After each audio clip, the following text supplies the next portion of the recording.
papa moyesia papa oh jolly papa moyesia ahe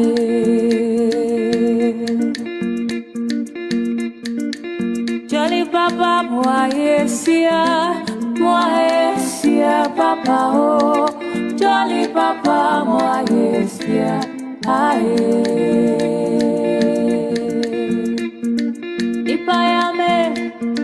Ipayame mara medawasi ewada wachirami Ipayame mara medawasi midopa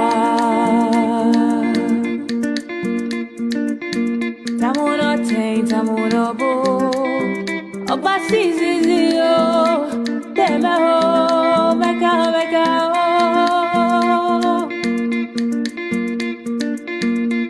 Mi melo anio I say jana ludo I say you're at your for Deme oh mega oh Kali papa moyesia papa oh Jolly papa moyesia ahe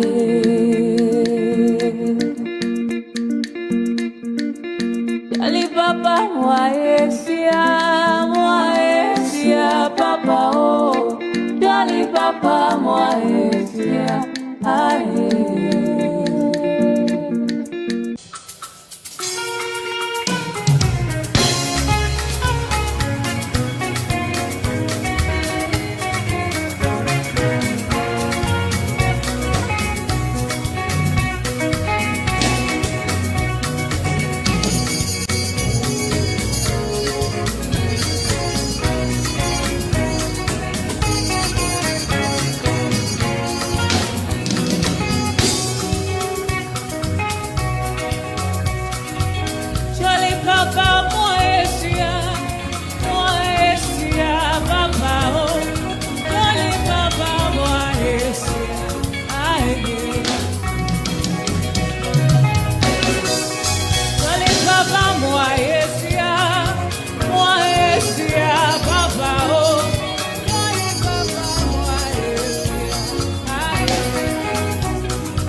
Let the universe bear witness to the sacred code. The ground beneath us does not yield to seasonal guests. The tenant cannot sack the landlord. The employee can never sack the employer. Mazi Nnamdi Kanu remains the supreme leader of IPOB. His command is final. Whatever he says goes. Pursuant to the strict authority of the supreme leader and the sacred unyielding IPO code of conduct, the third administration of the DOS is hereby dissolved. The sentence is passed, your names are permanently erased. Chikaedozi, you are sacked. Tony Nzurumike, you are sacked. Austin Agbanyim, you are sacked. Kukurio Farma, you are sacked. Isaiah Uba, you are sacked. Collins Chinedu, you are sacked. Chinazan Woru, you are sacked. Fidelis Ejogu, you are sacked. Chidin Manworu, Juliet Edward Filatro, you are sacked. Keuda, you are indefinitely expelled. You are Nigerian agents. Stay off from IPOB. You no longer speak, you no longer act for the children of light. The employee cannot fire the boss. Tenant cannot sack the landlord. Mazi Nnamdi Kanu is the leader, the supreme leader of IPOB. Through the trials, through the chains, his word remains absolute. Whatever Mazi Nnamdi Kanu says goes. Whatever the supreme leader says goes. They thought darkness could hide the shadows of greed. They forgot the soil remembers every treacherous deed. After the illegal extraction, when the leader was taken away, the enemies of the struggle came out to play. Governor Dave Umahi paid $500,000, a blood money bribe to buy collars for the scholars of shame. They took the cash, sabotaged the release, and traded the crown, bribing media houses just to tear the leader's legacy down. But the truth is a rock, it crushes the hand that betrays. But in the darkest hour, the true guardian stood high, refusing to let the message of restoration die.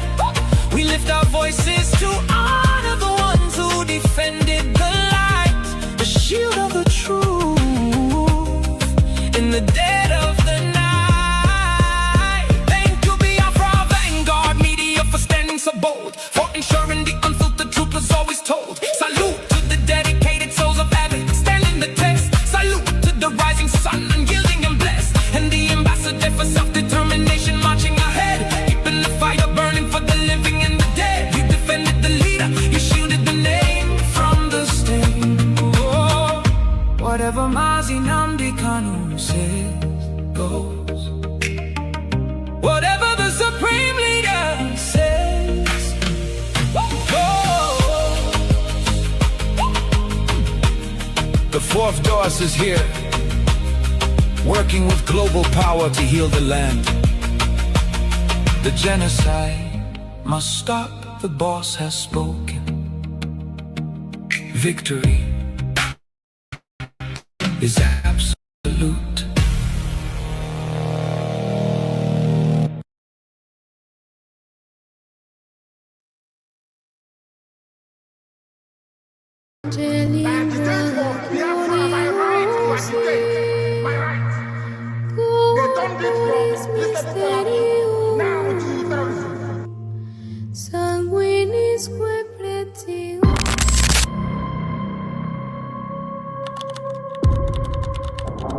Breaking news reaching us now. The leader of the indigenous people of Biafra, IPOB, Nnamdi Kanu, has been arrested,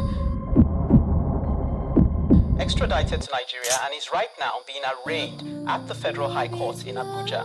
Kanu is facing charges bordering on treasonable felony instituted against him at the Federal High Court.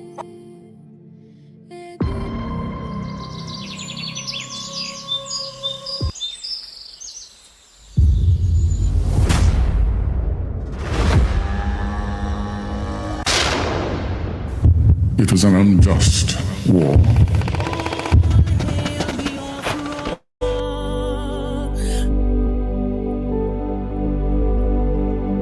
Long ago, in the heart of Biafra, a nation was born from the ashes of war. A war that scarred the land and its people, yet it never killed the spirit of freedom. The war aim of Biafra is purely to prevent ourselves being slaughtered, nothing more.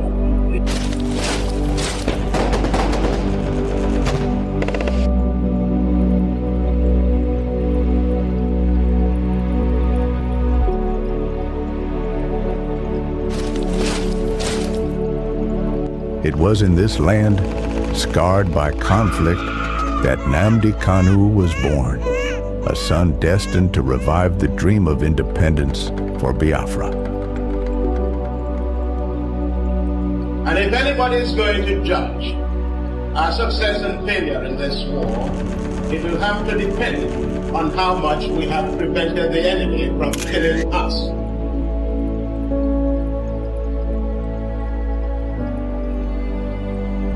Raised with the echoes of his ancestors' struggles, Kanu understood that the wounds of war ran deep in the hearts of his people. The scars from the Biafran War, which ravaged the land and cost countless lives, had never healed. The dream of an independent Biafra, broken but not forgotten, lived on in the hearts of those who survived. It was these voices, these memories, that called him to action.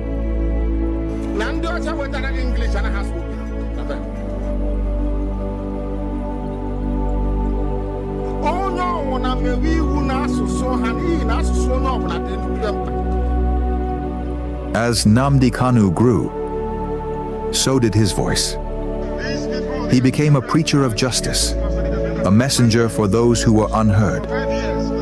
He spoke not just for his generation, but for all those whose lives were shattered by the war. The pain of the past was alive within him, and his words resonated with the cries of the oppressed.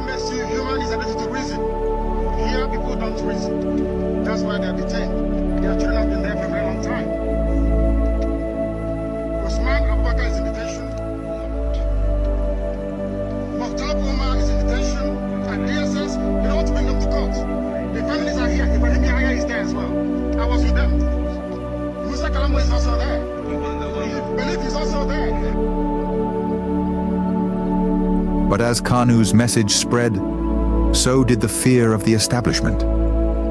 His calls for self-determination grew louder, shaking the very foundations of the government.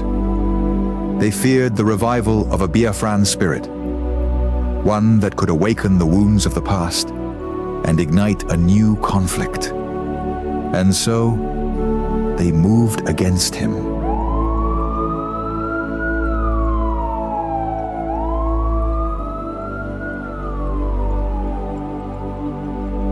Nnamdi Kanu was arrested, his body captured, but his spirit unbroken. The authorities believed that imprisoning him would extinguish the fire he had started. But they failed to understand the depths of his cause. The pain of the war, the bloodshed of the past, was not something easily forgotten. It was a flame that could never be fully extinguished.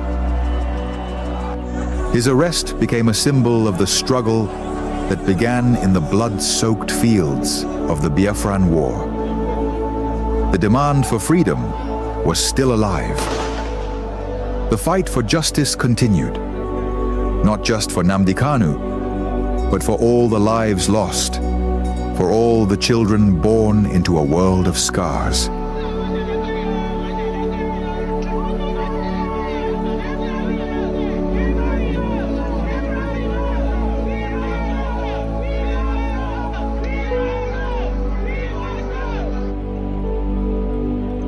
The fight for Biafra is not just his fight. It is the fight of all those who have ever dreamed of a free land. And though the past may haunt the present, the future is still unwritten. As long as the story of Nnamdi Kanu is told, as long as the voices of his people rise, the dream of Biafra lives on.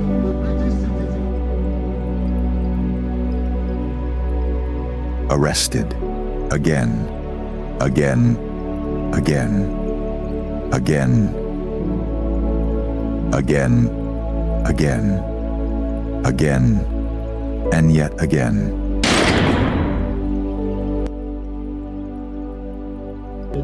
I agitate for Biafra.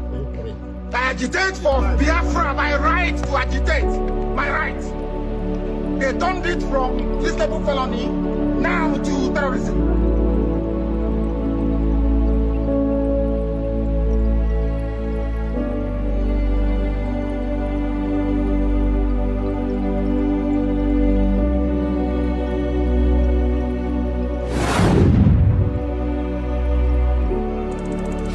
This is Nnamdi Kanu speaking.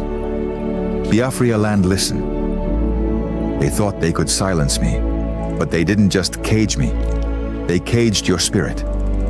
They made you forget that our land still bleeds, that our people still suffer, that nothing has changed. 5 years in chains. But what about you? Are you not free? Or have they bound your voice with fear? The struggle was never about me, it was about you, your children, your land, your future. So I ask you, where is the fire that once burned in your heart? Where is the voice that once roared for freedom? Wake up! Rise again. Speak. Act. Remember who you are. This is Nnamdi Kanu.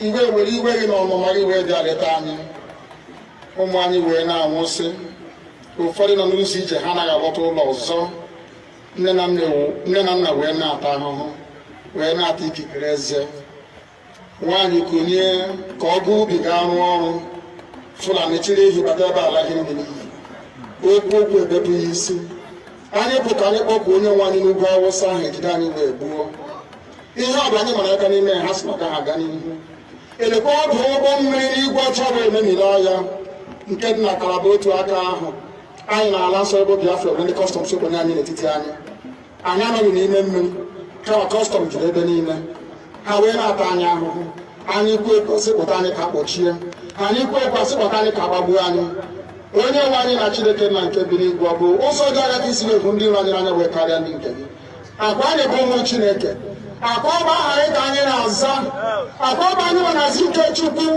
akọba anyị nwe na-aza amara Chineke akọba anyị nwe na-aza Chisom akọba anyị nwe na-aza Chizoba nna nke dị nsọ onye ime eluigwe dịka otu onye iro dị na anyị bụ ụmụ gị bịa ka iwe zọpụta anyị bịa ka iwe napụta anyị n'aka ọjọọ ihe bịa ka iwe lụọrọ anyị ọgụ bịa ka iwe dịtụ ozu ọ bụ ọkọwa mgbe m nyere Goliat Chineke nna nke igwe ruo ememiri Fero sikwa otu a mee ka Fero ka ọ guzo n'ihu ụmụ ndị IPOB ka o wee taa akpọkpọ igwe ụtọ ọzọ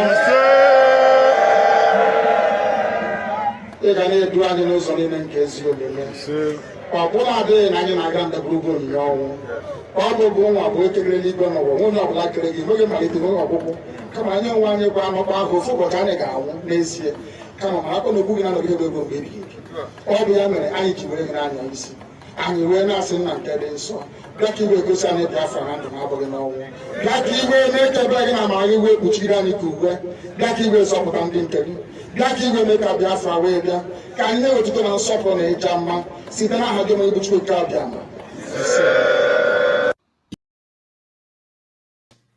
to the entire world that on the day of celebration of Easter, the military went to Biafra land, burned the villages, slaughtered people, innocent Biafrans, killed them, destroyed their properties, looted businesses and shops in Imo State. The military are being controlled by the Islamic State. So it is only terrorists that attack Christians during the festive time. And Nigeria government and the military have just demonstrated that while Biafra people were celebrating their Christianity festive, the rise of the Jesus Christ, the military invade the community, slaughter people, kill them, burn their businesses, loot their properties and their belongings. Yet, no single politician from Biafra land has spoken. We know they will not speak because intimidation is too much. The Nigerian government have used terrorism to cage and silence all of them.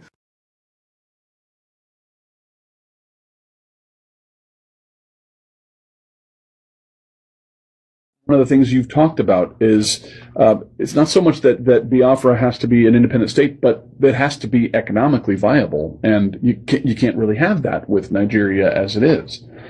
How do we get there? We cannot be economically viable if we are not politically viable. Right. And political viability means complete and absolute independence. It has to have, yeah. We must be independent. Yeah. And again, God creates countries and nations, not man. There are many ways that nations can emerge. It is always an organic process. We understand that. We respect that. What most commentators don't appreciate about Africa, and which most Africans are a bit slightly uncomfortable with, is that somebody coming from Europe and without regard for your culture, your traditions, your way of life, saying, you are now in one country and your name is Nigeria. Right. There is something unnatural about it. Yes. I said to the British government, if you had come, conquered my people, which is a natural human process, that is entirely natural. Right. If you had come, conquered our people, made us English, I can live with that. Yeah. But to come and hand over a children of God over to something completely alien, this same culture that we have in the north, which is an Islamic culture, tried to take us over many years ago, and they failed. You now came and completed the cycle for them. There is something evil about it. Yeah, something inorganic about it. Inorganic. Yeah. Very, very inorganic. And you cannot. We don't talk about economic development, because before you talk about economy, you talk about things like policies, both macro and micro, the rest of it. You are dealing with people who cannot differentiate between macro and micro. No, absolutely. That's right. a problem. Yeah. Education is key for the world outside Biafra, and that's where this starts. The political has to start in the education. That's correct. When you speak to people in the UK, people in the US, is there an openness to independence for Biafra?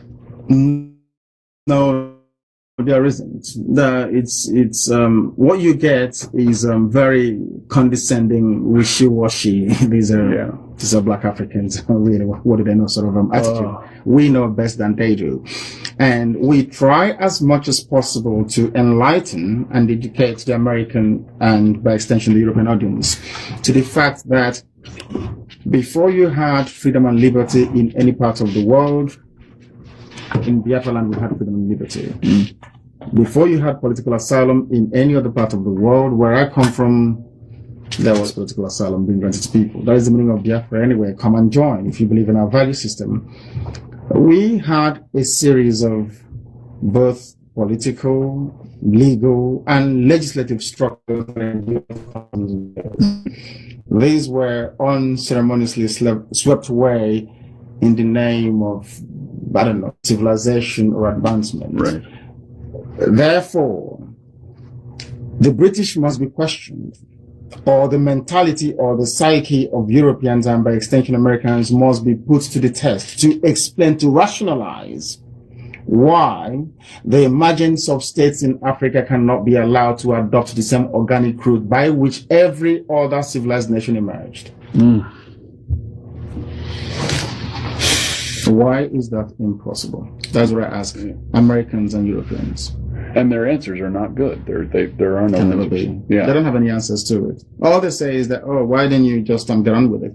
I want the same things that you have in America. I want liberty. I want freedom. I want all the rest of it. That is what makes you a human being, or else you're an animal. And being forced to live in cages in Africa, or being forced to live more or less like animals, is not a situation we are prepared to tolerate for very long. No. Death is better. Have there been armed clashes between Biafrans and Boko Haram?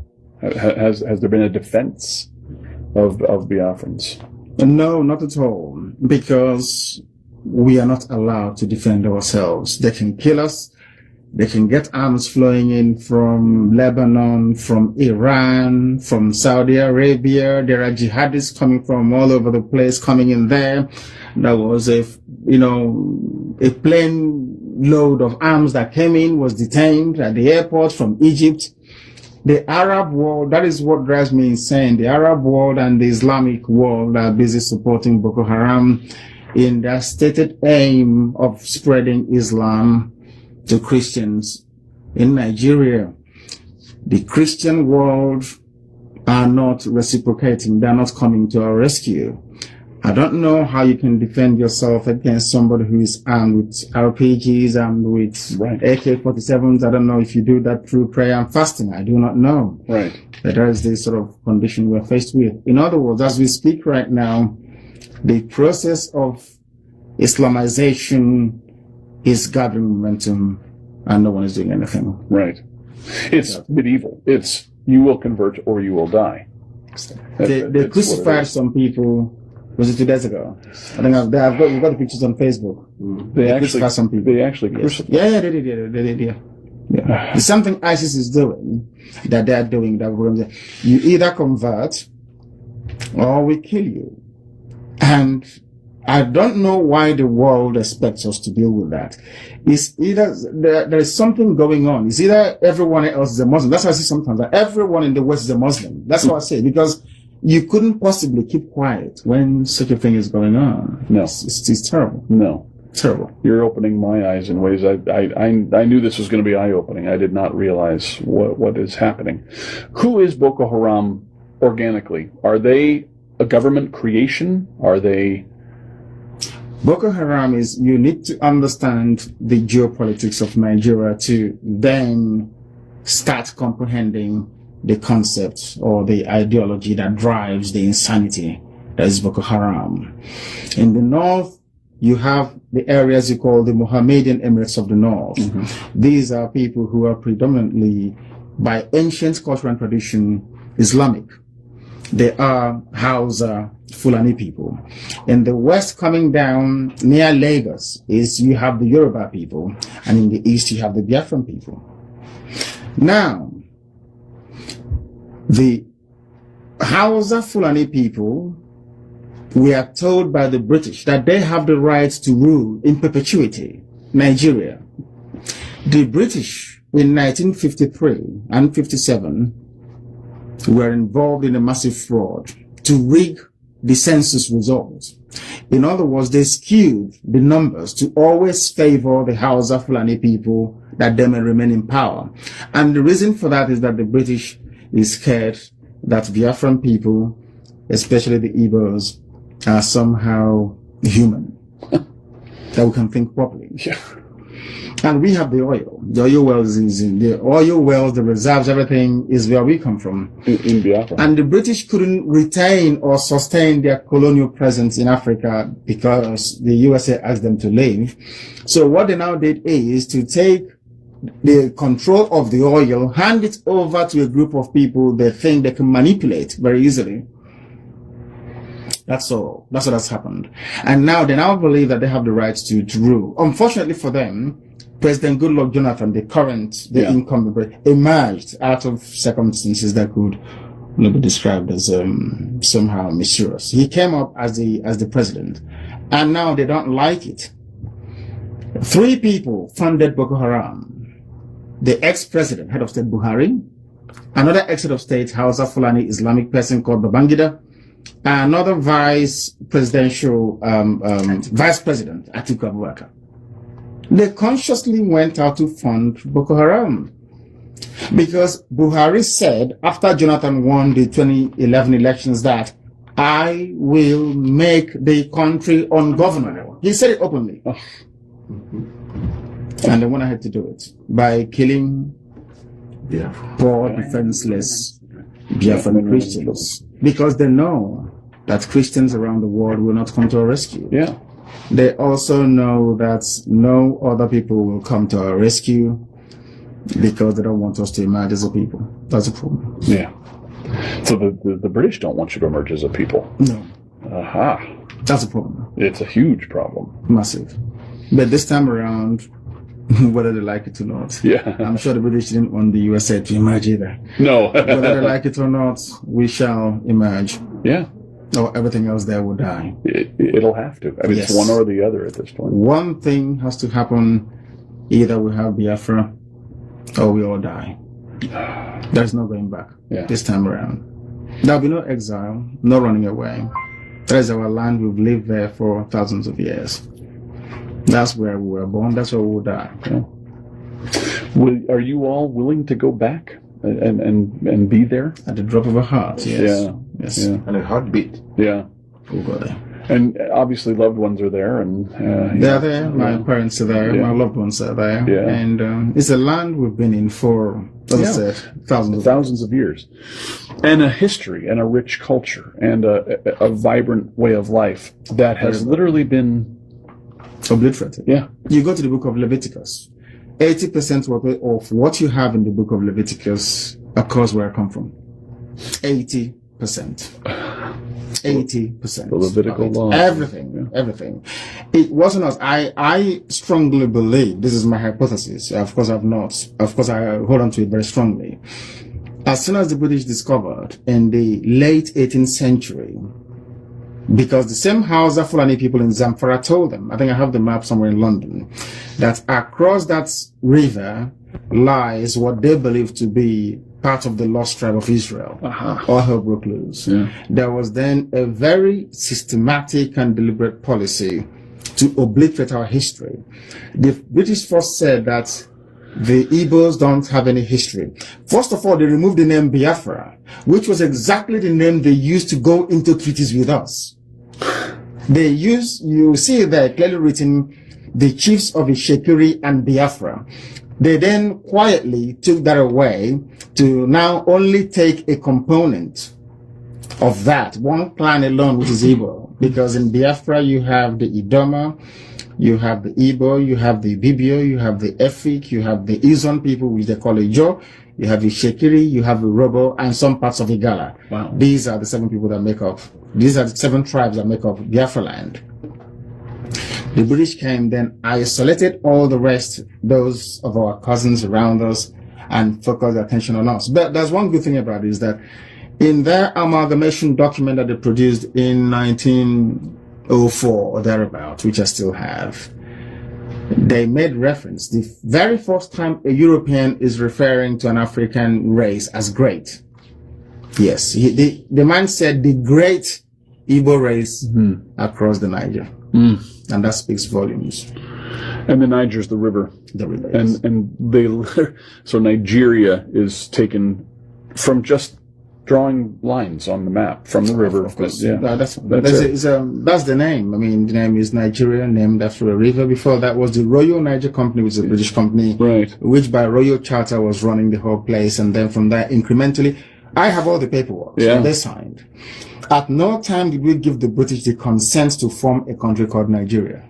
At no time in our history. I have all the paperwork. We gave them our land to trade. Right. That's all. But they went ahead and gradually decided to form a country. They despised us so much that they handed us over to Hausa Fulani Islamic Caliphate. And now they're killing us and nobody's coming to our rescue, which I think is very sad. If we come to the rescue, how are we coming? We need support from USA, from United States government, from the Christian community in the USA, and more importantly also from the Jewish community in the USA. They did something, in fairness to them, in 1968, 69, 70. The Jewish Congress in the USA did something. They tried to lobby the US government and Congress to do something about Biafra. From these 3 groups, we expect a lot to come from them to pressure the Obama administration to support what we are doing, to make sure that Biafra comes to exist. Biafra is the only natural ally that USA will ever have in Africa. In Africa, yeah. Natural. We are never going to bomb USA, are we? We can come here to work for you. We're never going to kill you. That's right. number 1. Yeah. We are very, very loyal, hardworking, and friendly people. Go and ask anyone, they will tell you. And I see no reason why a people that believe in the irreducibility of an individual, that believes in liberty, that believes in equality and in freedom, the same creed, the same ideals upon which this very great nation USA was founded upon, why would you not naturally gravitate towards Yes. those people? I can't understand it. Right. And if you want to stop the menace of Boko Haram, they should support the creation of Biafra. Absolutely. That's all they need to do. We don't want them to do anything. Just come at the UN or make a press statement in the White House by saying that the people of Biafra, their suffering is intolerable. We may have to revisit the issue of them still belonging to one Nigeria. That's what they need to say. That's all. And it would change. It's on. Yeah. Wow. We don't need U.S. troops to come. No. We are more than capable. We held out for 3 years. Yeah. Against the combined minds of Britain, USSR, and the entire Arab world. Yeah.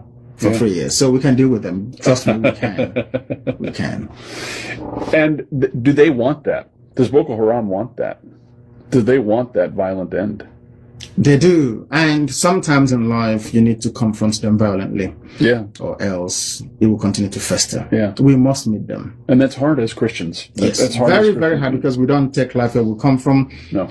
In other cultures and religion and language, you call another person a human being or a person. Where we come from, we say matter, which means the beauty of life.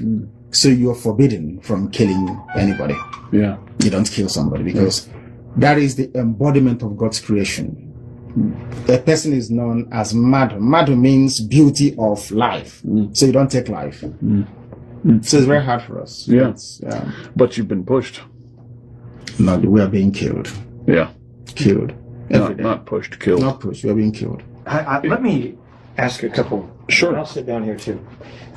Christians, by and large, seem to be oriented towards individual faith, and they seem to be reluctant to face the fact that at times war is necessary. Yes. They call the concept of a holy war being something that you have to struggle with. How have you looked at that? How do you take your faith and the need to sometimes go to war?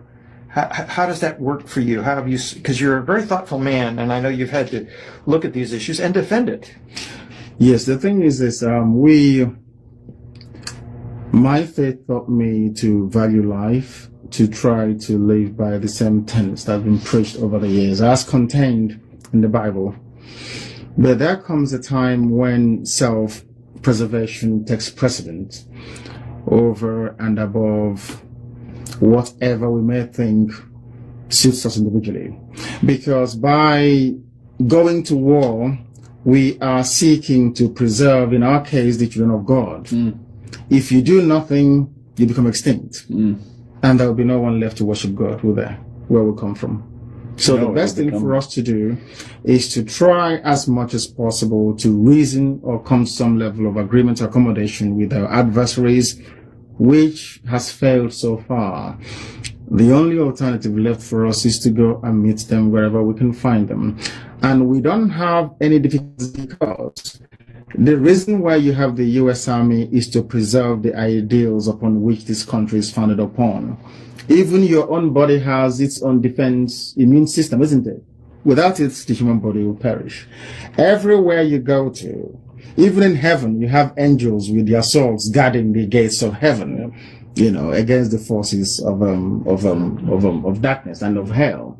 So even if you extrapolate the argument and take it away into the natural world, where nature rather than reason obtains, you will still see the same phenomenon and forces at play, that there is need for you to defend yourself. I have another question, and that is, certainly our founding fathers had to struggle with that very issue. Is it related to England? They had a strong faith, different faiths, possibly, but they had to come up with a Declaration of Independence. You are the vocal person that has really brought together Radio Biafra. What are the coalitions you have? Do you find that you have... How would you write your Declaration of Independence? What would be included within that? What are the values? Would there be religious freedom for other people who have a different point of view? Yes, there will be religious freedom. We've had it before. By our very nature, by our name, Biafra means come and join. That's the meaning of it. Yeah. Everybody including the Sultan of Sokoto, can seek asylum in Biafra, will respect him and will allow him to come in. It's in our nature, that's how we are. From childhood, your thoughts. If your mom is beating you up or whatever, or chastises you a lot, you just run to the next person. All you need to do is to hold them very tightly, and your mom or your dad will never touch you. We've always had it. So tolerance is interwoven in our essence, in our being. Freedom, freedom, freedom. In every way you can imagine it. There is a name, there's something we say will come from Onyenachia, means I can never judge you, it's between you and your God. So that tells you. Absolutely. We are the original architects of freedom, and the British will attest to that. Yeah. We never had any theocracy, no dictatorship, no kings, nothing for thousands of years. We are not about to start now. For the first time, I think America, in the face of ISIS going into Syria and Iraq, has opened our eyes to the reality of the desire for a caliphate. We think of that now in terms of the Middle East, but Africa has been facing that for a long time. Talk to us about a little bit about the mission that the Islamic jihadists have within Africa to control all of Africa. And to dovetail on that, it's because this tolerance and this freedom that Americans feel, that you feel, Boko Haram does not feel. And ISIS does not feel. And as near as I can tell, Islam does not feel. I'm not a judge of Islam. I don't know. I will judge them because you don't live with them. No. I do. Yeah. So I can judge them. Okay. The fact of the matter is this. If you go back to the statements made by the man that brought this virulent form of Islam into Nigeria, made Othman Danfodio, from Othman Danfodio to Ahmadu Bello, the son, and right up until this very moment, there's been one common theme running through everything they have said, their ideology, their philosophy, their thinking, their way of life, which is to propagate violent Islam all the way to the ocean. That's something you must know. That work has continued unabated. Biafra is the only piece of unconquered Islamic territory in West Africa, and they are seeking to take it. They vowed to take Biafra. Is on tape, which we will supply you with. So you can see what these people are saying. When you bomb Afghanistan, when USA bombs Afghanistan, they kill us in Nigeria. When there is a cartoon of Prophet Muhammad, they kill us. Every blessed day we are dying. We live with the reality. The slow march of Islam has been ceaseless from time, encouraged by the British. Encouraged by the British. Whatever they have been.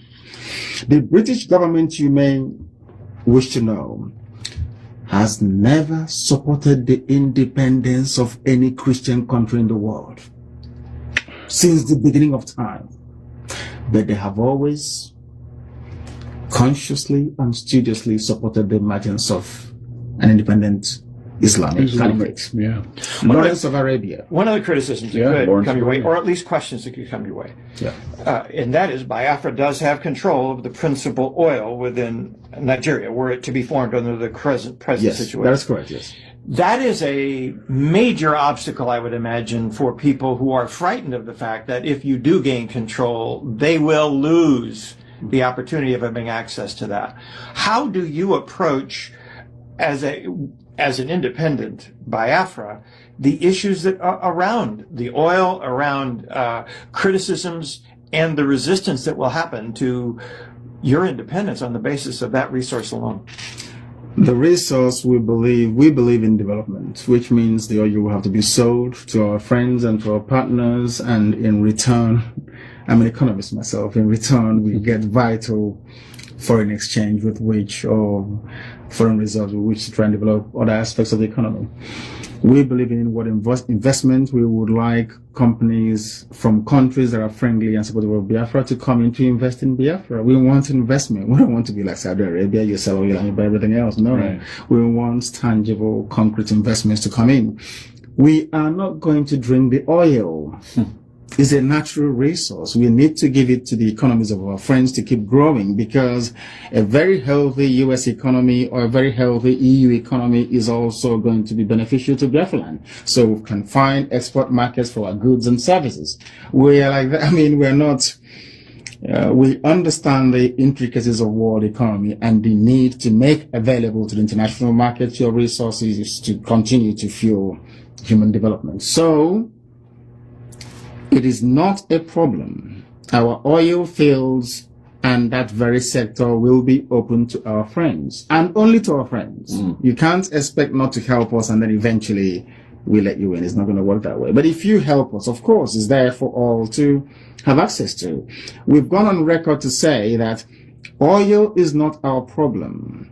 All we want is freedom. Oil is not the issue. The issue is freedom.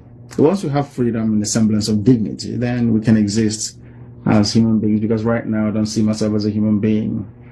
A monkey is better than me because I don't have freedom.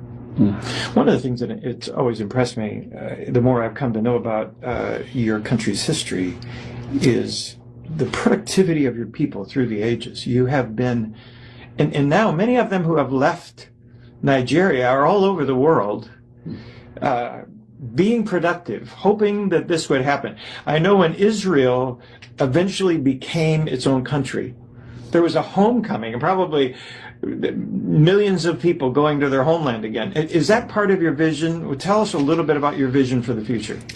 They will come back, including some of you from the USA as well. That will be the most natural home for African American people. It will be natural. That will be very, very natural for them to come to. Because if you look at the map of Biafra, which is right here in front of us, you will see that the rising sun is cleverly positioned on the black strip of the flag, which means that we bring light where there is darkness. That's what we do. Everybody will run open doors, not just for Biafrans, but also for African Americans that have not been able to connect with Africa for very many centuries. They can come back and become a part of it. Because mind you, most of the people that were taken away from Africa to come to work in the plantations of the USA came from the Bight of Biafra. This is where we come from. We open our doors for them to try and come back in. Everybody is welcome to come back, to be there. One of the things they talk about in the Middle East is that none of the countries there outside of Israel pass the public square test. And the public square test is that you can stand on the corner of a street and be critical of their government and their religion and survive. It seems to me this is a stand for freedom and for liberty. Yes. And your focus on liberty is a very important part of what drives you. Yes. Talk to us a little bit about your own journey. I mean, you have gone through beatings. I understand you've been in everything. I've been stripped naked and everything. Talk to us a little bit about your journey, because it has been a personal one where you continue to be a voice for Biafra. Yes. It started very many years ago. I was educated in England. I went to school in London, and upon graduation, I decided to serve my people, because I didn't like what was going on. We have a group of friends, about 6 of us from Africa. We said when we graduate, we pick one tiny African country and go there and try and develop it. Very, very thoughtful and quite progressive of us. And upon graduation, the rest got very blue chip jobs and developed cold feet. I decided to carry on with it, because I felt that the only thing that makes you human is your ability to reason. And as an African, as somebody from Biafra land, unless my land reflects what I believe I possess up here, then I have not made any telling or meaningful contribution to the advancement of mankind. So I decided to plug ahead with it. I went home initially to try and see what we can do to start a revolution on the ground, because the existing order is essentially irredeemably corrupt, as you well know. So we started it, and it didn't quite go very well. I came back to the UK, reassembled, and went back again. We met a few people who started Radio Biafra. And we started preaching the truth in 2009. And some people were uncomfortable with it. And when I traveled home for a private family ceremony, I was kidnapped. I was beaten, I was tortured, I had people spit at me, some urinated and poured it at me, and for speaking the truth, for telling them that the way they were doing things weren't proper. That wasn't enough. I was arrested before then at Murtala Mohammed Airport. I was detained for 8 days solitary confinement at the SSS headquarters because I was preaching Biafra, had some Biafra materials on me. And after that, I was transferred to Abuja under military escort, a 5-car convoy. I was detained for 3 months, solitary confinement again. And there I met the coup plotters from Equatorial Guinea, Maktacha, or the rest of them. And actually, I think the reason why God sent me there was because to save the lives of those people, I believe. Because had I not gone in there, they would have been killed. But as soon as I came out, I told Amnesty International what was going on, and then they started to sort of fight for them to be released and stuff. So I came, and then I struggled again to start Radio Biafra. People weren't forthcoming. I became homeless in England as a result of it because I was investing so much in broadcasting on shortwave, which is it's very prohibitively expensive. And then we continued, went on to the internet, that our budget could carry us, and then now we're on satellite. So, and it's been relentless, because one thing is, if you're doing the right thing, which I believe we're doing, you continue doing it until at a time when the world will then come to the realization that what you're saying is true, because the suffering has continued, the killings, the death, the deprivation, the deportation. I'm not sure you know that you deport people. Do you know you can deport somebody from a part of Nigeria to another? How do you do that? By forcibly removing them from the street. Yeah. Locking them up somewhere, putting them in a vehicle, and then transporting them to wherever you want them to go to. Americans have seen, quote, the Arab Spring actually create more chaos in Africa and the Middle East. It is unchained even worse conditions as well. Now you're talking almost like a Christian spring. What's different about your approach? How do you move from talking about it on Radio Biafra to actually having it happen? You mentioned, a couple of statements by the government of the United States would help in the UN, those kinds of things. But tell me, how does that move? What's it different? How's it different? That's what people are waiting for, because people keep asking us all the time, what is the US government stance on what we are agitating for or talking about? What is the UN saying? That's what they want to hear. Right. What does America think? And the UN. So for us, that is the trigger. That is the catalyst that will solve a lot of problems. And the world must be able to rise up and be very mature about it, to say to themselves that in Africa, actually, we do have human beings who can reason properly and not try to be as condescending as for years. I mean, there seems to be this very funny thing that self-awareness or criticism works in the West, but you, as a black person from Africa, you're not allowed to criticize yourself or something. I don't believe in that. I believe in being self-critical. If I've done something wrong, I believe in appraising myself. How we're going to do it is very simple. The American public is also very critical in this. If the American public can give us their support, that will then spur us on to go back to our people and to say the government may not be listening, but the people that own America are listening, and we can work with them. That will then give them the impetus to go ahead and rightfully possess what belongs to them. Because one thing we're not going to have, which is what we're making it very clear to the world, is this. The status quo can't continue, I'm afraid. It cannot continue. It can't. And in terms of controlling the outcome, the aftermath of any kind of spring that may result, is that you always look at the value system of a people. That is the determinant. That determines the outcome. Those of them that believe in unwavering Sharia Islam, you always know that you cannot have a democracy, liberty, or freedom under Islamic rule. Is there in the Quran if you bother to read it? It's there. It can never happen. And then you have Biafrans on the other end of the spectrum that believes in libertarian values, not just liberty. We are libertarians to the extreme.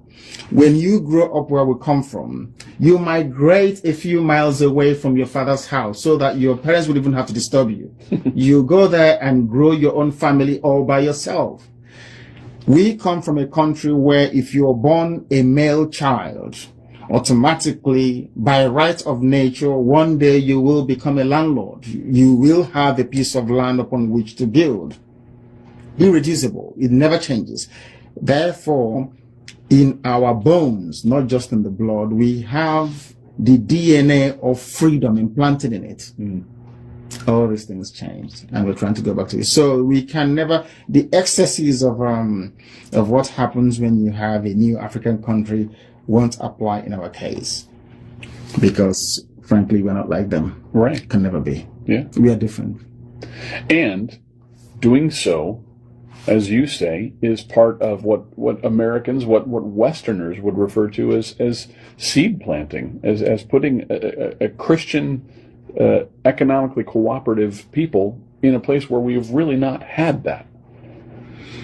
Exactly. And not only that, I travel across the stretch of Africa. I travel from Gabon all the way to Gambia. Oh my. All the time. And it would please me to see Americans, all these my people here, bring down their friends to come home on holidays to say, these are my friends, I brought them from the USA and all the rest, for us to enjoy. You can't do that anymore, can you? Because you're afraid of kidnappings and all the rest of it, all these social vices and ills. The best thing that America can ever do in terms of its foreign policy is to support the emergence of Biafra. Ever. Because, as you quite rightly pointed out, from Biafra, America can always use Biafra as an example. The same way that Israel is used as an example in the Middle East. Isn't it very funny that Israel is the only democracy in the Middle East where you can vote, you can actually stand on the street corner and criticize anybody you like. Including the Israelis. And nothing happens to you. Yeah. Nothing. I said to people that criticism can only make you get better. It won't kill you. No. It won't kill you. It does nothing to you. Somebody saying, oh, you're stupid, you're this. Tell me what you're doing with our money, our taxes. It's for you to stand there and explain. That is why we run Radio Biafra the way we do. So that when we graduate from here into proper governance, by the grace of God, you can be able to stand up and defend your record before the people. That is how America became the strongest country in the world. Not by doing things in the secret. No. I said this to some, I used to say to them all the time, never be afraid of openness. After all, the greatest country in the world does all their inquiries in the open. Is it the Iraq gate? Is it the Watergate issue? Everything is in the open. Did it weaken the presidency? The answer is no, it made them stronger. If you had one more thing to say to the people either on video or in reports, or what would you want to say to Americans here who do value freedom and will want to hear what you have to say? To those Americans here that value freedom and believe in it, it is also their duty to protect freedom wherever they can, to protect people defending the ideals upon which the USA is founded upon. Very, very critical. It is no use saying I'm an American, things works here for me, because in a not too distant future won't work anymore. You can't travel to London because ISIS will be there, I can assure you.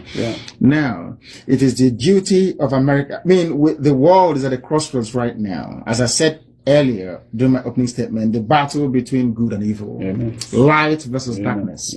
So it is either you stand in faith with what you know to be correct than for you to be cowed by, I cannot put it, by what you perceive to be the overwhelming preponderance of the forces of darkness. And because of that, you cower into a corner because they're going to come after you. The disease in your body, if you leave it, it keeps festering. You must confront it. London was a revelation to me for that very reason.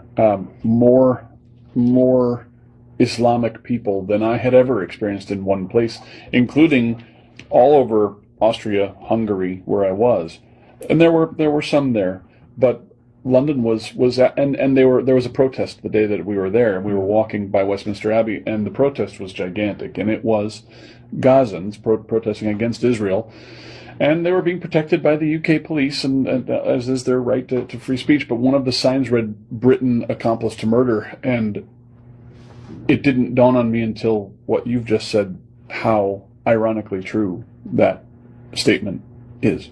But it is true. What they have supported will come to bite them. That's what I tell them all the time, that the British made a monumental mistake by supporting the death of 3.5 million of my people. The worst mistake ever made. They will come after them and they will kill them. You mark my words, somewhere the British Isles will be overrun by Islam. Yeah. Because they are there already. Do you know that they don't pay for their parking tickets? Yes. Do you know that? I knew. I The number one name in the UK for a child is Muhammad. That's correct. Is that right? Yeah. Yes. Go and have a look at it. It is there. So the UK government and her people supported the emergence of Bosnia-Herzegovina from a predominantly Christian Orthodox Serbia and before that Yugoslavia. Yeah. They supported the emergence of Albania, also Muslim. And what's the other one again? There's Albania, there's Kosovo as well. And the US did too. Exactly. Yeah.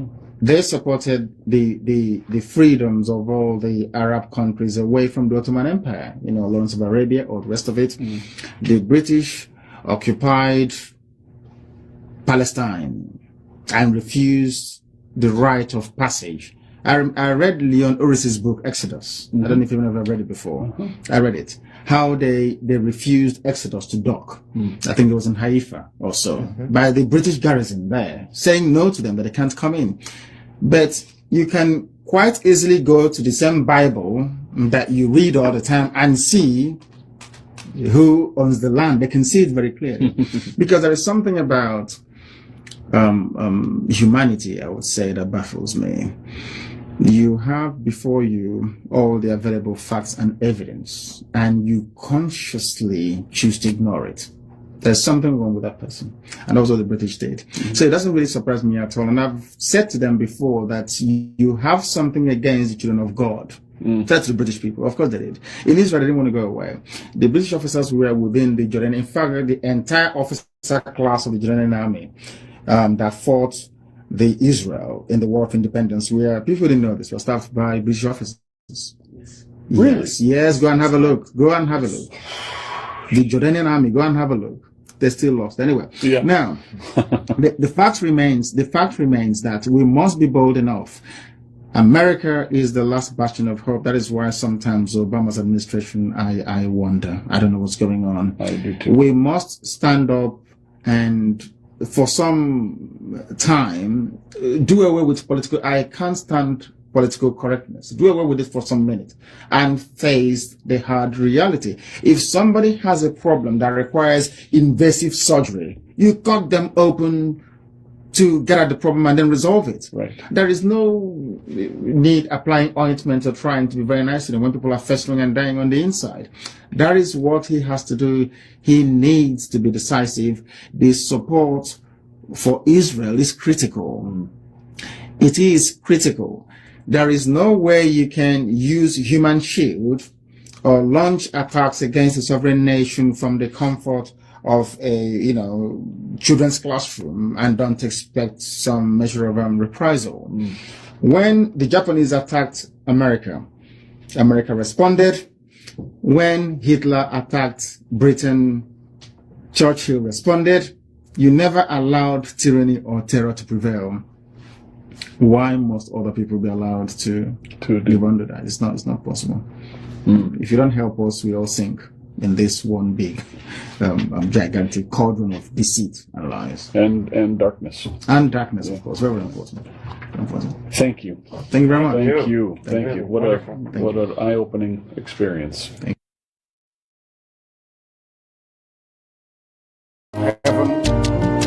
The very oldest language on the face of this very earth. Yes, I can say that from what I have just listened from you, it is just not ordinary. Very wonderful.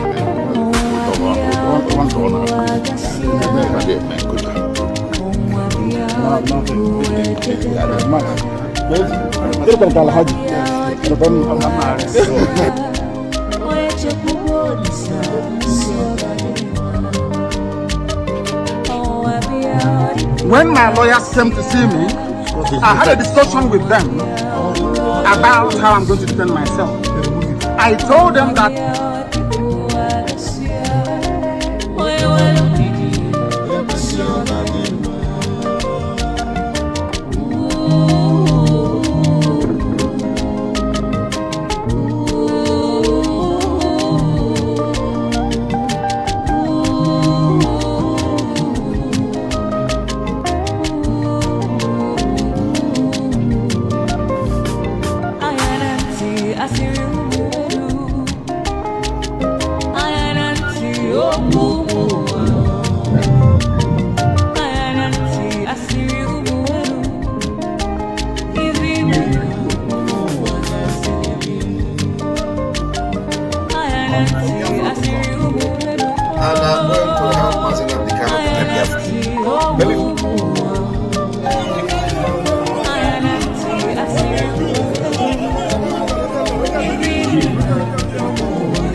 welcome. Thank you for joining us on today's program. I appreciate everyone that have connected to this program, wherever you are connecting from. I thank you for being part of this program. Like and share the program. Share to family and friends. Share to your neighbors. Share to those that are close to you. Make sure you invite someone to join us on this program. Don't watch the program alone. Invite somebody to join. Invite somebody, share it to anyone that is close to you.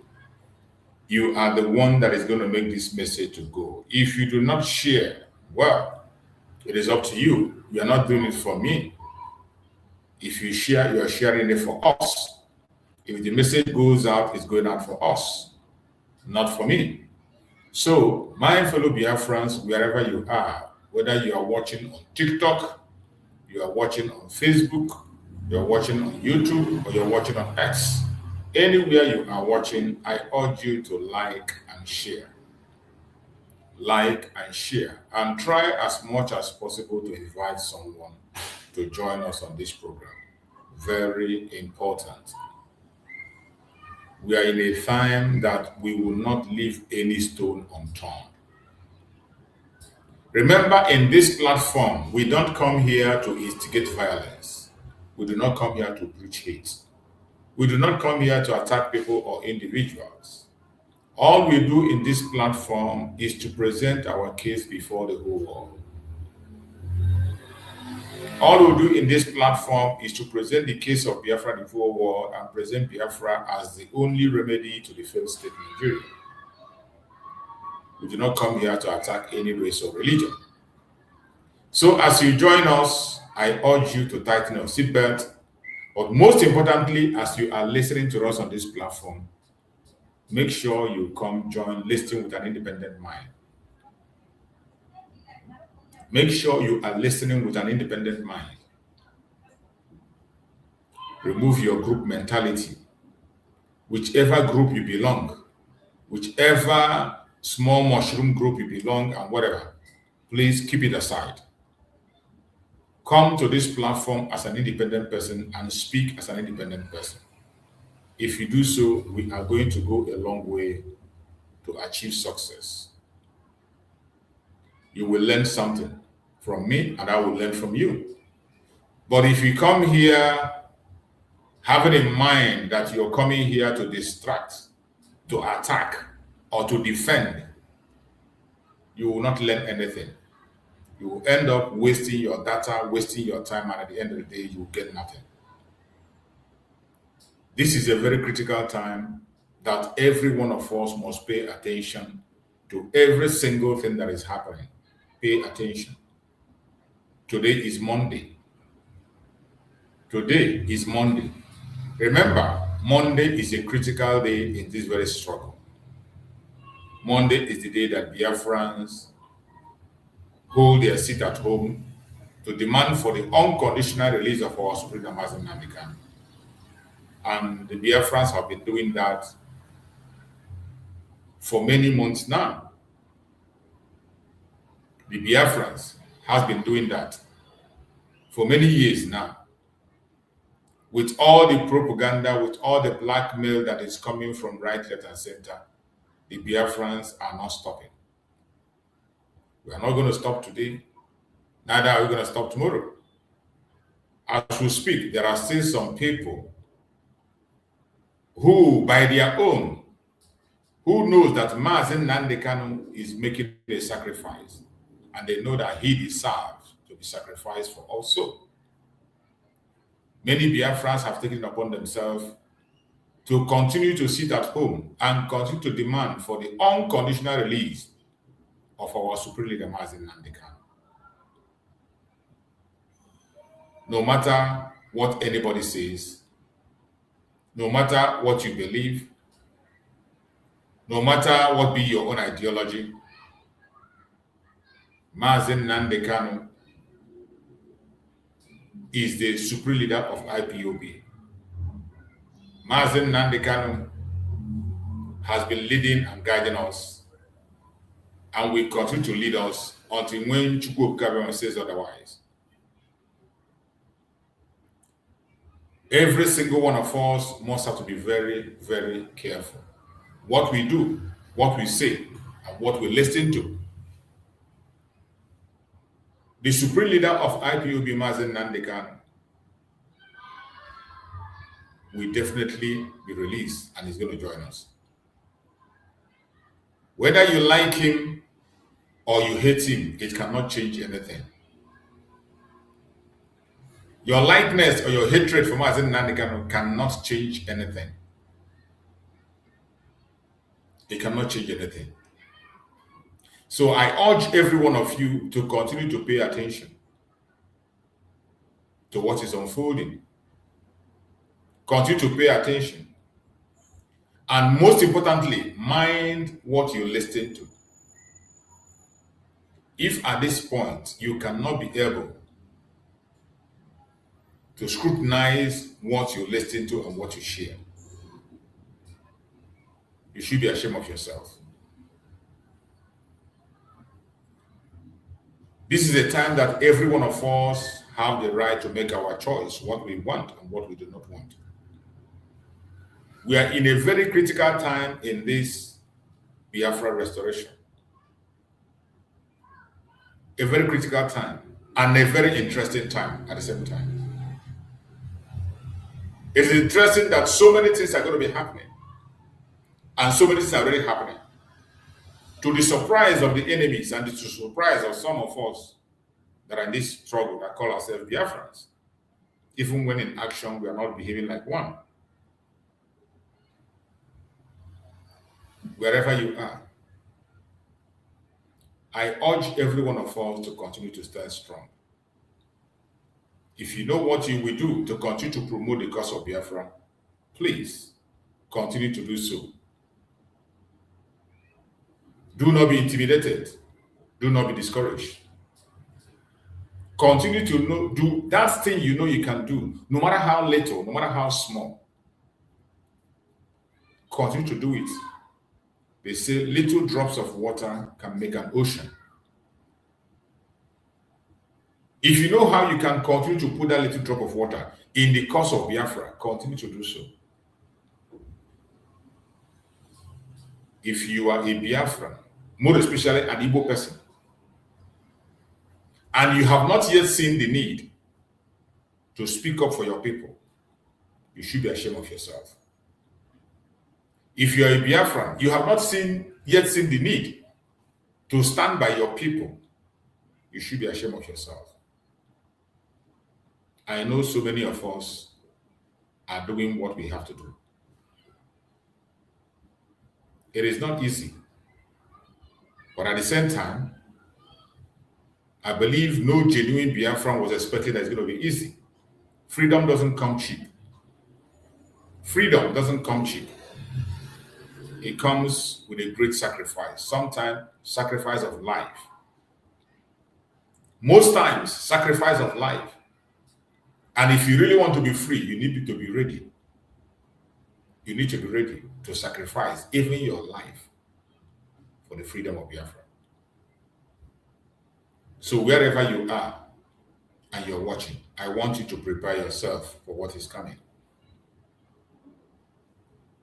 Today is Monday, and we are speaking on a topic that says Simon Ekpa appeal, examining the controversy over the Monday sit at home and competing claims.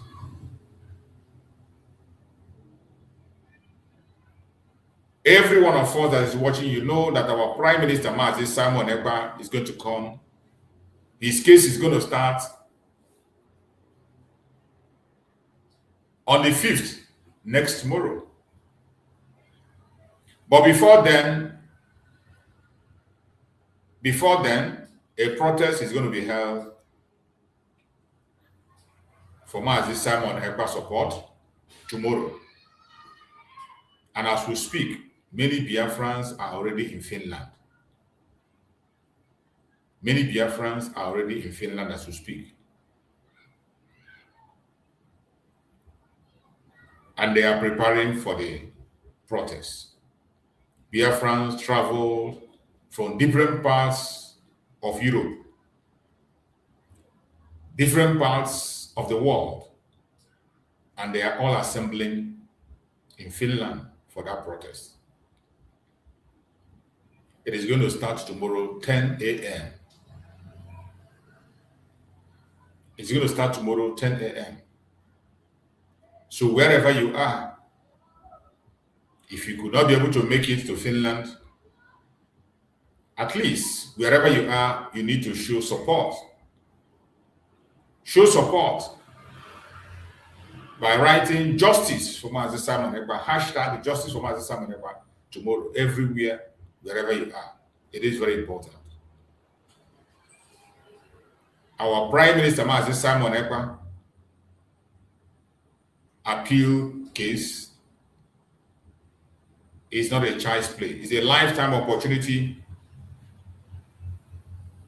to make the wrong right. A lifetime opportunity to correct the wrong that have been done against the Biafrans, against our Prime Minister. Wherever you are, whoever you may be, every single one of us need to pay attention. This is not the time for division.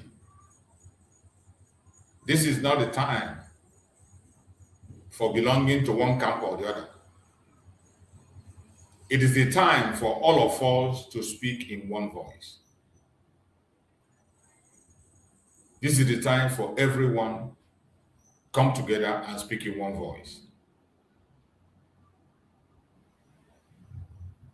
Wherever you are watching this program from, I beg you in the name of Chukwu Okike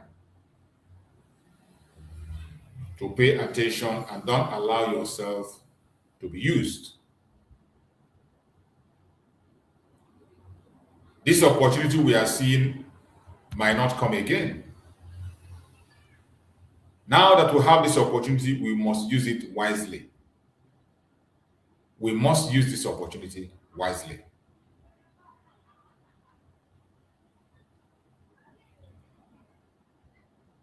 On the case of Mazi Simon Ekpa that is coming up, starting from the 5th. Starting from the 5th of August. Or we can say starting from tomorrow, from the protest, because the protest is part of it. That protest can be regarded as the internal pressure from the Biafran people.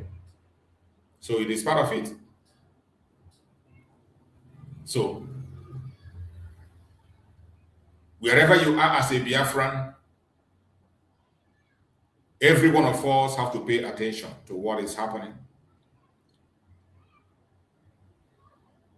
And to look through the very update on that Mazi Simon Ekpa issue that is coming up, I would like to read the article that was posted by Dr. Mazanga. The article that was posted by Dr. Mazanga, that will help us to understand how the case of Mazi Simon Ekpa is going to go through tomorrow. Next tomorrow. It is important because I said it before in my previous program that we should be very careful about informations, the way we share informations. We have to be very careful the way we share informations so that we don't share informations that will be detrimental to the case of Mazi Simon Ekpa. Speak facts, say only what you know and don't say what you do not know. And this message is going to mainly content creators and content creators who are Biafrans. Those Biafran content creators. So many of them do not care about what they dish out to the public. They just want to say a word to drive traffic. They do not confirm what they say. And they don't care what becomes the outcome of their information. I urge every one of us that is coming live or posting content online, be very careful the content you share about Mazi Nnamdi Kanu and about Mazi Simon Ekpa. Some of us don't know the negative effect of the things we share. The false information we share, the wrong information we share, we don't know the implication of that. In a very big case, like the case of Mazi Nnamdi Kanu and Mazi Simon Ekpa, in a very popular case like that, public opinion always counts, in case you don't know. Public opinion always counts. So we have to be mindful of what we say and what we share online when it comes to these cases. I'm going to read this. Statement on the Simon Ekpa case in Finland. 5th August 2026. This was shared by Dr. Mazanga. I want to read it out so that those of us who are already in Finland will pay attention and know what to expect. So many informations have come.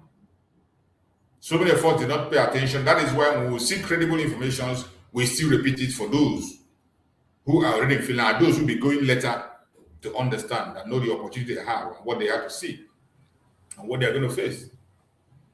First, on 31st July 2026, I spoke approximately 15 minutes with the lead team representing Simon Ekpa in Finland. As a follow-up to my input into the case and in my capacity as a supporting technical international law expert, we agreed that the defense team is ready to proceed. This is written by Dr. Mazanga. He's the one speaking. Secondly, for the benefit of public, I understand that 5th, 2026 will be a preparation day. On the 5th of August is a preparation day in the case of Mazi Simon Ekpa. That is not the major day. It's a preparation day during which the defense and prosecution will work with the courts to establish the timetable and procedural arrangement for the proceedings. I hope you understand. Because some of us will be expecting to see videos of court on the 5th of August, next tomorrow. There is nothing of such. What is going to happen next tomorrow is preparation day, during which the defense team and the prosecution will work with the courts to establish the timetable. They will come together to fix the timetable and the procedural arrangement for the proceedings. The proceedings is not going to start on the 5th. So in case you are there and you're expecting maybe by the 5th, on 5th, you will see video or you go to court, no, that's not going to happen. That's not going to happen. On that day, a timetable will be fixed. And from that day, we will begin to get the timetable so that you will know when to go to court and witness what is going on. So the timetable is not yet out. That was why a time frame was given from 5th up until 21st. So when it's going to be the actual day, we don't know yet until that timetable comes out. The following 3 days are expected to involve in-camera proceedings. The following 3 days, there will be a televised proceedings, which the whole world is going to watch. The following 3 days are expected to involve in-camera proceedings, during which the court will consider evidence and intelligence presented in the case. The defense team will scrutinize the reliability and provenance and admissibility of all such materials. Note, the open session for public, according to the lead lawyer, will be on 10th August. This is where the Biafrans come in. For some who are still, if you want to attend the court and maybe you're fixing your time to be there, you want to attend the court, you want to be there, have it in mind that the open section for public, according to the lead counsel, according to lead lawyer, will be on the 10th of August. It is only on the 10th of August that the public will be allowed to come into the court for the hearing. So those who are working to come to Finland, you have to prepare yourself, have a flexible ticket, have enough holiday time to attend. Because some people must have booked and thought it was on the 5th. Once you go on 5th, and no. He has said that on the 5th is just to fix the timetable. And the main day there will be open hearing where people are allowed to come in is on the 10th of August. It is very important. If you're already in Finland, you begin to arrange yourself and prepare yourself more. Make your schedules. Organize yourself and know what to expect. It is deeply troubling when intelligence or evidence presented in legal proceedings is alleged to have been politically motivated or based on inaccurate information. And this is what transpired in the case of Martin Simon Ekpa. Politically motivated evidence, unverified informations, false flag that was conducted. That is what was used against Martin Simon Ekpa to sentence him to 6 years. So, in this appeal, all these informations, all this evidence will be properly scrutinized, one after the other. They will pass through fire to come out. And at the end of the day, you and I know what to expect, because you know what the zoo is made up of. Number 5, the rule of law requires that every allegation be tested fairly. Every single allegation be tested fairly. That justice be based on credible and independently verified evidence, not politically narrative. Not political narrative. This point that Dr. Masanga is making here is very important. And that is why everything that Nigeria presented to Finland is a trash. You and I know how they got their evidence. You and I know how they got whatever they got. It is politically motivated. Every single thing they had was sponsored by Southeast politicians who saw Mazi Simon Ekpa as a threat. Southeast politicians who saw Mazi Nandekamo as a threat.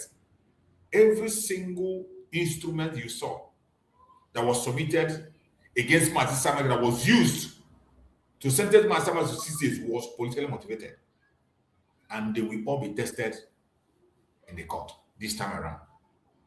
It cannot be like the lower court, where they went away with all the things they brought and they refuse. They refuse to pay attention to the evidence from Mazi Simon. So I am very happy there are some international legal experts who are interested in this record, like the lawyer coming from the United States, Dr. Mazanga, and so many of them.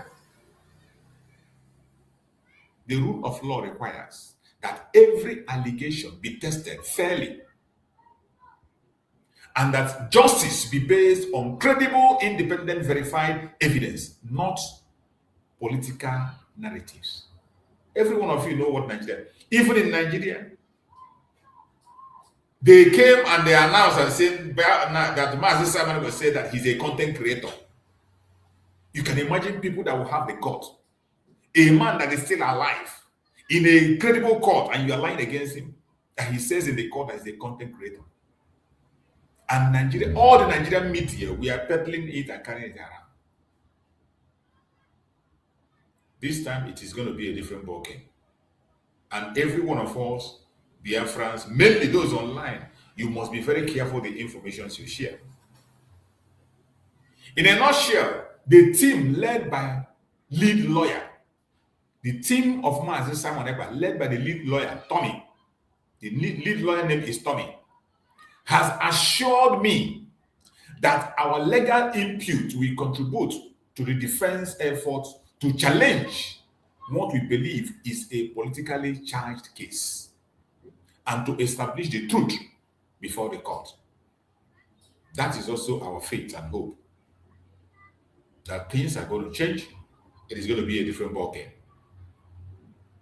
I also wish to place a record that our team worked to raise concerns and prevent any unlawful attempts to remove Mazi Simon Ekpa from Finland through extradition or rendition outside the proper legal process.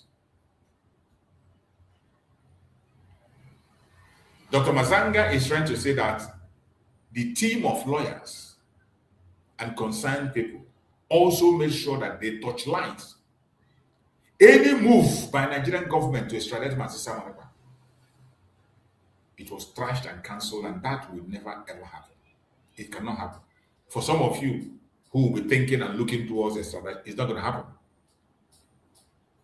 I thank all those who approached me and contributed ideas, informations, and support that enable us to act at the appropriate time.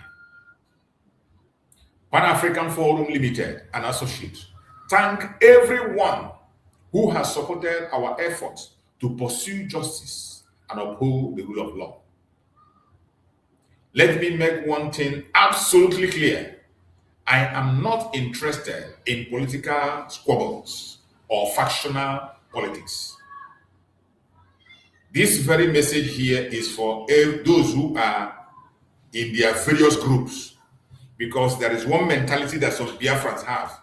Once somebody who you know is fighting for all our own interests, if the person is not mentioning your group or is not coming from your group, you will discard whatever he said. Some of you go to the extent of attacking them simply because the person decides not to attach himself to any person, just to pursue the collective interest of all Biafrans.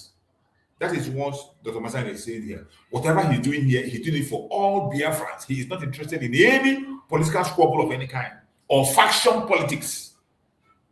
All this faction here, he's not interested because of the attitude of some of us. That is why he wrote this. You see what they are doing to our sister Rachel in Israel.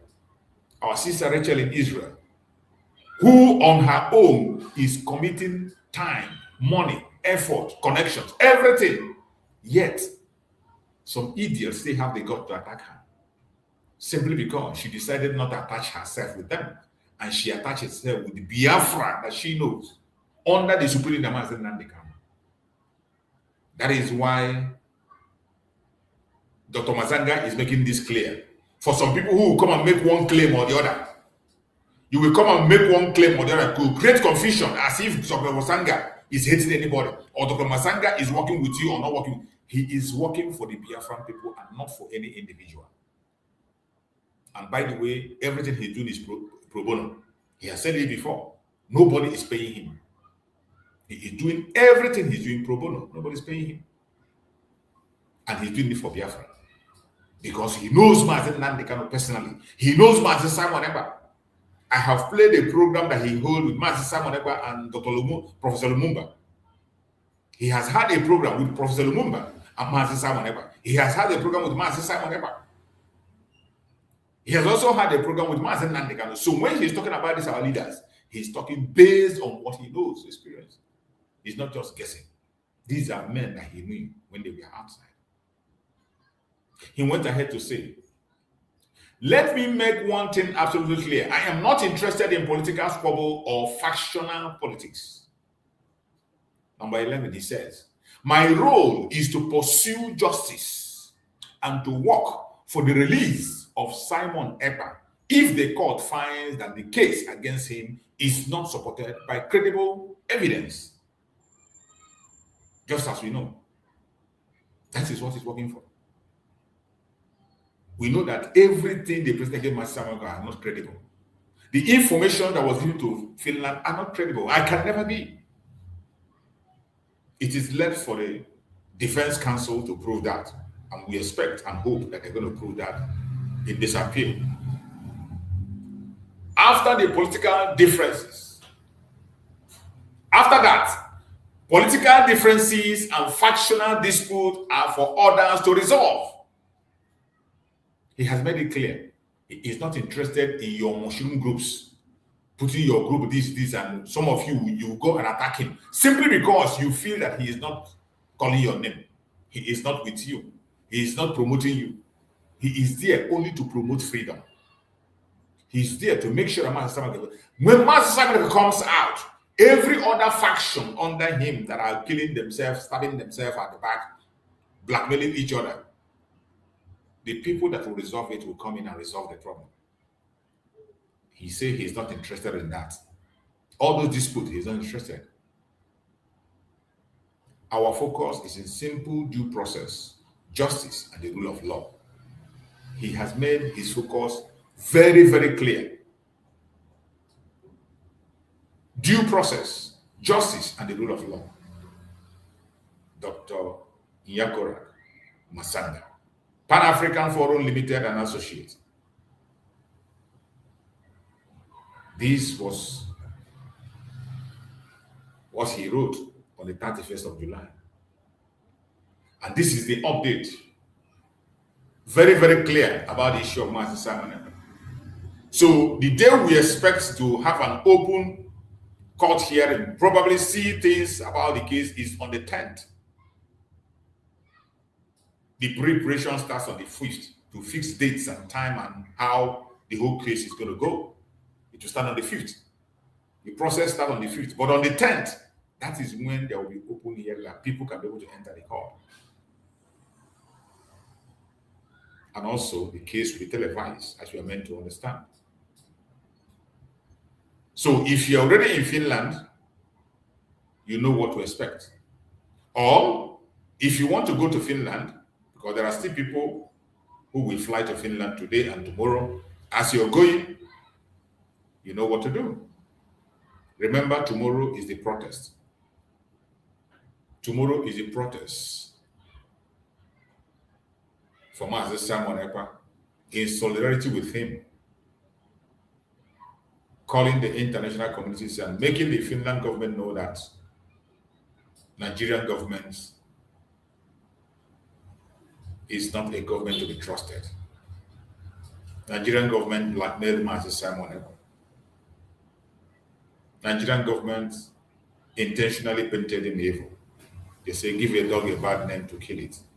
That was what they did to Mazi Simon Ekpa. So my fellow Biafrans, wherever you are watching this program from, this material, remember our topic we are discussing today, Monday sit at home, the public debate surrounding Simon Ekpa and the importance of due process in the Finland appeal.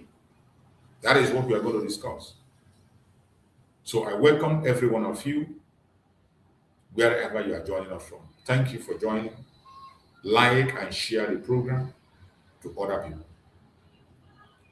Today's discussion focuses on one of the most debated issues affecting southeastern Nigeria in recent years, the Monday sit at home.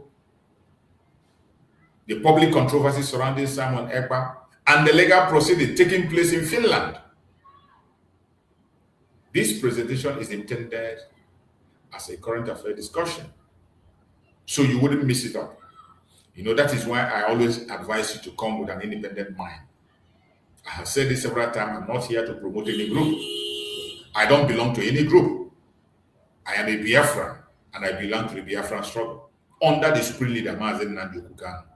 That is where I am.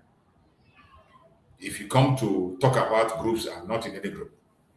The only group I belong is Biafra, and that is how it will remain.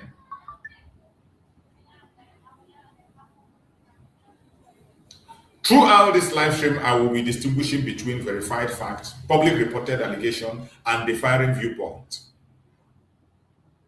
My main aim is not to decide legal case or persuade you towards any political position, but to encourage careful examination of evidence and respect for the rule of law, just as Dr. Mazanga has said. All we are calling for is that the rule of law should be respected. And that is why we keep on reminding them, we keep on mentioning it. We are not asking for pardon or any special treatment. Let the rule of law be respected. The Monday sit at home was one of the things that was used to blackmail Master Simon Ekpa.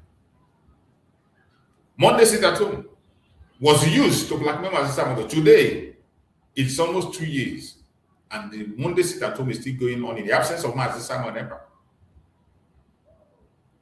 So many of you know that a lot of things happened. Nigerian government conducted so many false flags, which we have evidence to. For those of you who will think it's a propaganda of blackmail, there are evidence about it. Recently, many of you must have seen the message that was sent out by Gentle. Gentle explained how the Nigerian government destroyed Imo State, how the Nigerian government came in through the politicians, how the governors penetrated, took some members of the ESN. I've been explaining this here so many times. The DOS, the ex-DOS, took some members of ESN, handed over to the governor, and the governor converted them to instruments of chaos and began to use them against themselves. They began to use them against themselves. They changed them to another security outfit called a Bobago, and they were using them to commit havoc everywhere, including false flag, only to turn back to blame the ESN, the original ESN, and the Liberation Army of Biafra. But the truth remains that they were never involved. Gentle was able to explain how the governors approached them. The governor approached them so many times with the offer of amnesty and whatever, and they rejected because they know what they want. The amnesty of Nigeria is enslavement, to put you in perpetual slavery. They rejected that perpetual slavery and they chose freedom. And these were what they used to blackmail Master Simon Ekpa. This is what they gave Finland as evidence. One of the things that was used to blackmail Ekpa is this sit at home. And in this sit at home, we saw many videos where Biafrans were interviewed. Biafrans were interviewed and they said it is their wish. Nobody forced them. In the case of enforcement, we saw in one of the cases where a member of DSS was caught with the ID card in his pocket, shot by the police when they were enforcing the sit at home in the name of blackmailing IPOB. So many events happened. In one of the cases, when they shot one of the of Nollywood actor's brother, a policeman was standing very close there. So there are numerous evidence to show that everything they accuse Master Simon Ekpa is not part of it. The Liberation Army were never involved. They have always been in the bushes, protecting the people in the bush. Protecting our people against the terrorists in uniform and off uniform. And they don't go against the innocent. They only go against those that go against them, or those that want to take the life of our people. Monday sit-at-home emerged during a period of heightened political tension in southeast Nigeria. And the truth, as they report, for some participants, it has been represented as a form of political protest intended to draw attention, concern about self-determination, governance, and the detention of Mazi Nnamdi Kanu. This is exactly why the Monday sit-at-home was put in place. For every sensible and genuine person, except you have ulterior motive for your own political motive or whatever, you begin to misinterpret it like Soludo is doing up to today. Like the way they blackmail the Nigerian government blackmailed the sit-at-home, but the original aim of the sit-at-home by the Biafran people. It is a form of political protest intended to draw attention to concern about self-determination, governance, the detention of Mazi Nnamdi Kanu. And I have said it over and over. Every Monday, I still repeat it for those who have blocked brain to hear, or those who say they didn't know why we're doing it to understand. A political protest. That was why we cast a vote of no confidence on the politicians in Biafra land. And from that moment we cast the vote of no confidence in them, they have no legitimacy in our land anymore. They do not command respect in our land. And we show that every Monday. No matter how they try to stop, they couldn't stop them. They went to the extent of even attacking people, conducting false flag. Soludo could not hold his. Soludo went and began to destroy houses, destroy shops, and place a fine of 2 million naira for anybody that open shop. Force, by force.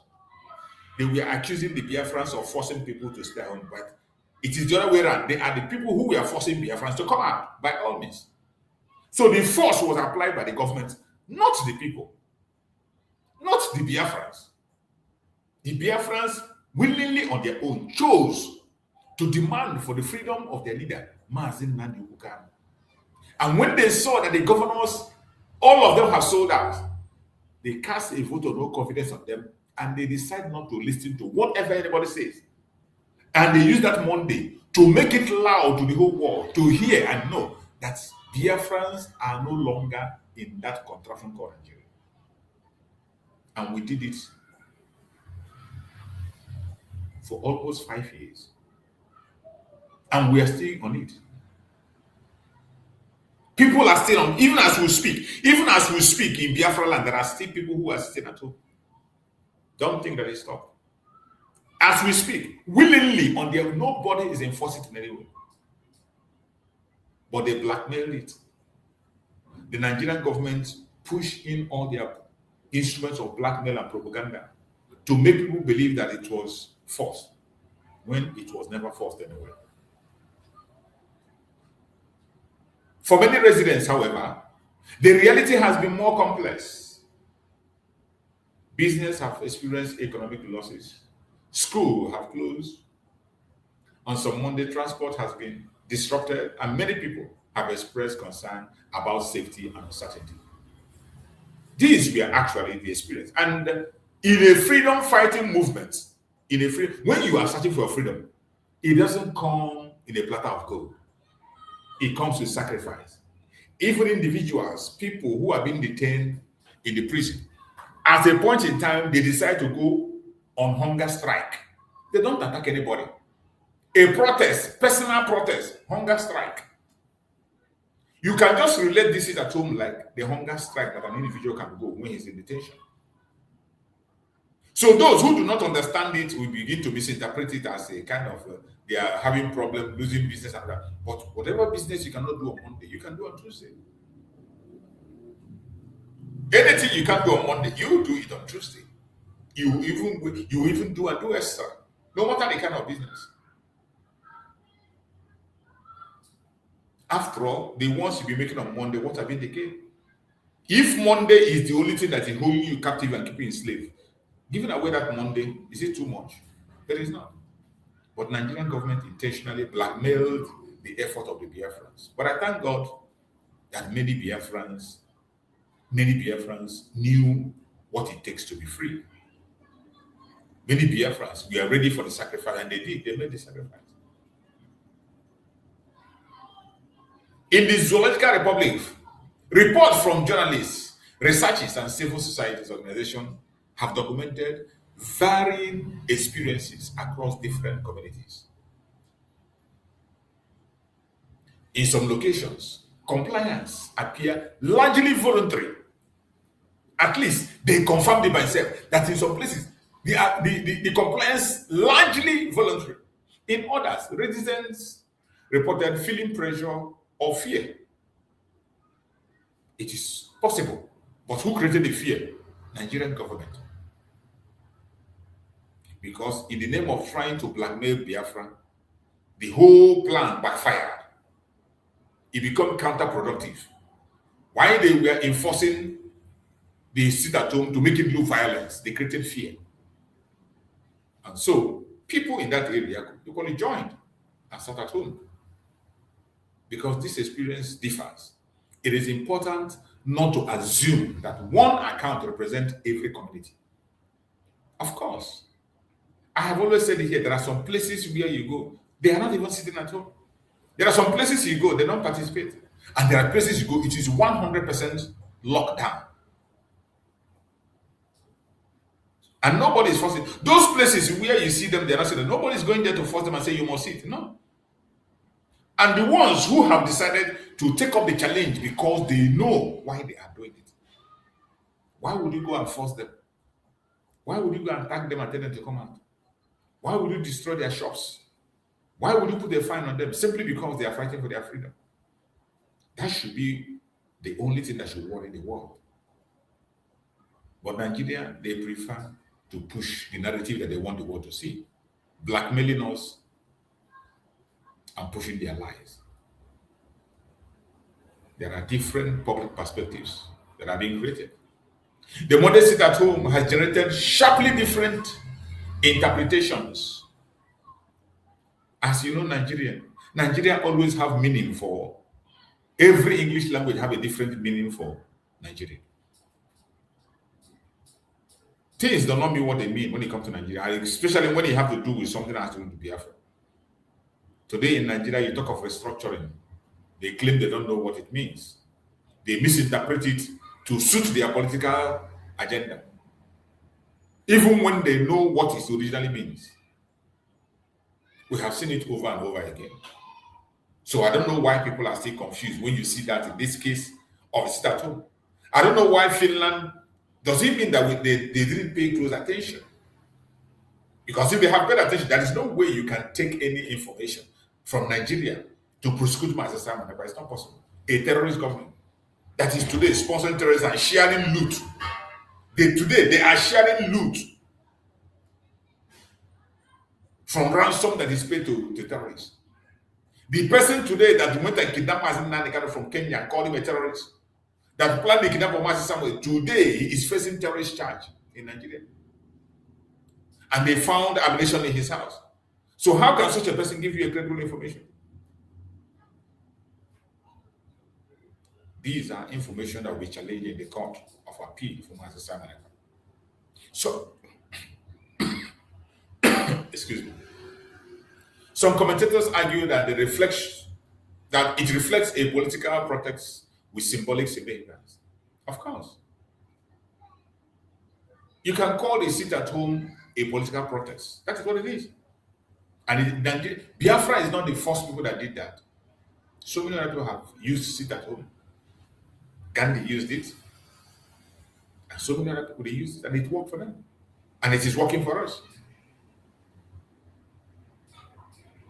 It's only the misguided ones and the mischievous ones, they tell you that it's disruption, it's disrupting business, it's disrupting them.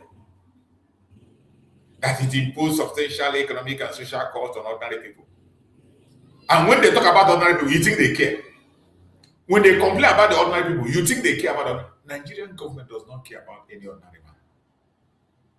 They do not care about ordinary man. It is about them and them alone. They don't care. They have never cared. And they are not going to start caring today. And that is the fact. They have never cared about the ordinary man. And they will never care about the ordinary man.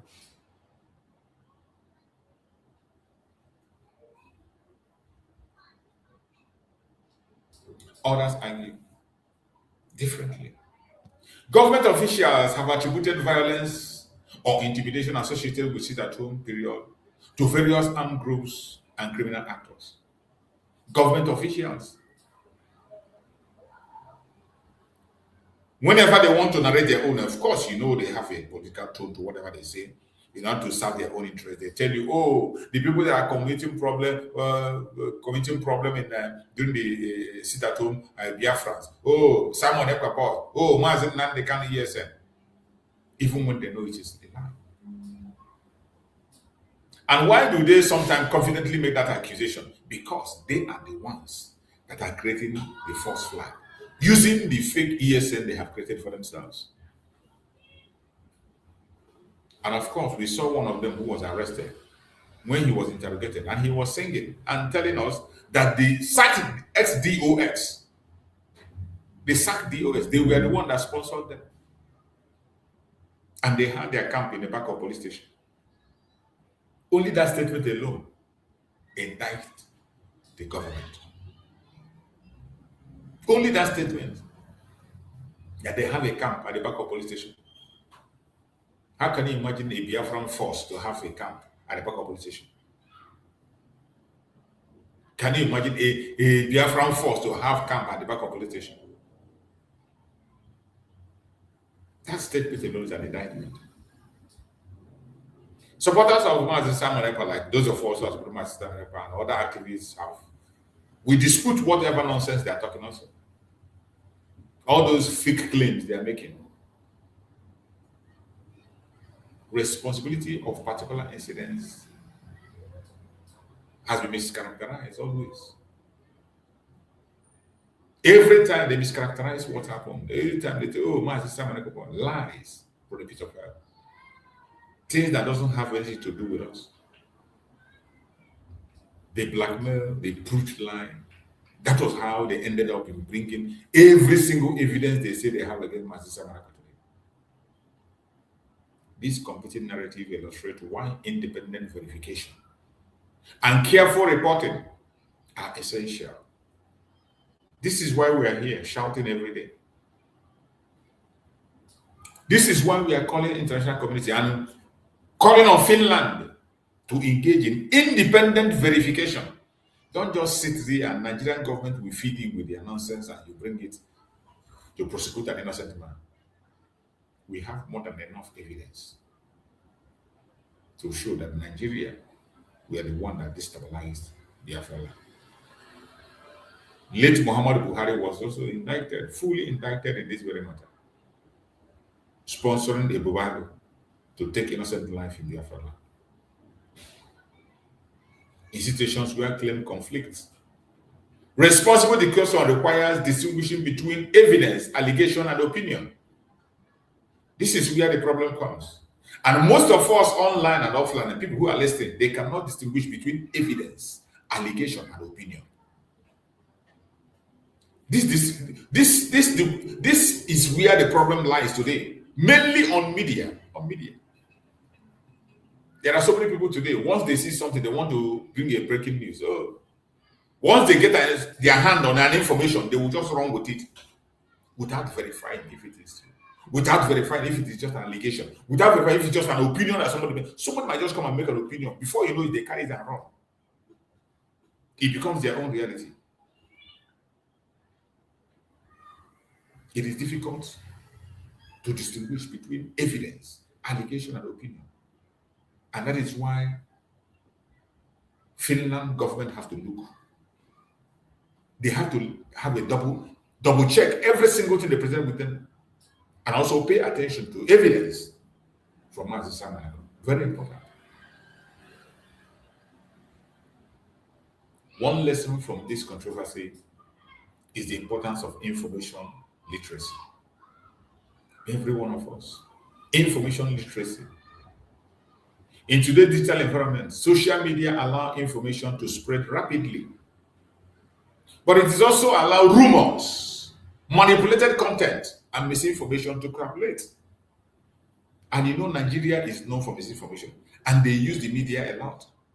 Just like when they told you that Simon Ekpa said that he's a content creator. Something that never happened. Something that has never happened.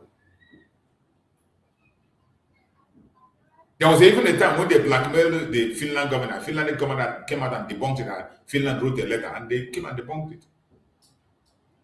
So how can a country that frames up items like this will come and give you an evidence and you take it serious to arrest your citizen? I believe they're going to right their wrong this time around. Whenever possible, every viewer should compare multiple credible sources, distinguish between verified reporting and commentary.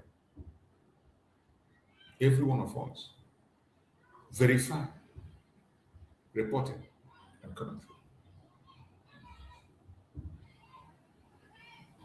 And remain open to new evidence as it comes available. Evidence will continue to come, just like in the case of Simon Ekpa. Even since the kidnapping, more evidence are pouring in. There are so much evidence. So I see no reason why Simon Ekpa will not be free. Responsible public discussion depends on accuracy rather than assumptions. Nigerian people are very good in assuming things. And our Biafrans are also following that suit. You just sit in one corner and you assume that this is what it is, even though it is not what it is. The time has come for us to think differently. We need to think differently.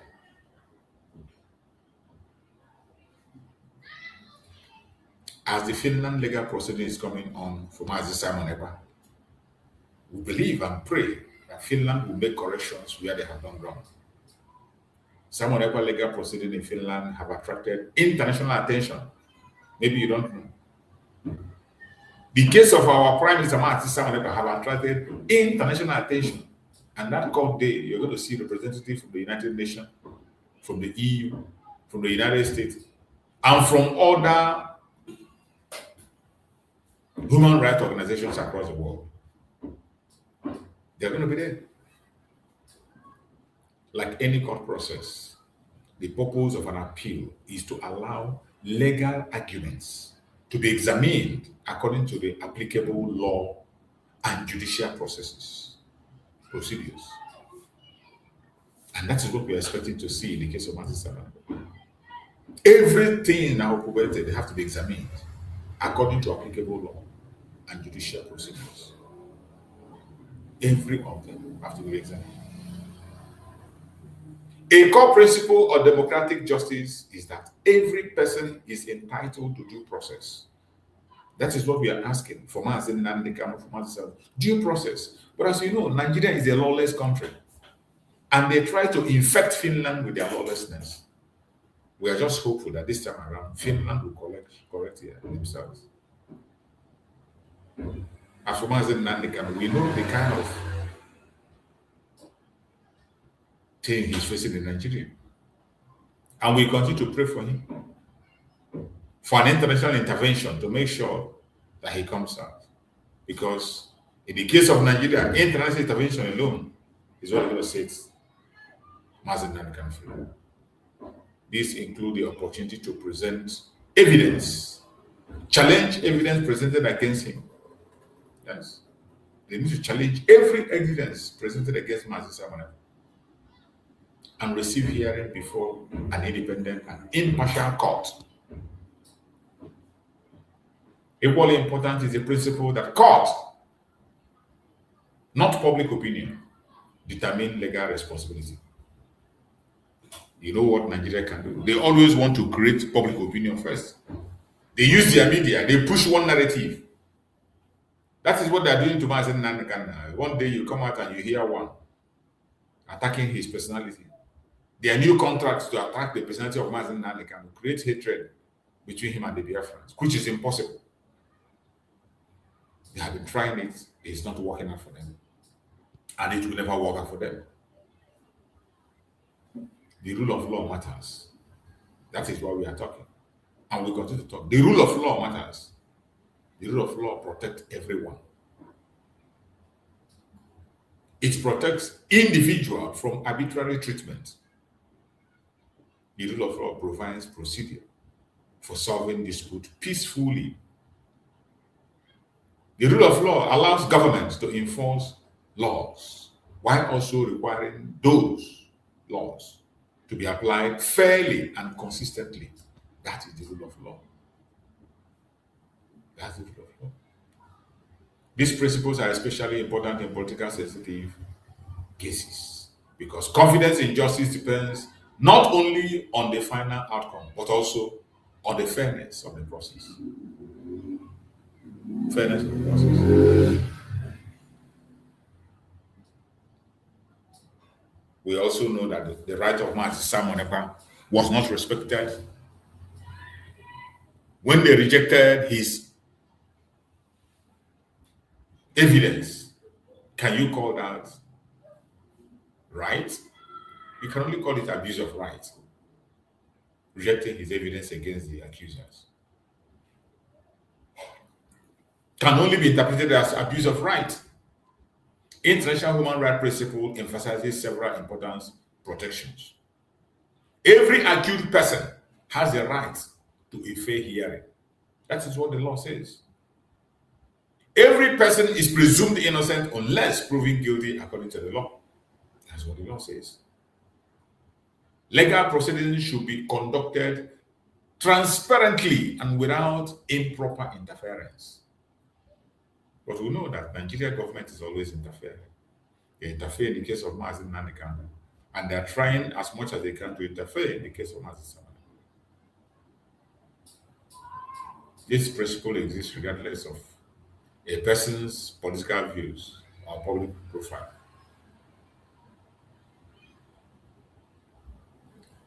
Now, moving forward, what do we do? What do we do moving forward? Public debate about southeastern Nigeria is likely to continue. The battle we are fighting in the southeast will continue. The only man that had the solution is Mazi Nnamdi Kanu. Hate him or love him, you're wasting your time. Likewise, Mazi Simon Ekpa. Except these people are free, whatever you are doing in the southeast, you're wasting your time. People will continue to disagree about the cause of insecurity, the effectiveness of political strategies, and the future of the region. We all know what the truth is, even though people will continue to disagree. Healthy democratic society makes room for disagreement while encouraging peaceful dialogue, respect for human rights, and reliance on evidence rather than rumor.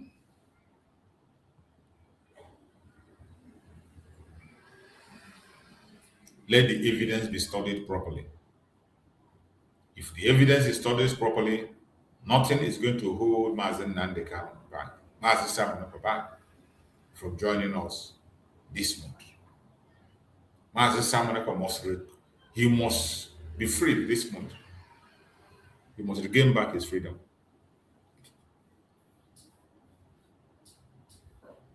As the legal proceeding continues, it is appropriate for observers to follow development carefully, examine credible reports, and allow judicial process to take its course. Whether one agree or disagree with any political position, principles such as fairness, due process, transparency, accountability, and respect for human rights remains fundamental. It doesn't matter what you think, what you say. They remain fundamental. So I appreciate every one of you, wherever you are, whatever you are doing in your own way. Continue to stand strong. Don't allow anybody to discourage you. Even though there are things that can discourage you. Like myself, I say it the way it is. Left for the way Biafrans are behaving, some of us are behaving. Nobody will talk about Biafra. But when I look and I see that it is not about you, it's not about me, it's about us. I'm still involved. I cannot run away. If you like, abuse me, curse me, block my channel, preach against my channel, castigate my channel. It will not stop me from speaking. I will continue to speak. Because I'm not speaking for you. I'm speaking up for myself. You can't shut me down. I appreciate everyone that is helping to share the program. Anytime you join, help and share. If they don't like you to join, you can watch anytime on your own. You can come and watch. I appreciate my beloved brother, Uche Onyende. Uche Onyende is always with me here. Morning, afternoon, evening. Always in the program. Thank you so much, my brother Uche Onyende.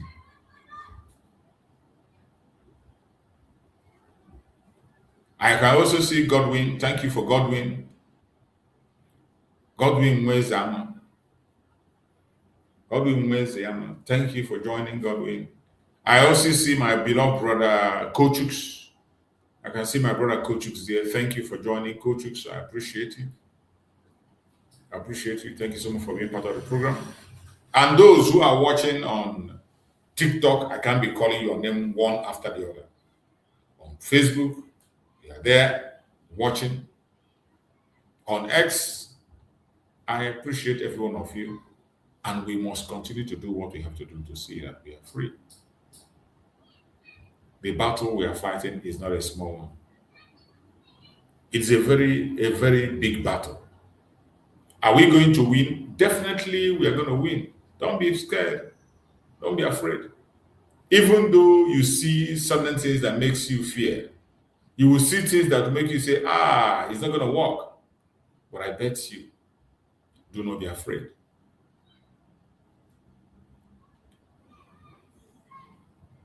Our Supreme Damazen Nandekano is still in Sokoto, facing problem because of you and I, and we need to do our own part to support him the best way we can. Many people have been visiting Sokoto, and the last person that visited Sokoto now is Madam Bridget. And Mazen Nandekano gave Madam Bridget a message to give to Biafra people. I'm going to try to bring up the video of Madam Bridget in Sokoto so that we can hear the message she has from Mazen Nandekano to the Biafra people. It is important. It is important we bring these informations before Biafrans. We cannot afford to keep silent. We cannot afford to ignore and say, oh, it doesn't matter. It matters a lot. It matters. It matters more than enough. I say more than enough. It matters. So we will continue to bring this information. Let me see if I can be able to bring up the message, the visits, the last visits of Thomas Nandekano, the recent one, Madam Bridget and one of his lawyers. I'm going to bring it up so that we can see what happened. We can see what happened. It's very important because every information is very important. It's very important. Some of us who cannot go to Sokoto, you focus on the informations that come. And whenever those informations come, take them as they come. Accept them. Don't attack them simply because it doesn't come from your angle. Simply because the person that is preaching is not your own man. You attack it. You attack it because the person that is speaking is not from your own group. The most important thing is that is the message coming from the Supreme Leader. If it is from him, you are bound to listen. Let us hear the message they have. Lovers of freedom, we are leaving Sokoto now. This is our Sultan Abubakar, the third international airport, Sokoto. We are now boarding back to Abuja. Thank you so much. me and Madam Bridget Okafor, we are now leaving Sokoto back to Abuja. Thank you so much. Madam Bridget, greet the lovers of freedom. Thank you, lovers of freedom. Listen, when we arrived, even when Barrister Mandela is making video and saying that we have arrived Sokoto, for me, I did not believe it. In my head, if I haven't seen Onendu, I haven't been to Sokoto. Even when we went inside the correctional center, waiting for Onyendu, it was still playing in my head that I'm not yet in Sokoto until I saw the greatest man emerge and hugged him from head to toe. Yes. And just like I said in the previous video, this trip is for all the mothers, all the women. Yes. Onyendu say loves you, and for us to be strong, not to be afraid at all. Thank you very much. Bye-bye. Thank you so much. Thank you so much. Yeah. Back to Abuja. Yes. Abubakar Sultan, Sultan Abubakar III International Airport. Bye for now. See you soonest again. Thank you. That is a message that he has had. You can equally visit Mazen Nandekam in Sokoto. Remember, they made a move to remove Mazen Nandekam from Sokoto and bring him to Abuja, but Mazen Nandekam said he's not interested in moving to Abuja. That is our supreme leader. Remember, Mazen Nandekam have already put in for appeal. And up to today, Nigerian government have refused to speak on the appeal of Mazen Nandekam. Normally, they are supposed to respond to that appeal within 30 days. Within 30 days, they are supposed to respond to that appeal. But Nigeria is not a normal country. The rule of law does not apply to Nigeria. And Mazen Nandekam knows it, and that is why they are afraid of him. The case of Mazen Nandekam have exposed Nigeria for what it is. You know that Mazen Nandekam filed in for appeal up till now, for how many months? They never respond to that appeal. And all they are trying to do is to tell Mazen Nandekam they want to take him to, transfer him to Abuja. Was that how you took him to Abuja? Was that how you took him from Sokoto? It was the court that wrote, that passed a judgment to take him to Sokoto. So if you must take him away from Sokoto, the court must sit. The court must sit and they will bring him back.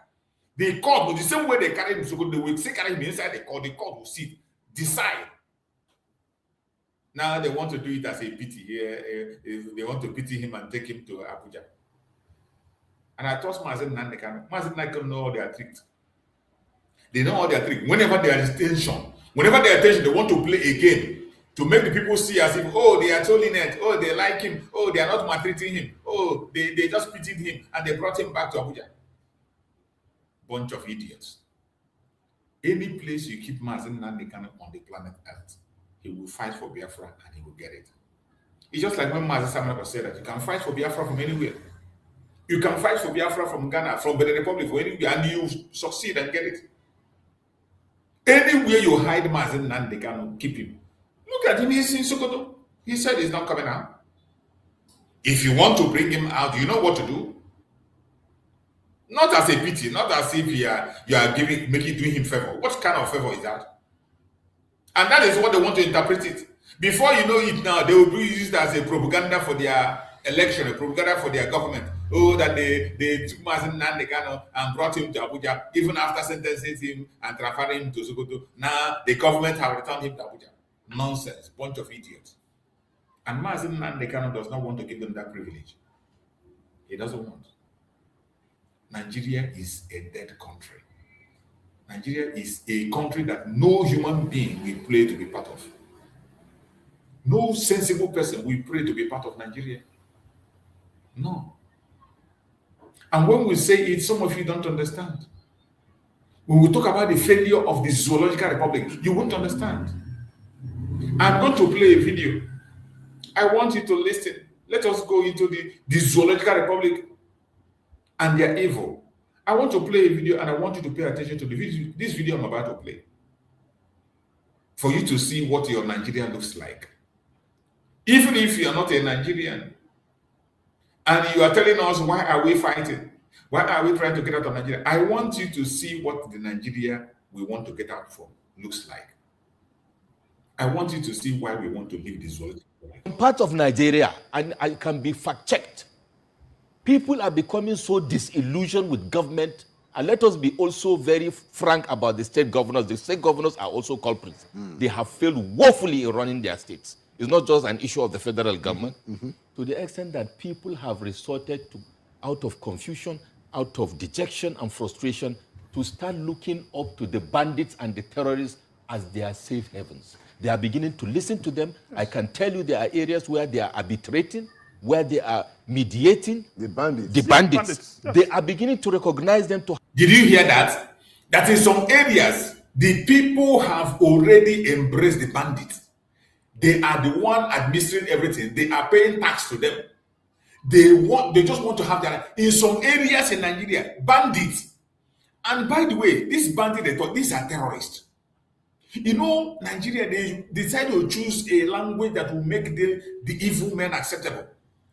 In some part of Nigeria, this man is here on a national TV telling you that the citizens have accepted terrorism as a way of life. The citizens have accepted the terrorists to administer security for them, administer their welfare, and also they pay tax to these terrorists. I didn't say it. This is a man saying it on national TV. I want you to hear it from him. They are beginning to listen to them. I can tell you there are areas where they are arbitrating, where they are mediating. There are areas where the bandits are administrating. There are areas in Nigeria where bandits are administrating. There are areas in Nigeria where bandits are the ones administrating in Nigeria. To listen to them, I can tell you there are areas where they are arbitrating, where they are mediating. The bandits. They are administrating and they are mediating. The terrorists are administrating and mediating for the citizens in Nigeria. This is a country they want to be part of. This man is a northerner. He is saying it on national TV. There are areas where bandits are administrating, bandits are mediating.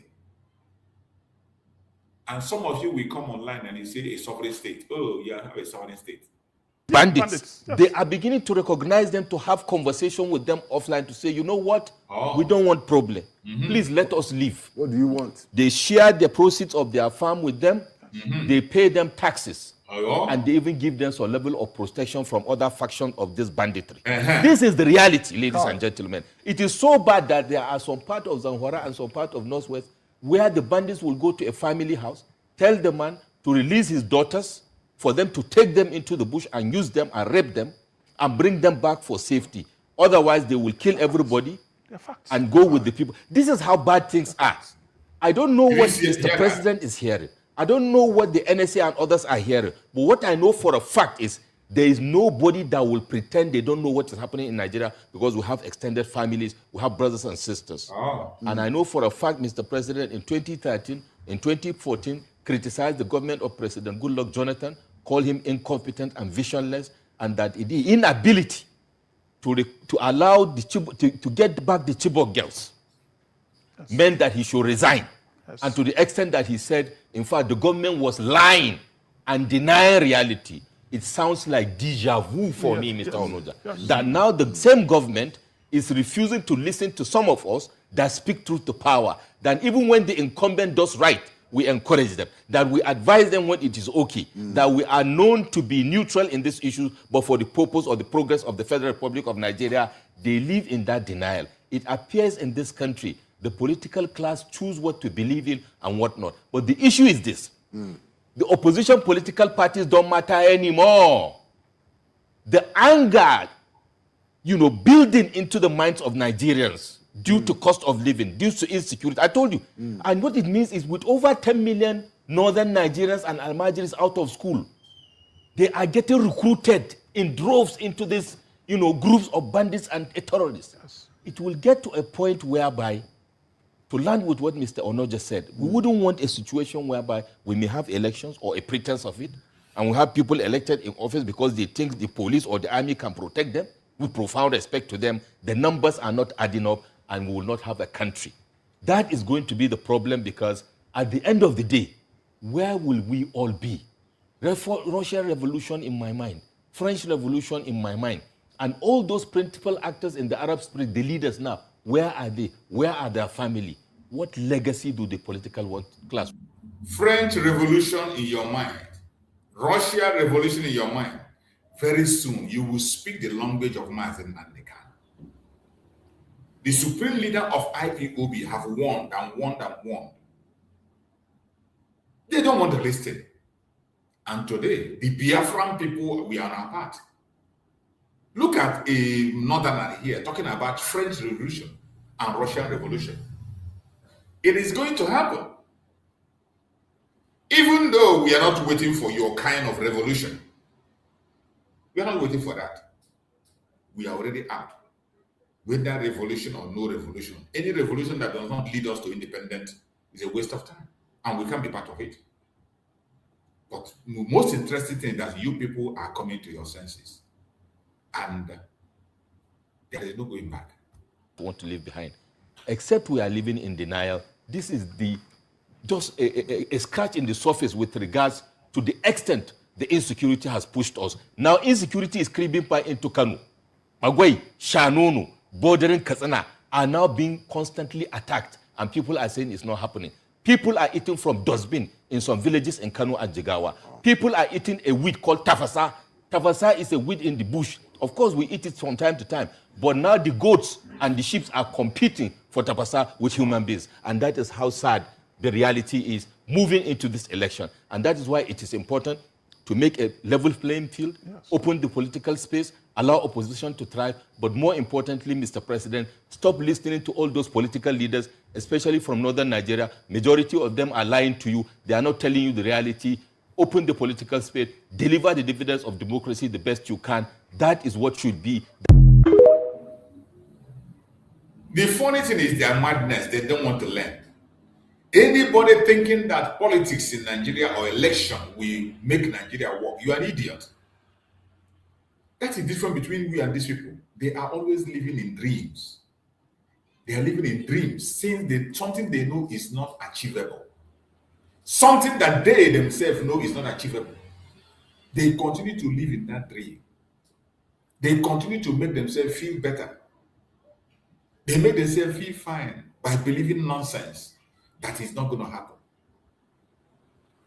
After all this complaint, look at him. You are calling for dividend of democracy. Do you even have democracy in Nigeria? The same thing you said during the time of Goodluck Jonathan. The same thing you said in Buhari. You are still repeating this thing. And when the next person comes, it will be even worse. And yet you don't want to learn your lesson. Bunch of idiots and criminals. The Supreme Leader Mazen Nnamdi Kanu have given the word of Biafrans. And every one of us as Biafrans, we stand behind it. We stand by the side of our Supreme Leader. And there's nothing anybody can say or do that will make us to walk away from that decision. Mazen Nnamdi Kanu is our own saint that we know. Not just our saint, he's a saint that has been proven to be a saint. And he has given the reason and shown that he is truly a saint. Truly, truly a saint. And we have seen his good work. And that is where our hope and faith lies. I want you to listen to this. Saints in the Bible. Saints. The saint today, in a book for them in the Bible, is a human being like Nnamdi Kanu. Odumaye speaking. They are not prophets. They are not pastors. But God used them. They are truthful people. God will use them to save their people from the hands of their enemy. Yes. That is why their history was written down in the Bible. That is Nnamdi Kanu for you. Of course. Friends, those that live good life. Hey, hey. It must be level of honor. It must be your rejected. It must be your say no. It says all you well.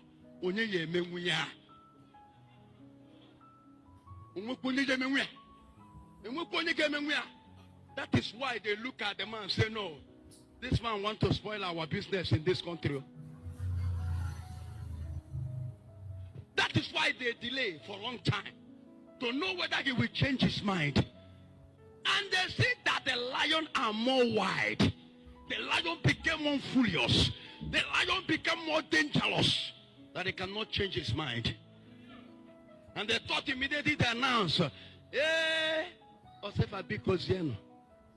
no, why? When they're moving him, they're not talking. Enter, let's go. It's in a prison. Let's go. Yeah. People video him when they're carrying him out. They say, Dalon. These are what they call people that fighting for freedom. They are the freedom fighters. These are Mandelas. I pray for you. I pray for you. Odumeje is speaking. Like him, hate him, he's speaking the truth. Now the cloud is Savior. These are the men like Moses in the Bible. These are the men like David in the Bibles. These are the men. David is not a pastor. David is a leader. That's so how evil people has taken over the government of Israel, and the people of Israel that are supposed to enjoy the good resources that God gives them are suffering, taken away by the enemy. Serving people that are supposed to serve them. And God raised David. David is the same David is the son of Nandekalo. When you are talking about David, you are talking about Nandekalo. If you are talking about Moses, you are talking about Nandekalo. Of course, he's our David, he's our Moses. It is not when the person carry Bible. It is not when the person wear collar. I am telling you, if a trumpet stands today, a lot of pastors Nandekalo will go to heaven. A lot of pastors will go to hell. Absolutely. Amen. I pray for you. A raw message. If you like, take it. If you like, leave it. Hate him, love him. The truth is the truth. And the truth, once it's been spoken, it is as clear as crystal. The only people that fail to embrace the truth and they are very worried and scared of hearing the truth are those corrupt, evil ones. Those who have sold their conscience. They don't want to listen to the truth because they have sold their conscience. But if your conscience is clean, you will always stand by the truth. And when you hear the truth, your heart will rejoice. When you hear the truth, your heart will leap up. He had Udumeje. That Mazen Nandekan is a saint. That even if the trumpet sound today, Mazen Nandekan will be in heaven. And most of your GOs, general overseers and whatever, they will be in hell. Are you doubting that? Do you have any doubt on that? That if the trumpet sound today, so many of your general overseers will be in hell.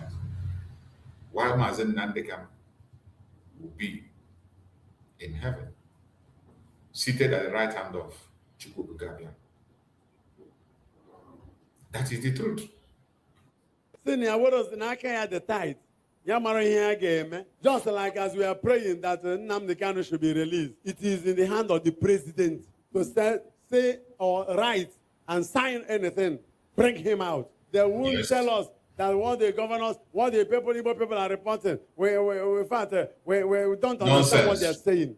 It is in the hand of the leader to save the southern Nigeria, southeast here, from what we are passing through. Let Nnamdi Kanu be brought out and be given an assignment. Mazi Kanu, the youth of Igbo respect you. There is no other person they respect the way they respect you. Both Christians and non-Christians, go and use them to stop this insecurity in the southeast. Nnamdi, can you do it? If he can solve it, what are they holding him there? If the solution is there, why killing these boys? So in this my anniversary week, before the Lord, I plead again to Mr. President, our President Tinubu, please, it is in your power. Let it be one of your achievements.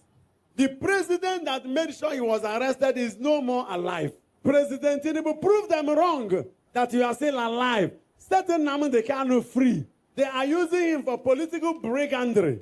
All this political brouhaha you are hearing from them are not true. Bring him out. You will not understand what I'm saying until you retain him there. Mr. President Tinubu, listen to what Father Mbaka is saying. And those of us here who want him to be released, wave your hands to the Lord.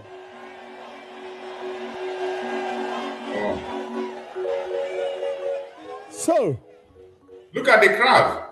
But one idiot. Those who want him released, how many of them? How many you of see them? Millions of people. There is what they call amnesty. I am Millions of people. One idiot came out and said that if you take the life of Mazen Nandekano, that peace will return.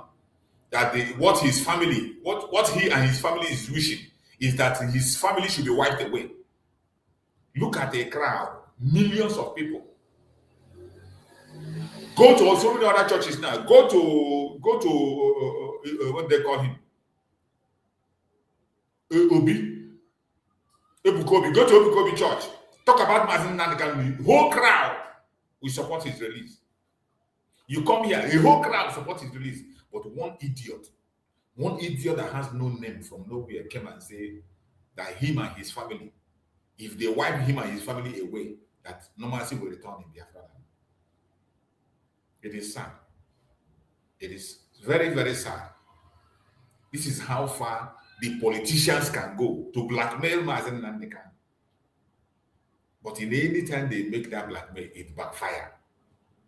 Anytime they push that propaganda, it backfire. They pay with their own life. Anytime they make that devilish move, it backfire on them. And it will continue to backfire. They are. See, I'm talking about security solution evolution. If the fact and the reality of the security evolution is embedded in the personality of this young man that is in bondage somewhere, and there are crises here, and some people are using him for political rubbish, and those who declare that he must not be released are corrupt. None of them is better than the man that is arrested. All of them who are saying that he must not be released, that if he's released, what will happen? You are holding somebody and things are getting worse. Why not release him and find peace? So, Mr. President, if you do this, one day you will say, Father Mbaka, God bless you. I'm giving you an expo you don't understand. Because if you don't know, many vultures are gathering against you. The bird doesn't know that there are gathering of vultures and hawks. When I was telling President Jonathan to remove Jega and continue your dynasty, they said, Mbaka, keep quiet. Mbaka, keep quiet. I asked Jonathan, who is holding your ladder? You are no longer with Jega. When I offer a solution, they will call it politics. Which party do I belong? I belong to the party of God, the Father, Son, and the Holy Spirit. I belong to the party of the Eucharistic Jesus. Yes. I belong to the Ayayayeo party. Party of the Umikuku. Ndinefe Chineke. When Jonathan disobeyed me, the president, you saw the result. Remove Jega and find somebody else. He said, who is Mbaka to talk? Mbaka, keep quiet. Mbaka, why? Okay. If this is the prayer I am making, I'll never ask the president for anything. Release him. Release Nnamdi Kanu. Many people are afraid of mentioning that name. Many are shying away. I'm not one of them. I'm Igbo. Now, Nigeria. Oh, yeah, no, 30 years in priesthood. I'm not talking about 30 days, though. Not 30 weeks. Not, oh. Ayeyeyo. Thank you, Jesus. To the glory of Yahweh Sabaoth.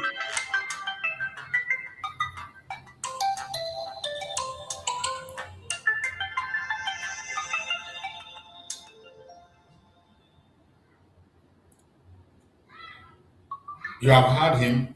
The message is very clear. The message is very, very clear. And I thank you, there are still people that have conscience who can speak. There are still people that have conscience in various places who are speaking out and voicing out their own opinion and voicing out for the freedom of Mazen Nnamdi Kanu. Mazen Nnamdi Kanu still enjoy 99% support from Biafra land. 99% support from Biafra land. The only 1% that is not even off the 1% are politicians and their families and their cronies, the saboteurs and those who are working with them. They are the 1%. 99% Mazen Nnamdi Kanu still enjoy that support. And Nigeria is gone. Nigeria will never survive. With what they did to Mazen Nnamdi Kanu, Nigeria will never ever survive. It doesn't matter what they do. It doesn't matter what they say. It doesn't matter how they say it. Nigeria is gone and gone for good. And will never ever survive. It will never survive. A country that is doomed. A country that is doomed for destruction. There is nothing you can do to make it survive. And we prove that from the information that is coming from their own media. From their own media.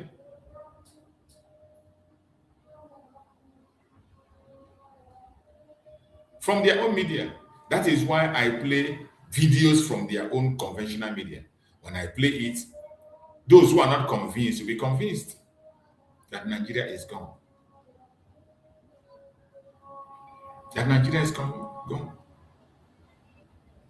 It doesn't matter what you think. It doesn't matter how you feel. It is a truth that must be told.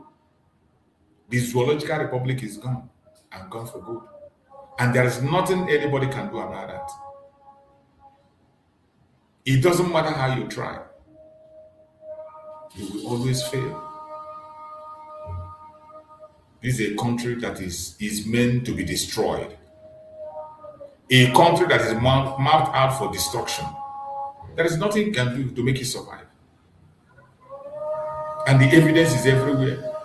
That is why every day, morning, evening, I go to their media, I bring evidence to show you. Let us listen to this short video again. Just round up. This country is blessed.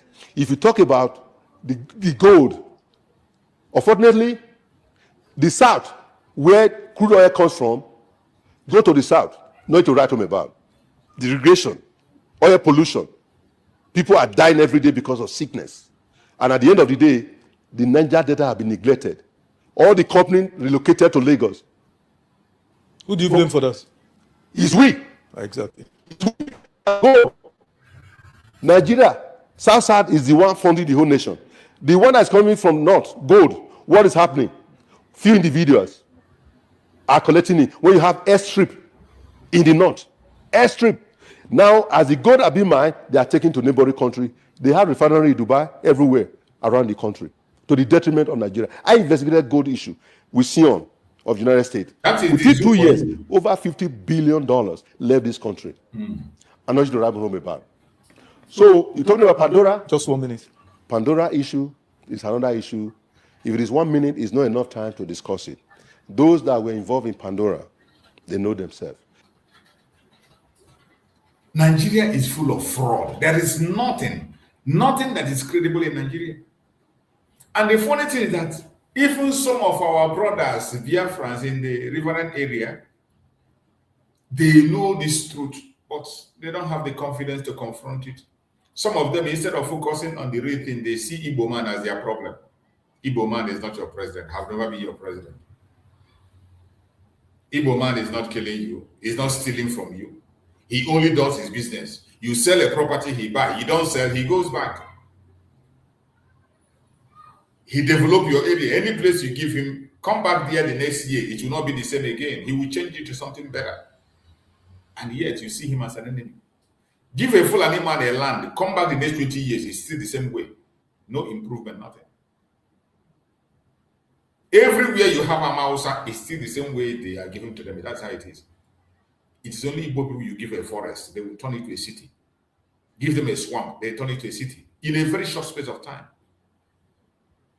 Give them a rejected place. They stay there. The next year, you come there, you can't even buy land there. And yet, they are not appreciated. And they want us to continue to be in this kind of evil entity. They want us to continue to pretend all is well. Oh, we are part of Nigeria. We are not part of Nigeria, and we will never be. We are not part of the Zoological Republic, and we will never be. Whether you like it or not, your hatred can never change the truth. The truth remains that we are no longer part of the Zoological Republic. We are not part of the zoo. And there's nothing that will make us to be part of it. We have left the zoo, and we have left the zoo for good. Wherever you are as a Biafran, begin to prepare yourself. Begin to prepare yourself for the days ahead. Prepare yourself. Biafra is much more closer today than it was yesterday. They can hold Mazen Nnamdi, they can continue to. You can imagine, now they are the one begging Mazen Nnamdi to come to Abuja. And Mazen Nnamdi can say, no, I'm okay in Sokoto. Let me be in Sokoto. Since your court kept me in Sokoto, if you want me to get out of Sokoto, through that same process you brought me to Sokoto, that should be the process. And that's the right thing to do. You follow the same process. Not to come from the back and try to play a game to claim good man when your motive are all evil. You come in prison from the back. Only for everything is politics for them. Everything for Nigeria is politics. A man that you kidnap through your court and you take him to Sokoto. Now you want to follow the back door and bring him out. You are telling him to come on and follow you. And he says, no. Never mind. Respond to his appeal. He will not respond. Respond to his appeal. He will not respond. His appeal case is in the court. The least you can do is to respond to the appeal. You do not want to respond to appeal. You feel that the best thing for you to do is to go and use him for politics. Oh, so when you tell him to come to Sokoto, he will begin to jump up. When you tell him to come to Abuja, leave Sokoto and come to Abuja, he begin to jump up and say, oh, Nigerian government have done him favor. Right? That is what you're expecting. You want him to be jumping up. That the Zoological Republic have done him a favor. Mazen Nnamdi is not that kind of a person. He's a man who knows his right and is ready to defend his right anytime, any day, anywhere, any place. So no matter how you try to push your lies, your propaganda, you can't stop him. The more you continue to hold him, the more you destroy your own image. The more you continue to delay Mazen Nnamdi, the more you delay your own progress. Maybe you don't know before. Now you are beginning to realize that a country that is operating like a robot. Operating like a robot. You can't even obey your own law. You can't even obey your own law. Your law says that when somebody go for appeal, within 30 days, there must be a response. There must be a response within 30 days. Now, for how many years? How many days now? Almost how many months now? You have refused to respond to the appeal of Mazen Nnamdi, only to come and tell him to come to Abuja. Mad people everywhere. Let us see the little update they have in their media before we round up the program. Let's have some update from their Zoological Republic media to show the world what they look like. What the zoo look like, because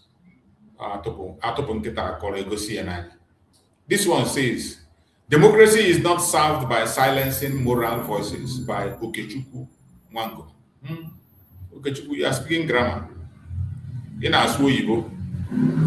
A Nigerian lawyer is by law a barrister and solicitor by Prince Mandela Omeburu Esque.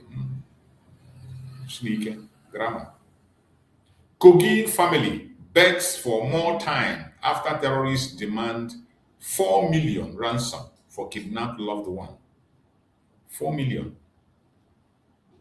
See, every day, kidnapping and paying ransom. Nobody even, when they kidnap you don't even talk of rescue. Once your person is kidnapped, you just begin to look for money. Begin to look for money because help is not going to come from anywhere.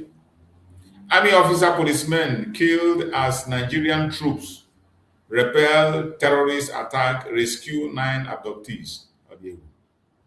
Odiego. Nigeria is bleeding. Yoruba Union urges Nigerians to vote Tinubu out in 2027. No, vote them in now for out. Vote Tinubu out. As you talk at night, you could just go out. Biafra. 2 firefighters helicopter collide mid-air while battling grease wildfire.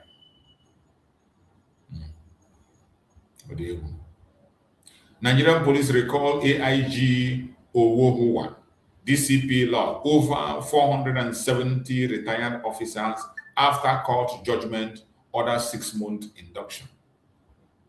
They are mad people. Officer petition IGP over ACP Ngozi Braid's alleged 3-month absence from duty. Post unauthorized foreign trip. They are mad people. Journalists narrowly escaped being burned alive as suspected thugs attack PDP defection event in Ebonyi. They are Nigeria ends 2026 Commonwealth Games as Africa's best performing nation, only African country in top 10. Wonderful individuals wasting in a country. You are wasting. You could do better alone. You could do better on your own. You could do better and leave this zoo and you become a better person. Outrage as gunmen invade Enugu Catholic Church. Kidnapped seminarian, catechist, 3 worshippers. This one happened yesterday. Kidnapping in Enugu, inside the Catholic Church. They went into the church and kidnapped seminarian, catechist, and 3 worshippers in Enugu yesterday morning. In Enugu. Prophet El Buba launches over 20 security outposts CCTV network. Deploys guard to combat crime in Just North. You are trying your own on armed people. What are they? Which arms you give them now? Which they go use now? A double bar they go use to protect the place. These people. Police rescue 1 as gunmen invade Enugu Catholic Church, abduct 3 worshippers. Now confirm they are mad people everywhere. Ex-APC governorship aspirant Oluwomi abducted again after accusing Oyabanje of using police to persecute her. I never see anything. There are mad people everywhere. When crime become an economy by Femi Falana. The only grammar I'm going to speak now. Crime is already an economy in Nigeria now. You speak grammar, finish, you go sit down. 71 LCSOS warns Nigerian democracy at crossroad. Demand withdrawal of bill targeting NGOs, social media. They are, thank God I'm not there with you people, mad people everywhere. At least 37 tribal others killed as drone strike hit court meeting in Sudan, Darfur. That's Africa for you. Tragedy everywhere. Ruler file 4 suit against Imo police Tiger Base over torture, missing infant, extrajudicial killings. Tiger Base, their case, only God will judge them. No law court in Nigeria will judge it because they are the same. They are the same. No law court will judge the case of Tiger Base in this world. Now God in heaven will judge them. EFCC petition accuses Ondo Speaker Deputy Clerk of forging lawmaker signature to approve 70 billion budget. I never see anything. They are forging a new thing. PFIPC scandal. Adeyemi lawyers reject one man's fake agency narrative. says CBN budget office, others recognize council. Tell me, we'll have only one man open agency for Nigeria. And the people are listening to that nonsense. Idiots. Iran executes 2 citizens accused of spying for Israel. I go kill myself, finish now. Showore returned to court as DSS trial over Tinubu is a criminal remark resumed. Tinubu is a criminal remark resumed. They caught again today. You and Tinubu now I will do that on a court case until he come off for power. Tinubu meeting was not secret. Catholic priests reject presidency attack on Cardinal Onayeka.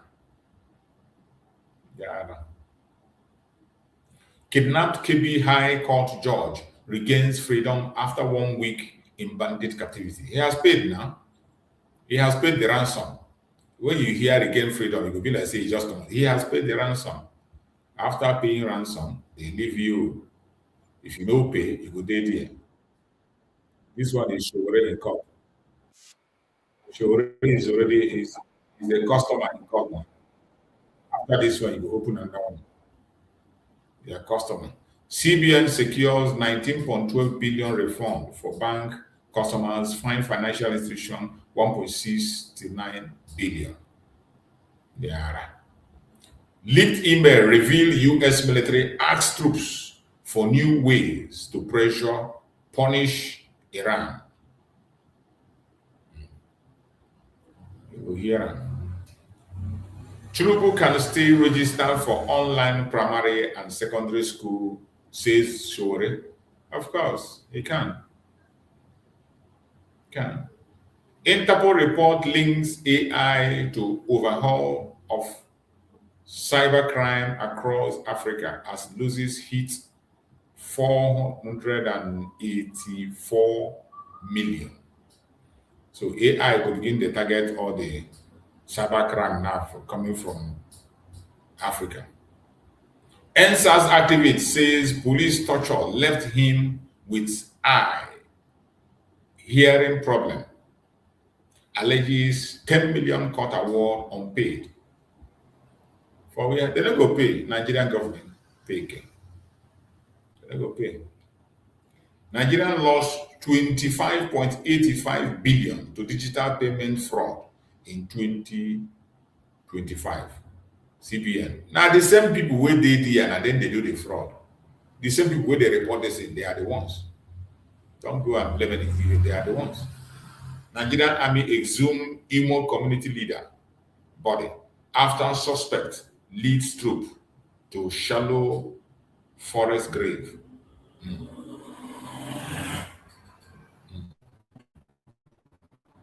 And so, we no longer sleep. Enugu women cry out after Catholic church kidnapping. That is it. That is the zoological republic for you. Look at this man, this criminal. What is Tinubu rejects calls to sack me over Mary Habila's death. Told me, Dave, go and build more roads. Omahi says. Chineke mere mmadụ ebere. Ị na-afụgo ya ọ na-afụgo ya ndị one Nigeria. Ndị one Nigeria. Una go here. People na no more here. We dey here. We dey here. Una go here by force. Chukwu Okike Abiyama will never allow us to see shame. As for we Biafran people, we are gone and we are gone for good. So my fellow Biafrans, already many of us are already in Finland. Tomorrow is our protest in solidarity with Mazi Simon Ekpa. The protest is going to hold tomorrow. So everybody is expected to be out there as early as 10 a.m. 10 a.m. there will be a march. So wherever you are, make sure that you get prepared. The reason for you coming to Finland is nothing but for that protest. So everybody must be out there to participate in that very protest tomorrow. No matter the group where you belong, no matter where you belong. Everybody must be out there. Everybody must be out there to do their own part. There is nothing like I'm in this group, I'm in this group, I'm in that group. We all belong to one single group, and one single mission is what brought us. And every one of us have to participate in that very protest. If you're not yet in Finland, hurry up, make sure your flight is going to land before 10 a.m. tomorrow.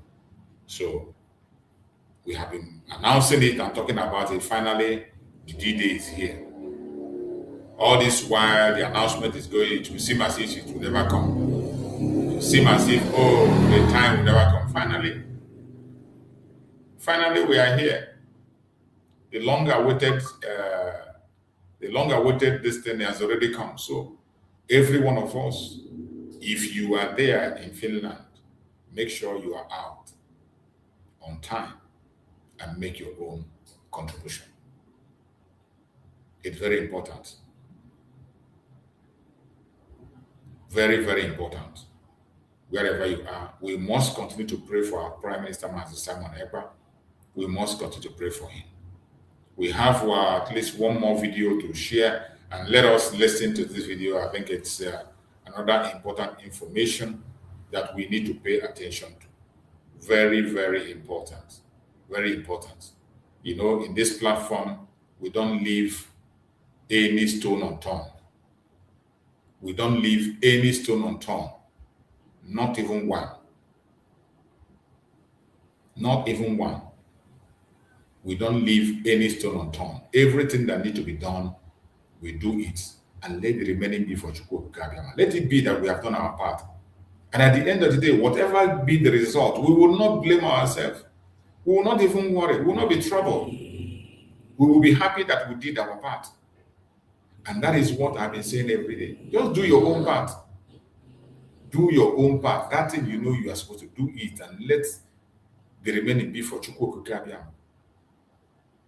You can't do everything. You can't be everywhere. But those things you know we can do, let us just do it.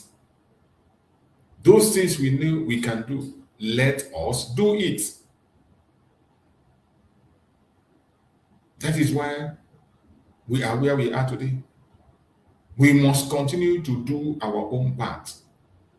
Anything in our reach to do, to make sure that our supreme leader, Mazen Nnamdi Kanu, is secure, we'll do it. Anything that we will do to support our Prime Minister, Mazen Simon Ekpa, we will do. Don't allow anybody to confuse you. Do not allow anybody to distract you. No matter what they say, no matter what they do not allow them. Do not allow it to make you get weak or to make you say you are not doing what you are supposed to do again. No. No. We must continue to do our part. We must continue to do what we have to do. Let us see what we have on this very attack. Yes, the genocide.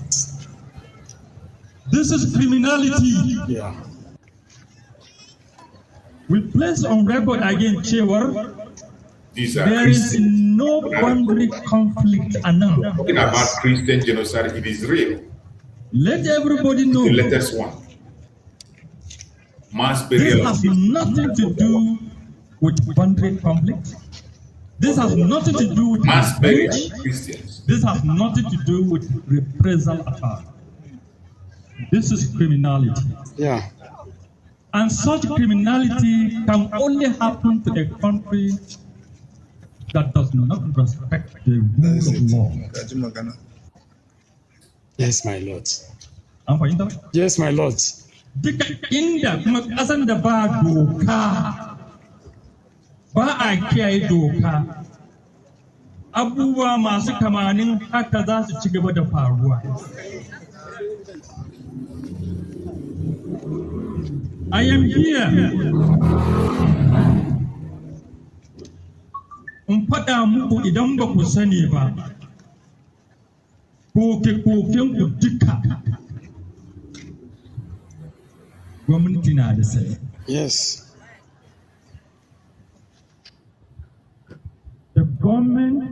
before this one is aware. Gwamnati na da sani inda ta yi abin da ya kamata da ban taru haka ba. Sai dai mu taru mu commissioning. Imagine people, dead men, human beings, mass burial every time. And each time you see this mass burial, it's all we acknowledge the condemnations all over the world. And when they talk about Christian genocide, some person will come and say it's not. What do you call this? Okay, it will become genocide only when they wipe away all the Christians in the north. When they wipe away all the Christians, then and only then. And now you will confirm it with genocide. So you are waiting for Biafrans to be wiped out before you tag the attack on us genocide. Even though we will not wait for that time. Wait for that time to come.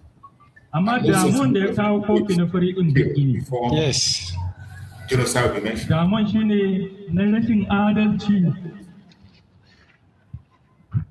Yeah. The message to you, Chiefdom Netawa, and address this to the political elites Netawa. Ko ba kwa son mutanen ku ji tausayin Allah, ku ji tausayi. Ku ji tsoron Allah, akwai shari'a. Allah yana ji, Allah yana gani, Allah kuma zai yi shari'a.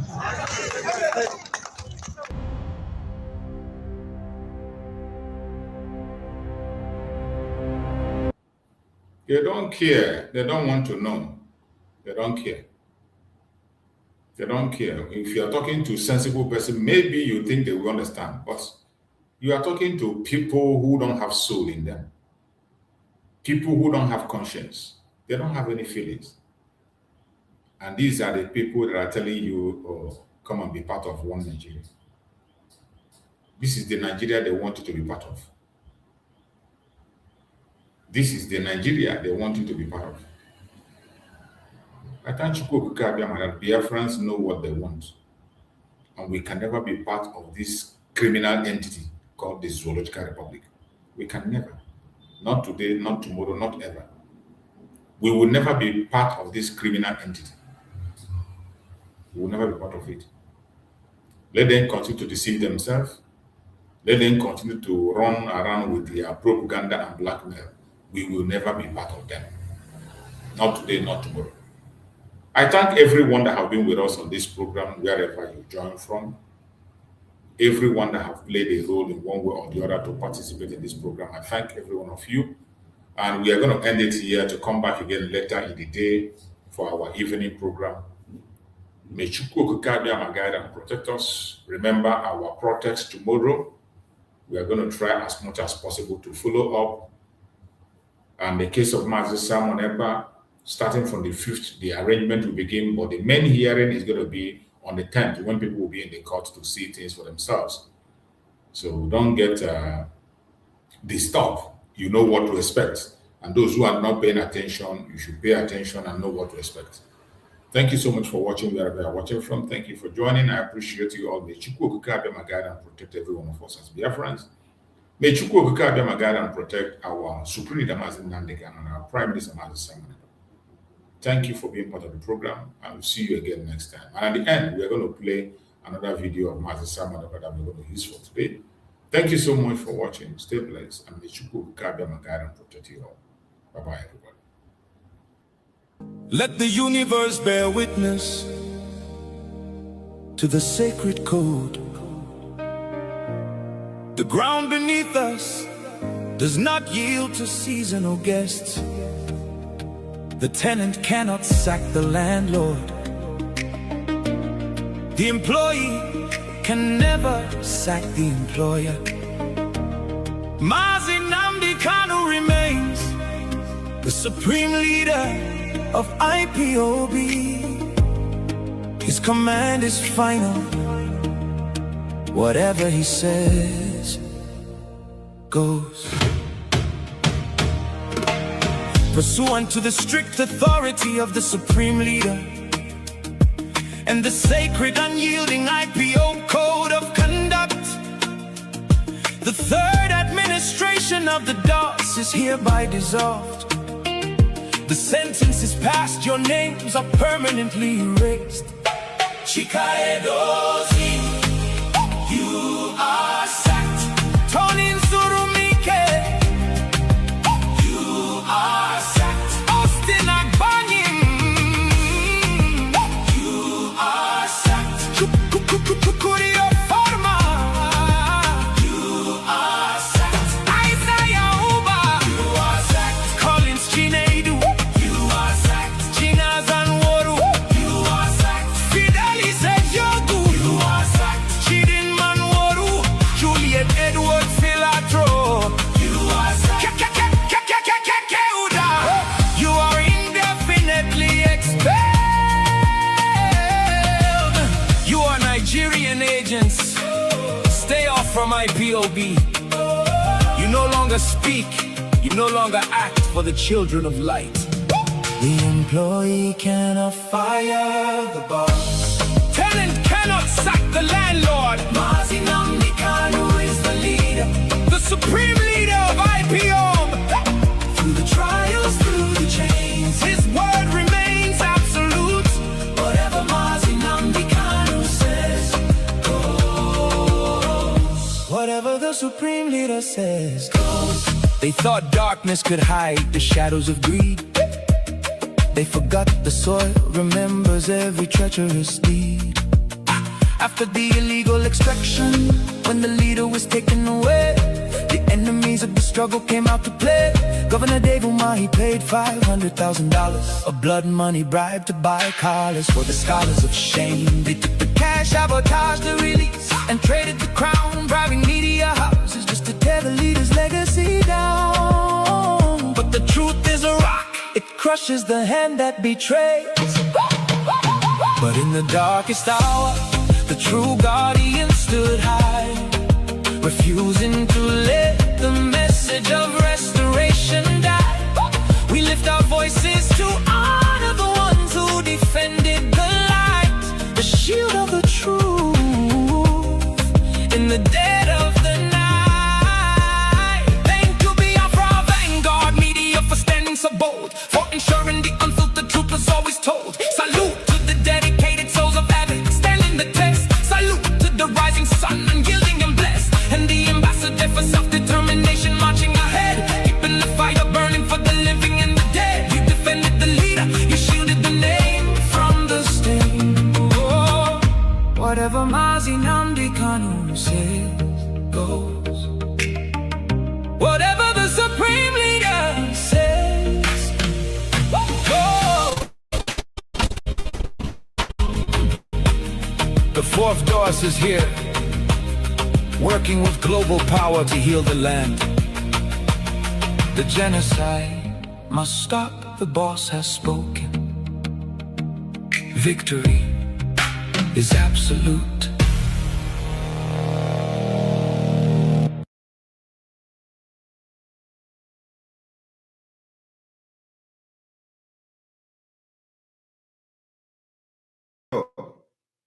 No.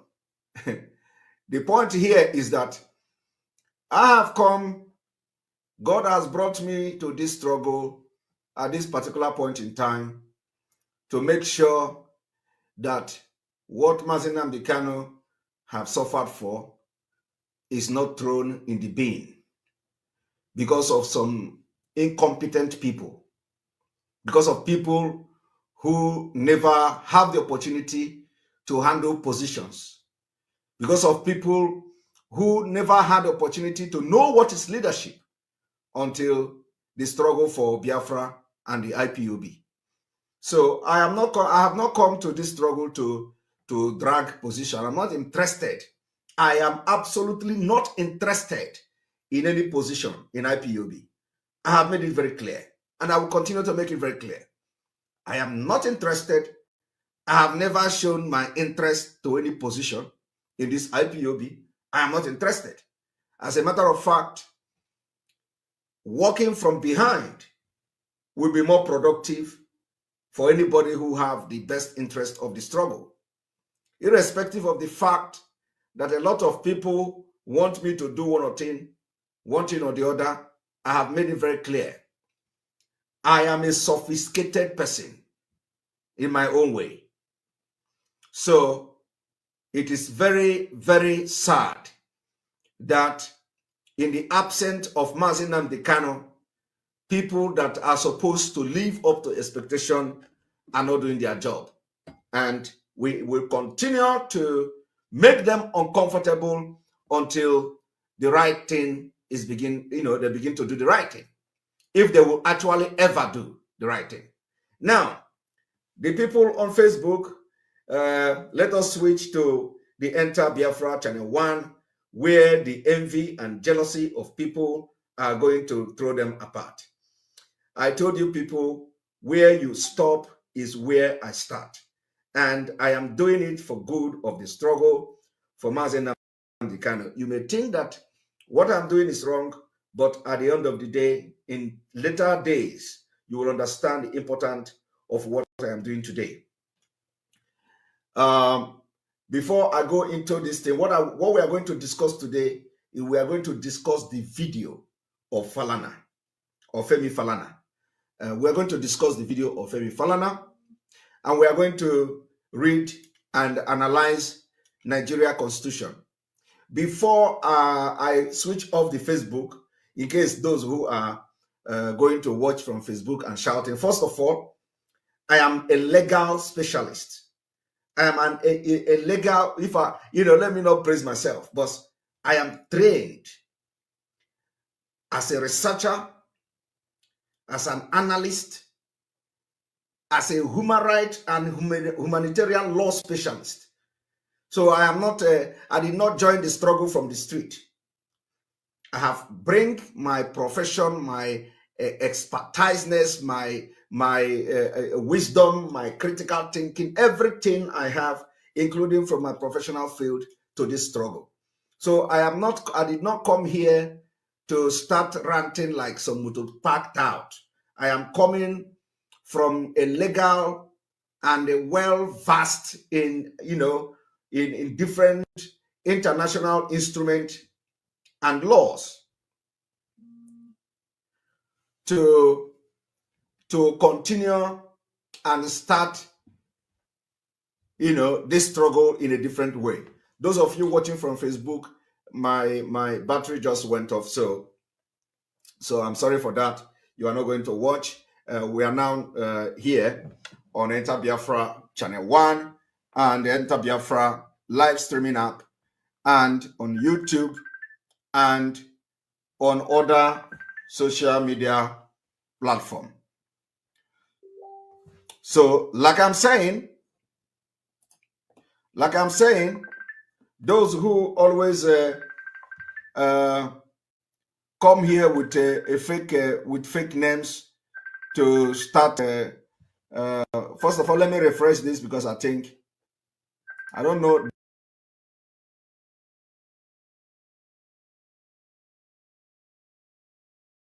Is when they will start to call. But anyway, so it is not. A lot of people say it is bragging. A lot of people say I am indisciplined. A lot of people say, my brother, when I see impunity, you are going to see my indiscipline. Indiscipline. If that is what you call indiscipline. Some of them don't even know the meaning of indiscipline. I have already blocked the idiot, Zen VPN. What is Zen VPN? So if you think what I am doing is indiscipline, that is the reason why I call you illiterate. That is why I call you illiterate. Illiterate is people who use word without knowing the meaning of the word. And these are the people that are, constituting nuisance in the struggle. I continue to stand for truth. I continue to stand for justice and fairness, because that is the only time Biafra will come. Biafra can never come under the pretense of lies, propaganda, and impunity. Corruption. You can't get Biafra from that. it is also very sad to see the leadership today announcing on Radio Biafra for the good job the so-called Almajiri media warriors are doing. The people that are seeking asylum in different parts of Europe, and they are openly calling for head of people to be cut off in Biafra land. Do you know what, do you actually, do the leadership, the Chika, does them actually know the implication of the people is commending on Radio Biafra? These are the things that when reasonable people listen to them, they just go back to sleep and wait for Mazi Nnamdi Kanu to come out before they join the struggle again. How can somebody who is leading this movement will come to Radio Biafra and commend e-warriors who are advocating for people's head to be cut off in Biafra land under the name of IPOB? And they are seeking asylum in the country where they reside. And they don't know the implication of that. They don't know the implication of that. That is why you can't, if you are leading a nation, you must watch. That is why sometimes they come to say, we are waiting for the Chike Doziem brokers before. We have to be a watchdog to correct, because at the end of the day, it is me and you, and above all, Mazi Nnamdi Kanu, that his life is in question here. So why would somebody, because you are not, it is not me. It is not me. Do you know the people that are filing report against IPOB all over the world? Do you know the people Fulani are using against IPOB? Do you know the kind of things? These are the people who want to run away from being called terrorists. These are the people who say they don't want to go into Anambra State. They don't want to continue sit at home so that they will not be tagged terrorists. While people who you have come openly to commend on social media are calling for the head of people to be cut off in Biafra land. And they are seeking asylum in the country they reside. They don't know the implication of that. And do Chike Doziem understand that the people he was commending today were actually calling openly for the head of people in Biafra land, the people who presumably are in the same struggle with them, for the head to be cut off in Biafra land. But they are yet to cut off the head of Wike. They are yet to cut off the head of Gold Uzodema. They are yet to cut off the head of all the DSS that are killing our people. No, Okike no. And they are seeking asylum in Europe, in a civilized country. The implication is that if the government of those countries actually see that video, that is the end of that idiot. That is the end. He can never ever be granted asylum. I am telling you, Harrison Harrison Godday, how can somebody take over the leadership? Nobody wants to take over the leadership. The struggle for Biafra is in autopilot. And I'm going to explain more about autopilot today. So, if the country where the person is seeking asylum see the video, that is the end of the person. The person will be deported back to the zoo. Let me tell you, people are being deported every day back to Nigeria, including those who are claiming they are IPOB. A lot of people are being deported. If you don't know, ask question. Ask question. Because people are being deported when they cannot actually prove their case. They deport them. So you should understand the implication of coming on social media and advocate for people's heads to be chopped off.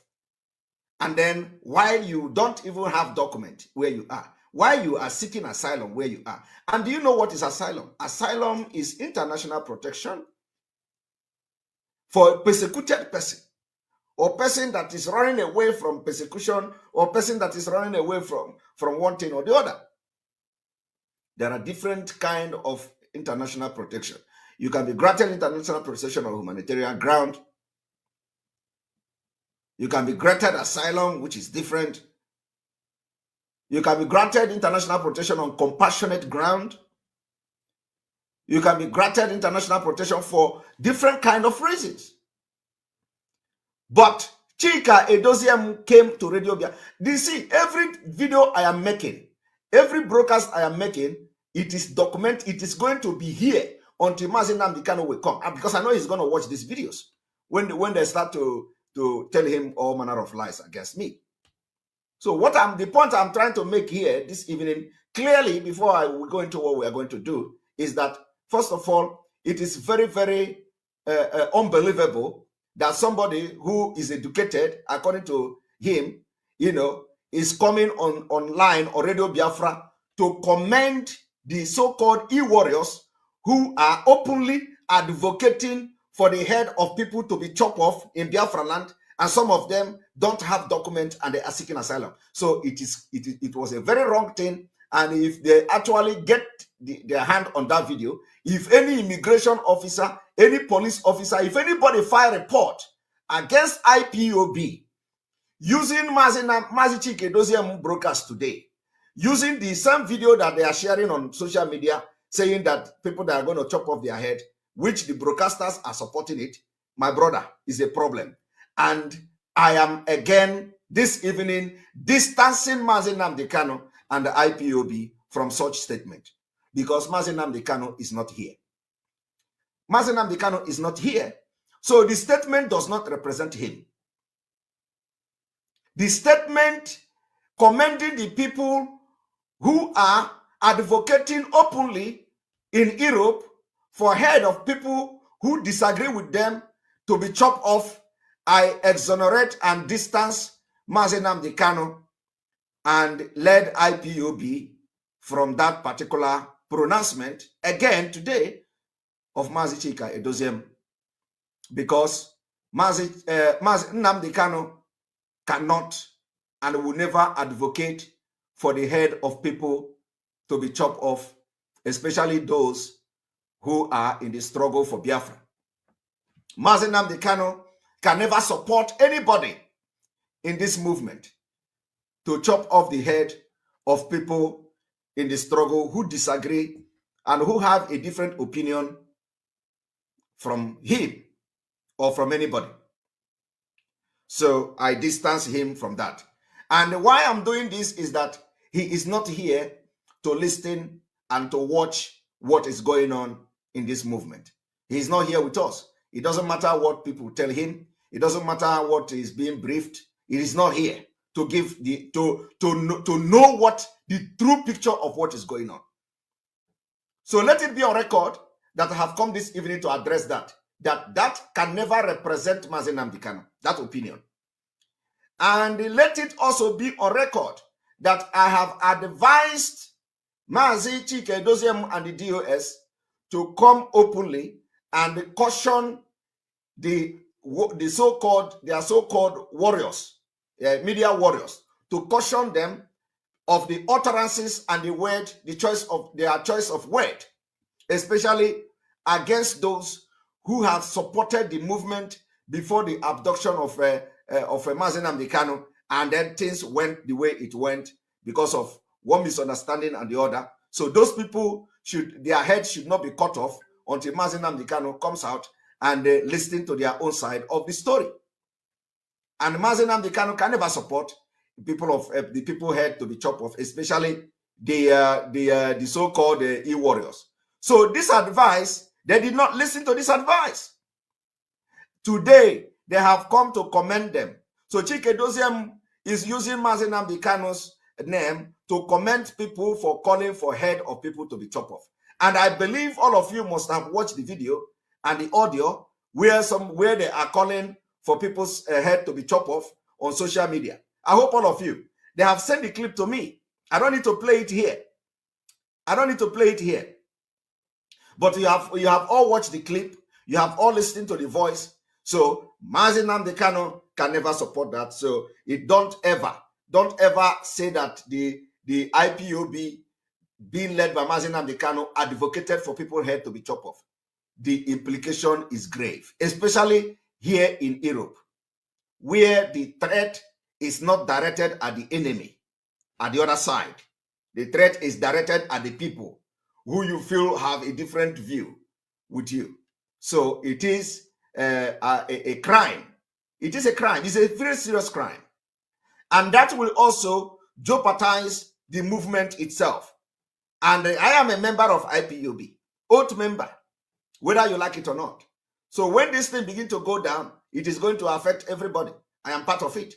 So I exonerate IPOB, I exonerate Mazi Nnamdi Kanu, I distance IPOB, I distance Mazi Nnamdi Kanu from this particular speech and the threat going on social media where the people are calling for the head of people to be chopped off. Now that's number one. Number two, because this correction will be happening here and openly in the public. The reason why it is going to be happening in public is that is the way they choose it, or will be doing it until Mazi Nnamdi Kanu comes out. Now, it is also a confirmation that the killing in our mama, that the leadership supported it. It has come clear to Biafra, and let Biafra understand this, that the burning of shop in Biafra land, Chike Doziem and co. is supporting it. Let it also be very clear that nothing has been said about the army carnage in our mama in Imo State and all the bombardment that is going on now. So they are supporting it. And let everybody understand that Emma Powerful has come to give the Nigeria security agencies green light to kill anybody in the name of enforcing sit at home, to arrest. And I warn Biafra, I warn Biafrans that the Emma Powerful statement is a complete and a direct green light for the Nigeria security agents to start killing our young men. It happened in our mama. What did they say? They say in our mama that people were enforcing sit at home, that IPOB members were enforcing sit at home, and they have to go there and they killed people and they burn everything. It is as a result of the statement of Emma Powerful. I hope people are following what is happening. Before the Our Mama incident, I came immediately after Emma Powerful released that statement. I said, this is a very wrong, is a sacrilege, as a matter of fact, to call on the security agencies that have killed our people with impunity to come and arrest anybody trying to enforce sit at home. You see, we are not advocating for anybody to enforce sit at home. In fact, it is not our business. Okay? But when you are calling on the security agents to make arrests in your land, to carry out arrests in your land of people who are supposedly, enforcing the sit at home, it is not actually to arrest. You are calling them to begin to kill them. And that is exactly what they have done in our mama. It's just the beginning. And they are going to do it again. That is why it is very imperative that every Monday, because every Monday, you must sit at home for Mazi Nnamdi Kanu so that you are not going to be killed. And then after killing you, they accuse you of trying to enforce sit at home, especially young men. Let me also tell you that nobody were actually enforcing anything sit at home. It is, if you go out on Monday in some part of Biafra land, they did not observe sit at home, even though they observe it. In some places, it was total lockdown, complete lockdown. In some places, they did not observe it completely. But did anybody enforce them there? No. Did anybody come out to enforce it? No. So why would they now choose a particular place to enforce it in Imo State? It's a lie. The military only look for a place where they perceive that IPOB members are in their large numbers. That is where they are going to unleash this mayhem to kill people, especially young men, and they will accuse them of trying to enforce sit at home. This is as a result of incompetence of this leadership. And let me tell you, it is not their fault. It is not their fault. Because if you believe that Biafra is a spirit, what is happening now is spiritual. What is happening now is spiritual. And let me also tell you that the movement has entered autopilot. Biafra struggle. Biafra struggle is different from the IPOB. The IPOB own is that the Biafra spirit has taken over. That is the word today. If you believe that Biafra is a spirit, because all of you, when you come, you say, you know, has taken over. Because with what is going on now, it is quite clear that more has taken over, and the more will continue to take over until Mazenam Dikano comes out. And not until the leadership will begin to do the right thing before anything will happen. The right thing, everybody know. Once they begin to do the right thing, I am not, in fact, once they begin to do the right thing, which they will never do, because some of them have eaten the forbidden fruit. And the spirit of Biafra is at work. And those who will say, Simon Ekpa, stop attacking the structure. I have made myself very clear severally. What I have done now is to clear the air that one, Mazenam Dikano can never be part of supporting somebody calling for a head of other agitators to be cut off publicly. If you want to kill people, go and start killing people now. Don't you know how to kill people? Go and start killing people.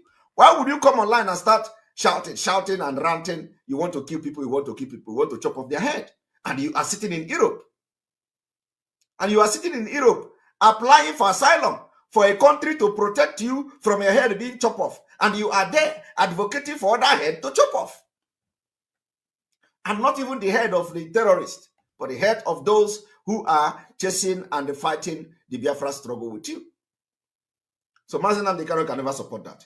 And I stand to be corrected. Anybody who say that Mazenam Dikano is going to support the people, the warriors, to start calling for the head of people, let the person come out and say it, and I will tell you, you are not a follower of Mazenam Dikano. That aside, let us go to the business of the day. I spent 30 minutes, I spent 20 minutes or so to address this issue. So I've made it clear. The point I have made clear is that Mazi, a more powerful, have come to announce that anybody enforcing sit at home, they should arrest them. In fact, that is a green light to Nigeria government to kill our young men, and it is happening. It is happening today. It is happening today. It is happening now, Mama. I waited for them to address the people, including even when there are outcry of people in Biafra land that they are not doing anything. They are not. It is not that as a DAS as leader you are going to do anything. No, but they want to hear your word of encouragement. You are failing them. You don't care anymore. You don't care anymore.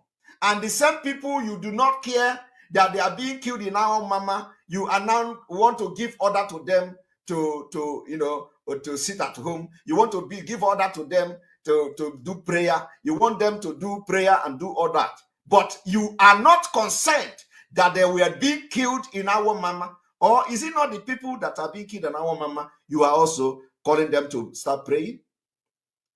Is it not the same people? or at least the dead, those that are dead, they are not going to be part of it. But what about those who survived it? Are they not going to be part of it? So why don't you give them the word of encouragement, like Mazi Nnamdi Kanu used to do? I don't know what you people are afraid of. I don't know whether it is afraid or whether it is another thing. But only God knows why it is like that. But I have made my point very clear. Call me a sabo. Call me criminals. Call me traitor. Call me a madman. Mazi Nnamdi Kanu is also, he called himself a madman. he said he need mad people like me. How many of you since the beginning of IPOB have Mazi Nnamdi Kanu openly in public say he need mad people like him? He told you he need mad, and this is my madness I am showing you now in a very positive way to save the struggle and the face of this struggle. This is the way I have been shouting it to. Had it been that this leadership listening to the voice of this mad person here and other mad people and other saboteurs everywhere, had it been they listening to the voice and advice coming from God, this problem will not be happening today. It will not be happening. They spent complete 4 months to attack me. They spent complete 4 months to attack every other person that Mazi Nnamdi Kanu contracted to do something. They spent complete 4 months, and the attack is still going on. And we did not respond. 4 good months. Had it been the listing and the caution the people that are attacking me and others on social media for that 4 good months, where I warned them that if you attack Simon Ekpa, Biafrans will turn against you because my hands are clean. They didn't listen to that advice. They think that I am the kind of the people that they have dealt with before. Okay. You see, Mazi Nnamdi Kanu need 100 people to get Biafra, and you are not one of them. You can't be one of them. With the corruption, impunity in you, you can never be one of them. You can't.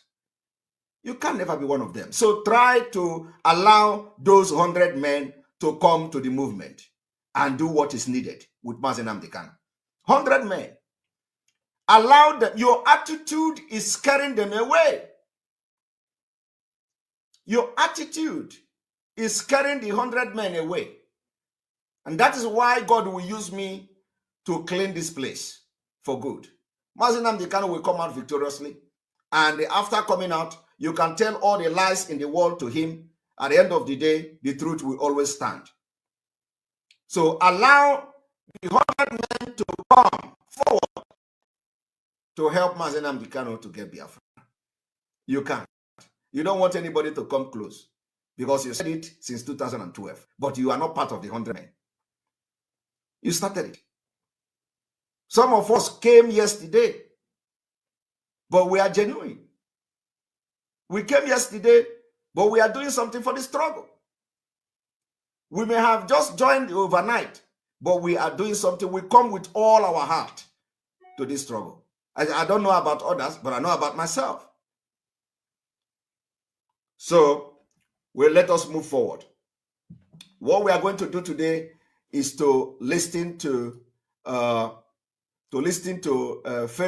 Falana.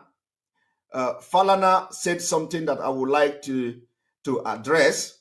And for those who are claiming that I'm watching Falana video and all that, I am not an illiterate like most of them, most of the Amajiri warriors.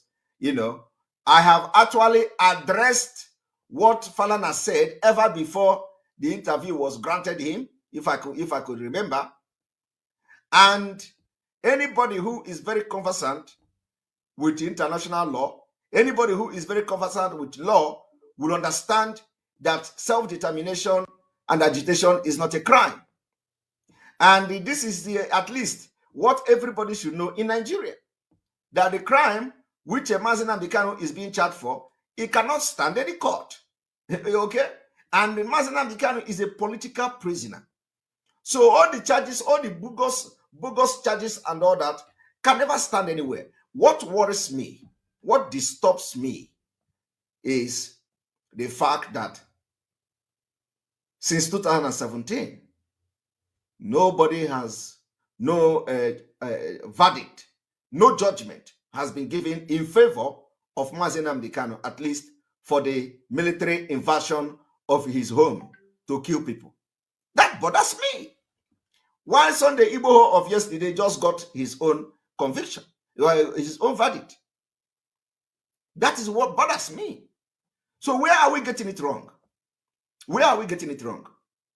Aloy Ejimakor filed his own, which I believe it was not long ago. It was not long ago that Aloy Ejimakor filed that case, and they have adjoined and all that. So why didn't we get judgment at least since 2017 till now? What is going on? Is our own court in Biafra land different? Is our own court different? Of course, we know it is different because it's in Nigeria. But what effort is being made? So if Mazi Nnamdi Kanu was not captured and brought to Nigeria, nobody will ask questions. Nobody will ask whether what is the court, the case who filed. Nobody will ask, and it doesn't bother you. It doesn't bother you. But Sunday Igboho of this year have already gotten judgment. And when we talk, you begin to say we are putting eyes. We are doing this, we are doing that. But this is the right thinking. Every other person should be thinking. This is the right way to think. We are all in the same country. Nigeria is the same, at least, the same constitution. Why would Sunday Igboho get judgment and Mazi Nnamdi Kanu is yet to get judgment since 2017? So it is something that should worry everybody.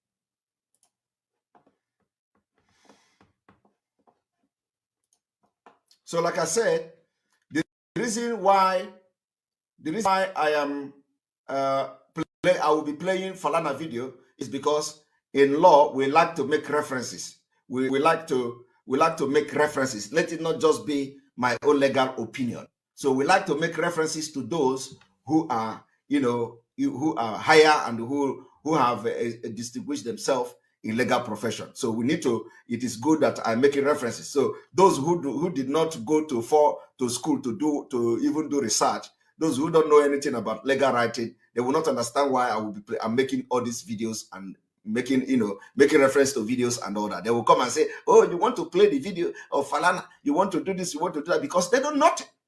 These are the people who will come. The Biafra struggle has brought Simon Ekpa out, and everybody can talk Simon Ekpa. Some people are even saying, he married a woman because of paper. Hi, I don't know. If only you can check, if only you people can just look somebody's record, you will understand that Oborok is in Europe, can see Europe. Oborok is abroad, can see abroad. I did not come to Europe to seek asylum like most of you that are ranting today. I did not seek asylum in Europe. Okay? I moved to Europe. I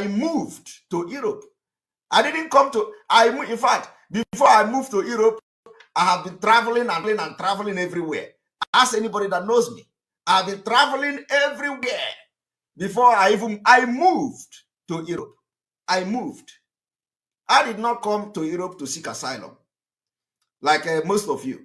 You come here, you abuse the system, you are there calling for head of people to be cut off, and you are fighting for freedom of your own people. And then the same people you are fighting the freedom, you are advocating for their head to be chopped off. You don't know the crime you people are committing using social media. So that's it. And then this one is going to go off. Thank you. You have succeeded in increasing the number of viewers today. The only time you will not be blocked is when you come here and say Simon Ekpa is Mumu. So, Mr. Who are you? You don't even have a name. Mekino G. You are gone because you don't have a name. I was listening to what is his name? Wokedi.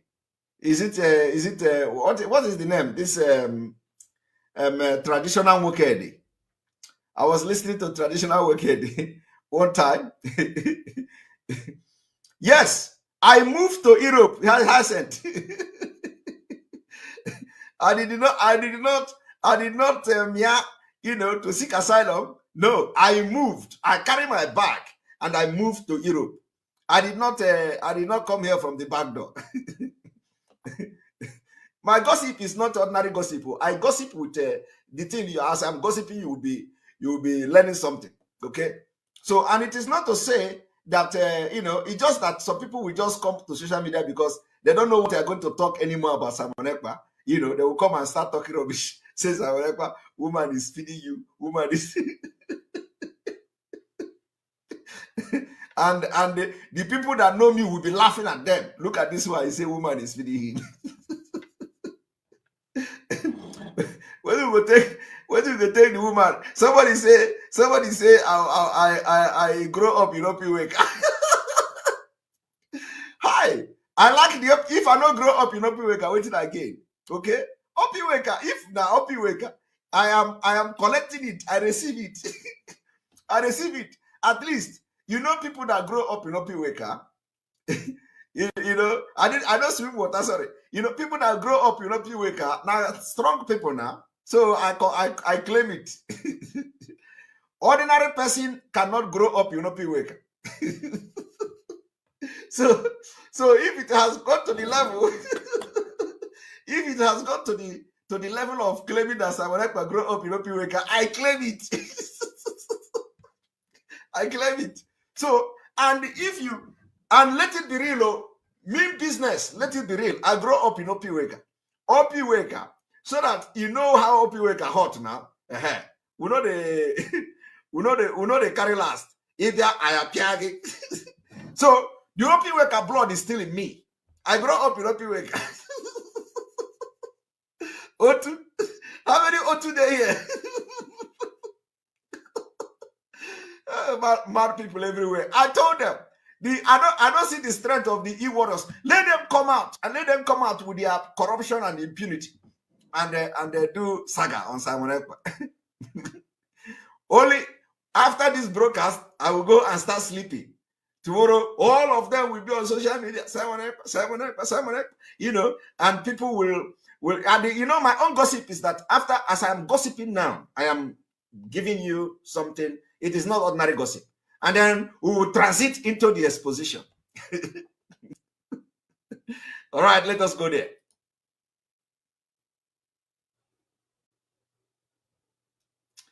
Here we go.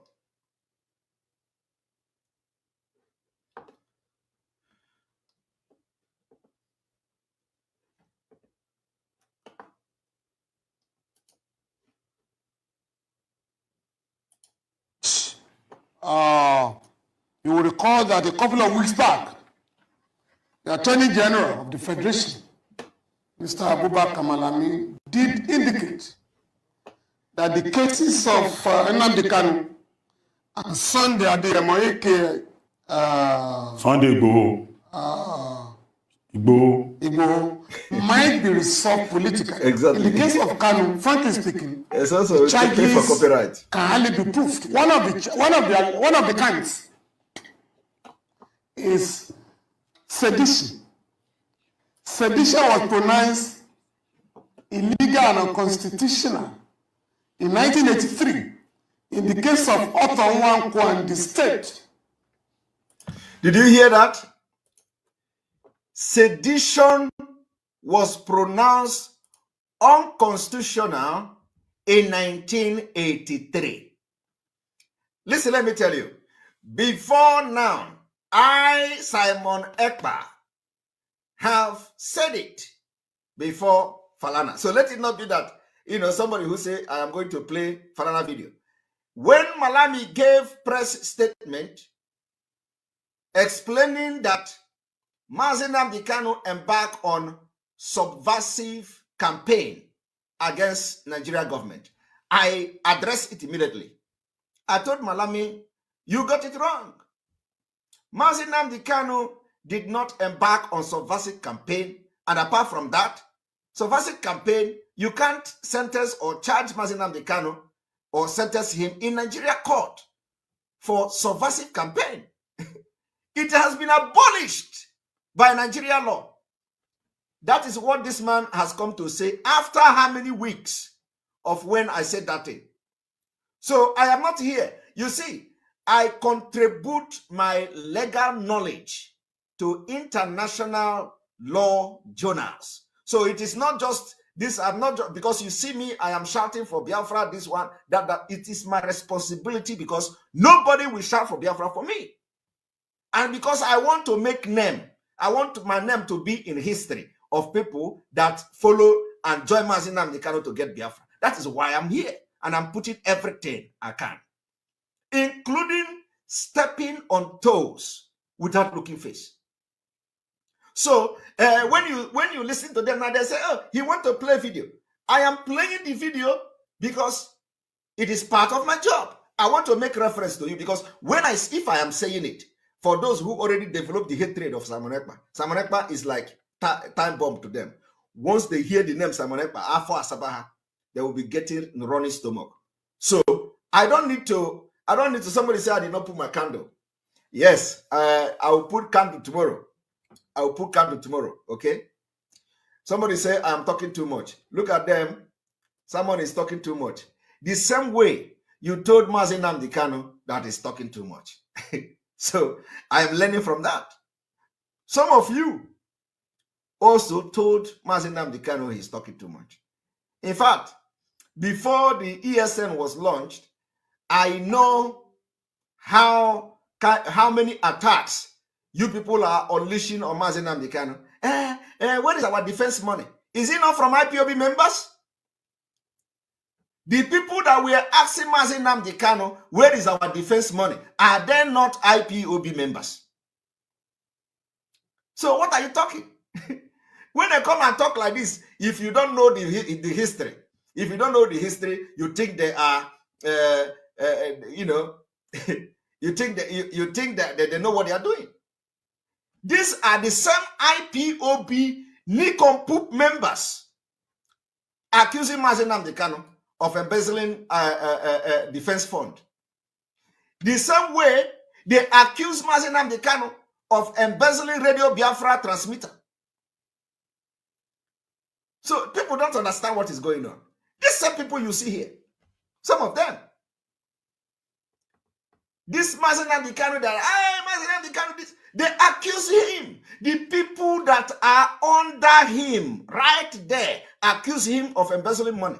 In fact, that was what led to Mazi Nnamdi Kanu arrest in the first place. These same IPOB people, they push Mazi Nnamdi Kanu, push him to the extent that Mazi Nnamdi Kanu had to come to Nigeria to prove that the transmitter. In fact, let me tell you people's story about the transmitter before I go into this analysis, because it is good that sometimes you people will hear fact, because you may not be watching every other broadcast other people are making. These same people in IPOB accused Mazi Nnamdi Kanu of embezzling money for transmitter. But do you know what happened?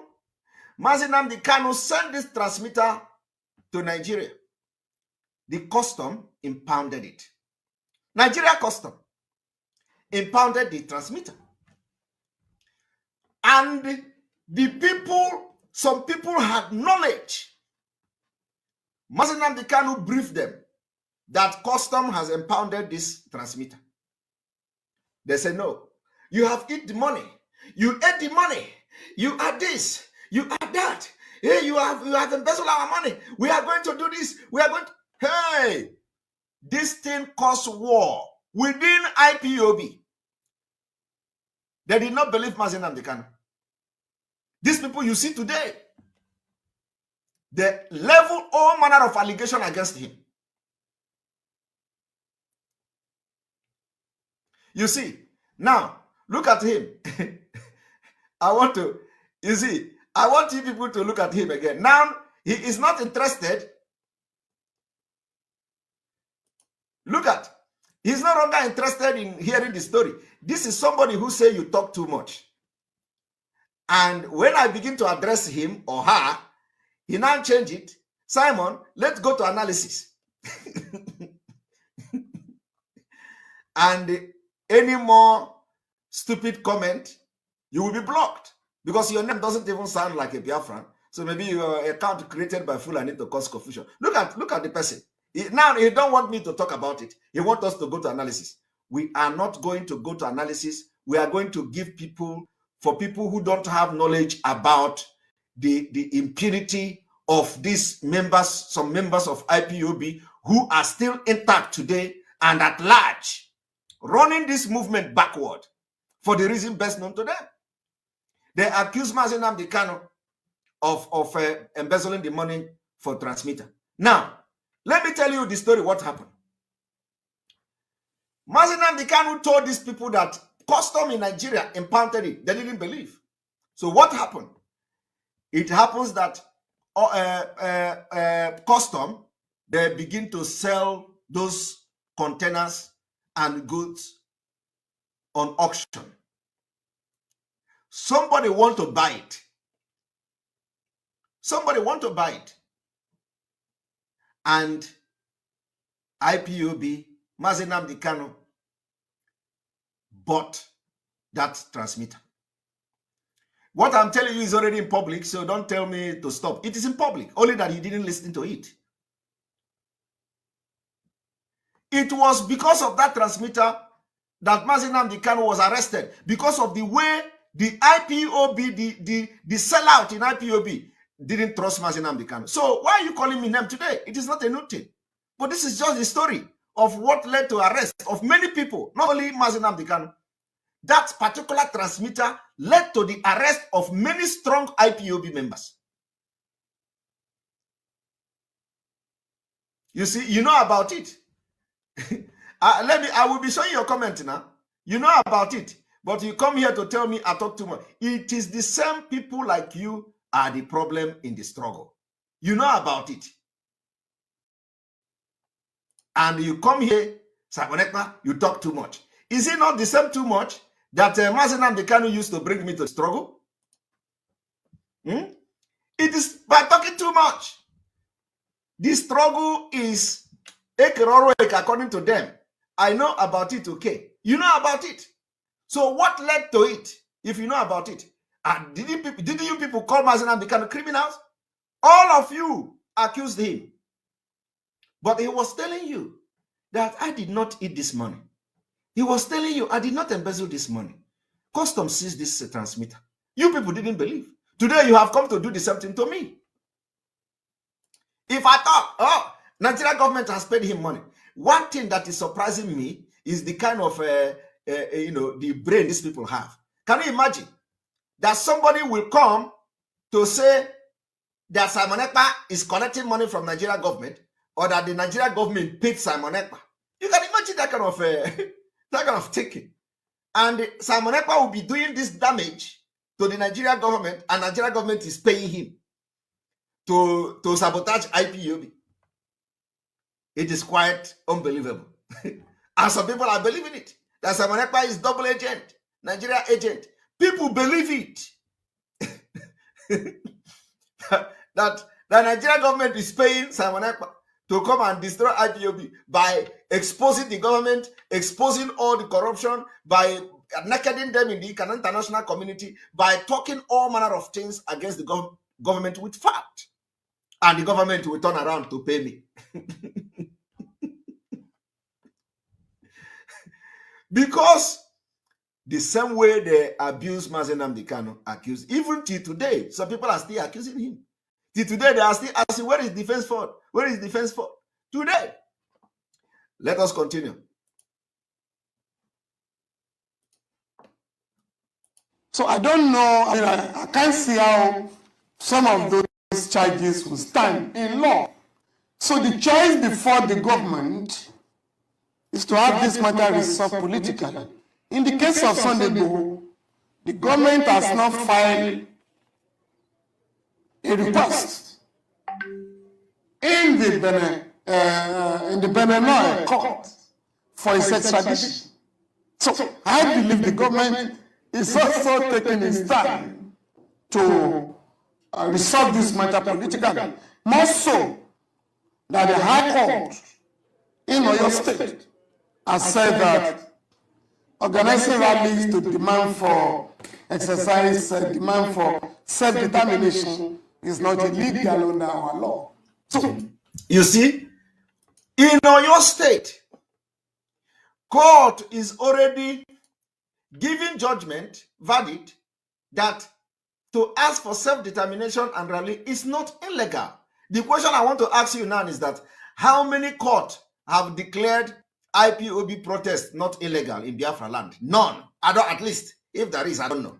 Has anybody gotten any verdict? Have anybody gotten any verdict since 2015 for the protest of IPOB in Biafra land? It's a question, a pertinent question I'm asking you. Have any court in Biafra land pronounced that protesting for self-determination is not a crime under Nigeria law? When did you do the war start? We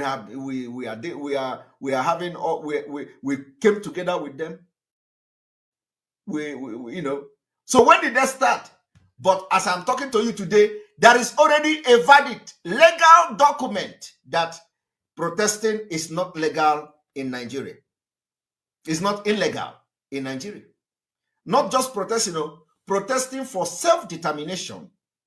The court pronouncement say protesting for self-determination is not illegal, but we started it. Have any court in Biafra land gave any verdict that IPOB protesting is not illegal? No. I am just telling you all this thing for you to understand what is going on.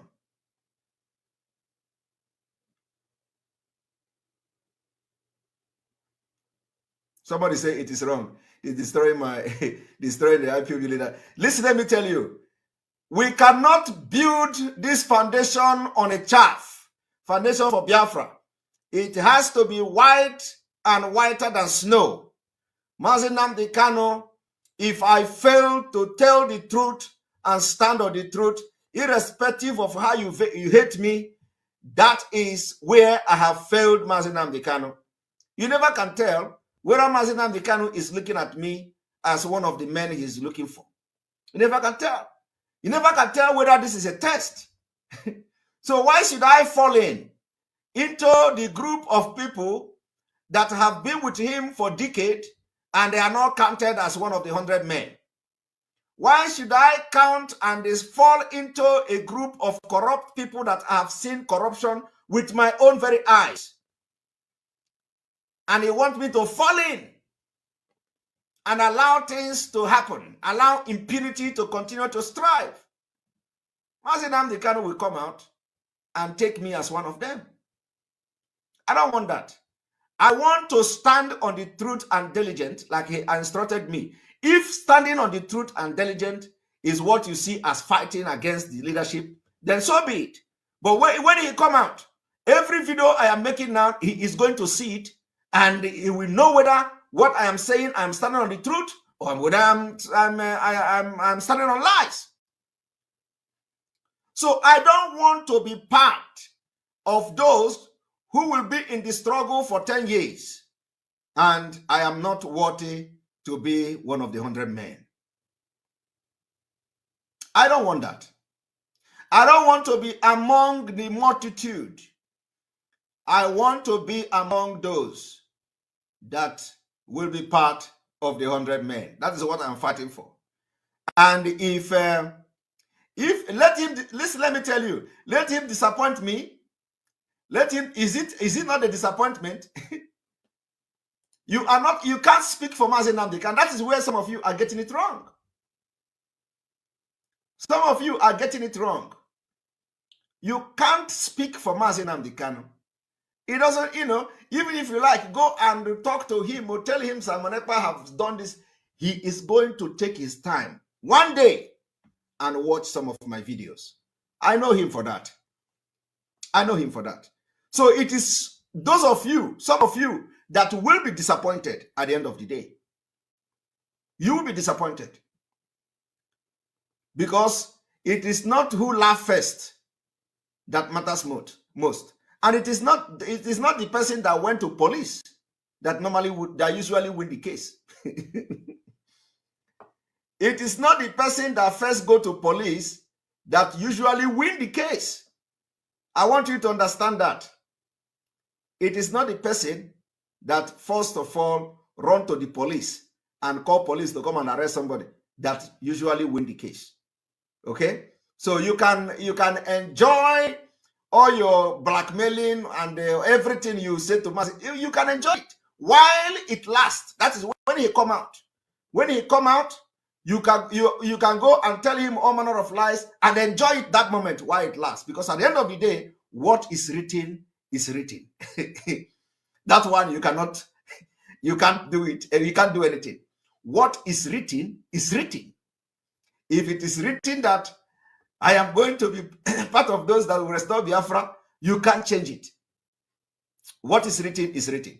But let me also tell you, for the very last time, I am standing on the truth. I am standing on the diligence.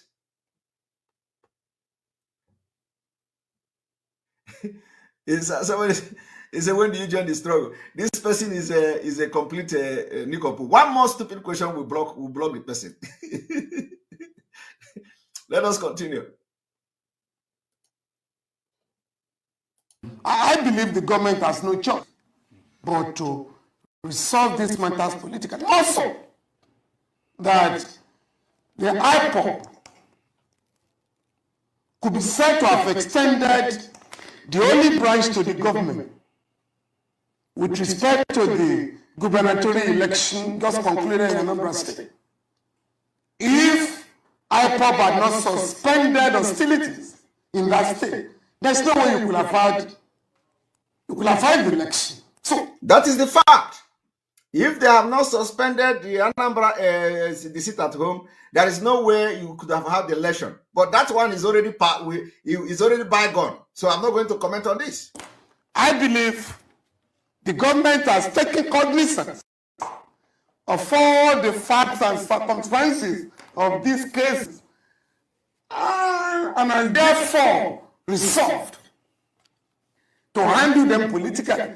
With respect to Section 174, the Attorney General does not need to take instructions from the President having regard to the state of the law. The Constitution has empowered him to discontinue any case at any state in the public interest.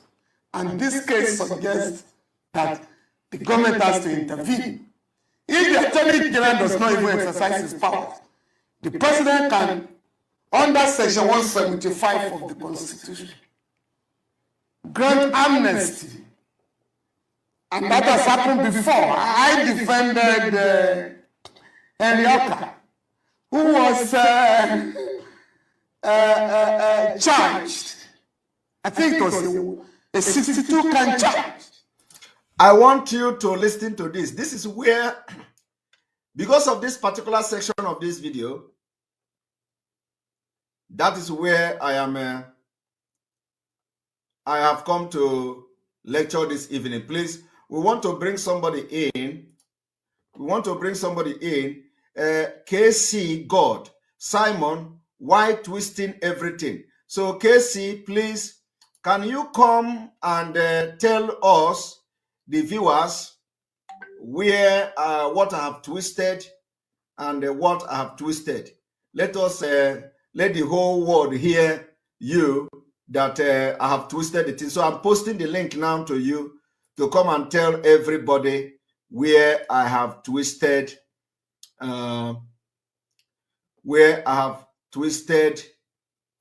this thing. So I'm posting.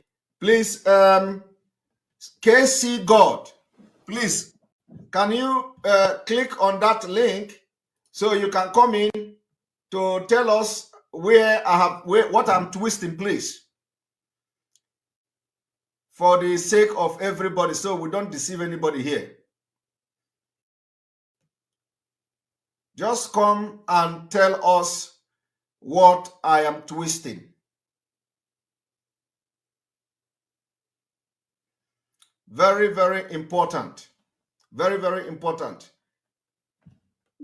Mr. Twister, is that my own brother is here? Okay, you don't verse for me. Casey, is that no? I did not. Why is everywhere full? I said only this Casey God.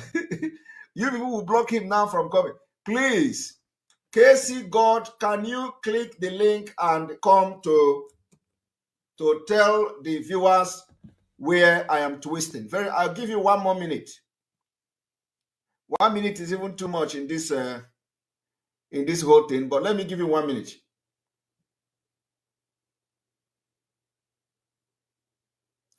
Can you come and tell us what I am twisting, so that we will not mislead people? I don't want to. I'm not a type of person that mislead person. I'm not seeing you. Can you click the link and come and tell me what I have done today to twist anything? You know, just tell me where I twisted. I'm still posting the link in case it goes up too much. You have more 10 seconds.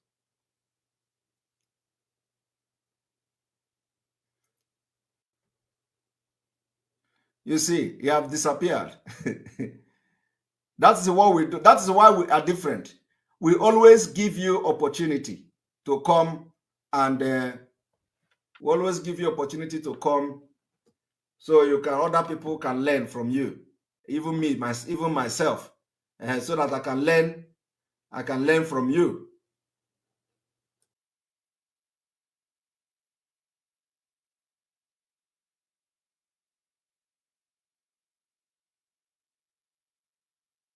Are watching this broadcast and you have not clicked the like button, go and hit the like button so that it will alert other. Okay, he ran away. Somebody said not disappeared, but he ran away. Okay, yes, he ran away. So where is him now? I believe he's still watching. Let him come and tell us how, because these people, this is what they do. When they go, you see now he's twisting everything. He's twisting it. Let him come and tell us what I have twisted in this broadcast. All right, let us continue, because he didn't have the balls to come and tell us what we are twisting.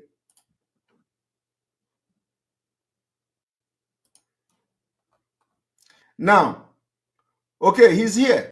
Is it Casey Gold? All right. Good evening from here. Good evening from here, Casey Gold.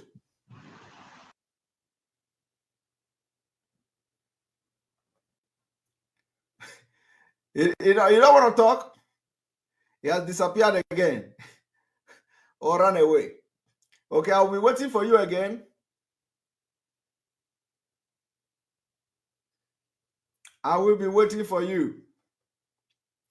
You did not write Casey God. You write Casey Gold. But I know you are the one. So come on, click the link again and come back. And tell me how I twisted it. Maybe you are the next person we are going to win your soul today. Our own is that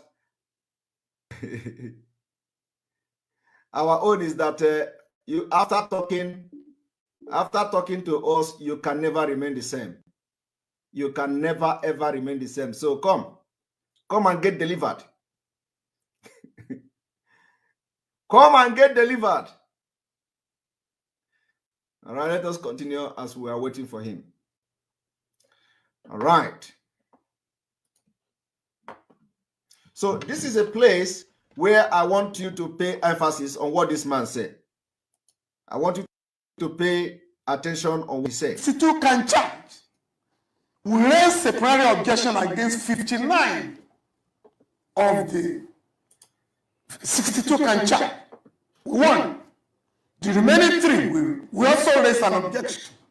It was at that stage that the late President Umar Yar'Adua asked for political resolution. And so that was how we resolved that case. And the guy, Henry Oka, was quite influential among the militants. So he was the one that went from one camp to the other to preach, peace. And that was how the Niger Delta militants decided to give peace a chance. Now, this is where I am coming in. Do you understand that? What I want you to learn from this team today is that Henry Oka did not, from the DSS or from the prison, ordered all the militants to cease fire, that we are negotiating peace. Henry Oka was given amnesty, was released. And then after they released him, he now began to go to the camps of the militant in Niger Delta to broker peace. That is where I am going. I'm not saying that we are going to stop Biafra. Of course, who is stopping Biafra? But I'm telling you that every activity, every agitation we are doing must continue. Because it is the only thing that the Nigeria government will understand. In addition to our elders who have done justice and they have done the right thing by going to request for unconditional release. Unconditional release. So we are supporting them. And that is why, why should anything that is about release Mazi Nnamdi Kanu, I will support it. Irrespective of who, I am going to support it. Because I want him out. So even those who will say, amnesty this, I am supporting everything that will bring Mazi Nnamdi Kanu out. I don't care. If I have, I will support everything that will bring him out. Nkemjika. Let me tell you. There was a story of an armed robber. They stopped a man on a highway and robbed him. After robbing him, they asked this man to run. The man started running.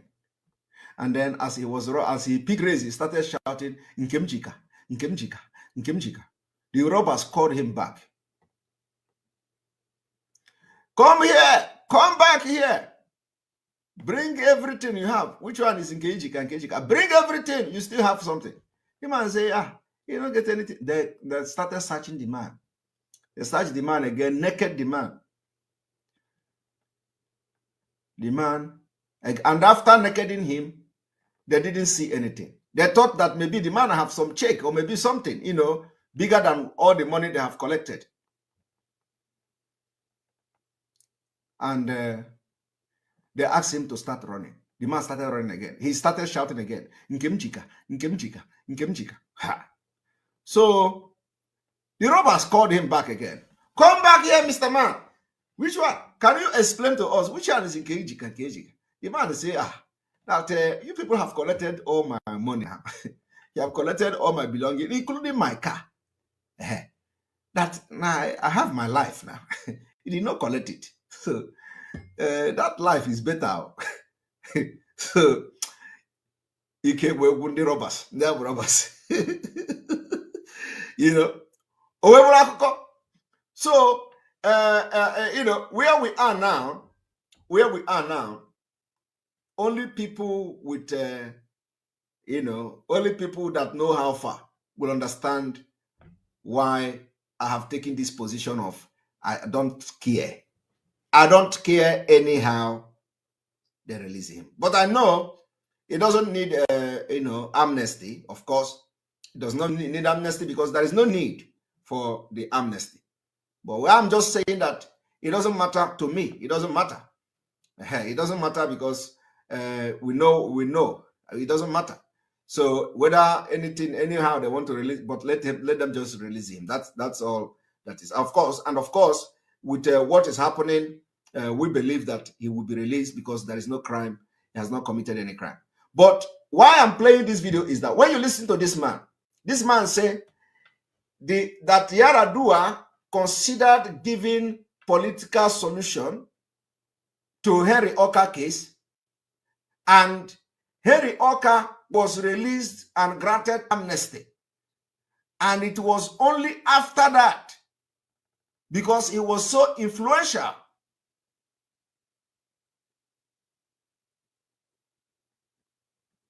He was so influential in the Niger Delta. So they released him, and what he did was to go to the camp of the militant and convince them to embrace peace. So it was not the other way around. It was not that convince the people first. The federal government did not grant Henry Oka amnesty with a condition that, convince the militant force to stop the bombardment of pipeline and everything. Convince them, at least convince one group, let them stop. They didn't start with that. Do you know what they did? They released him to go and, and tell people to stop the bombardment. And it went like that, and they succeeded. We cannot trust Nigerian government. What is the reason for capturing Mazi Nnamdi Kanu? Agitation. Okay? It is because of agitation. So if you capture him and the agitation stop, they have succeeded. So why are they releasing him? You understand? Only by Elohim intervention. So the only way that this whole thing will solve once and for all is that our elders have gone. The president have received them. Let it not stop the agitation and the activities we are doing for Biafra restoration. Let us increase it. That is the only way our leader can now be released to come and quench the fire. We want our leader to come and quench the fire.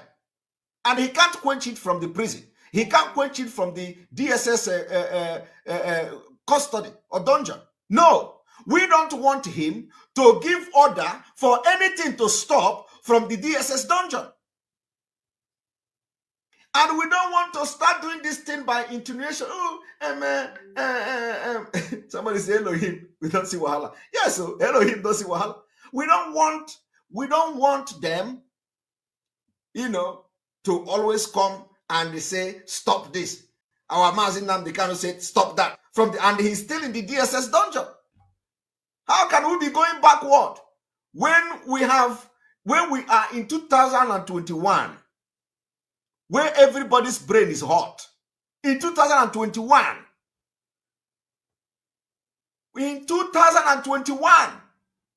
we are left with leadership that cannot understand coded language.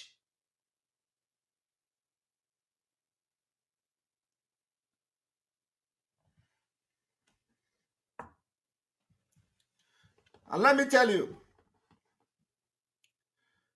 since Mazi Nnamdi Kanu came to Nigeria, he doesn't sleep with pillow. You see that thing you saw as Mazi Nnamdi Kanu cried out. Let me reveal the secret to you today. It has been like that since the day he entered Nigeria. Go and mark it. What I'm telling you today, go and mark it. One day, you are going to hear the truth. Since Mazi Nnamdi Kanu entered Nigeria, he has been subjected to everything you saw on the list.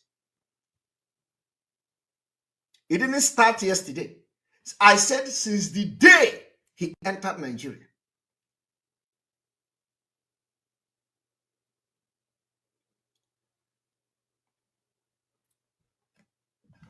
But what do we get? We get something else. In a coded language, I know that Mazi Nnamdi Kanu don't want, our people to feel so bad. So he is taking the pain of almost everybody. Believe me, he is taking the pain of everybody. Mazi Nnamdi Kanu is taking the pain of everybody. Because if he's not taking the pain of everybody, this outcry would be coming every day of the visit. I am telling you. Go on, you see, every broadcast I make, you are going to save it. So save all of them.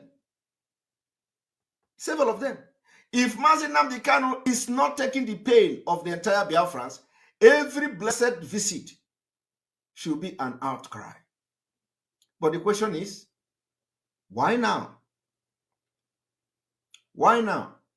You see, I have already, like I have always said, nobody is going to know it all, okay? But there are things that when you look at it, you know that it is just wrong. It is just wrong. We do not need to be comfortable. We are not supposed to be comfortable while Mazi Nnamdi Kanu is incarceration. That is my opinion. We are not supposed to be comfortable. But look at it today. Are we not comfortable? Are we not comfortable? We are comfortable. We are comfortable because the message is flying from left and right. We are comfortable because every day we hear our leader is in high spirit.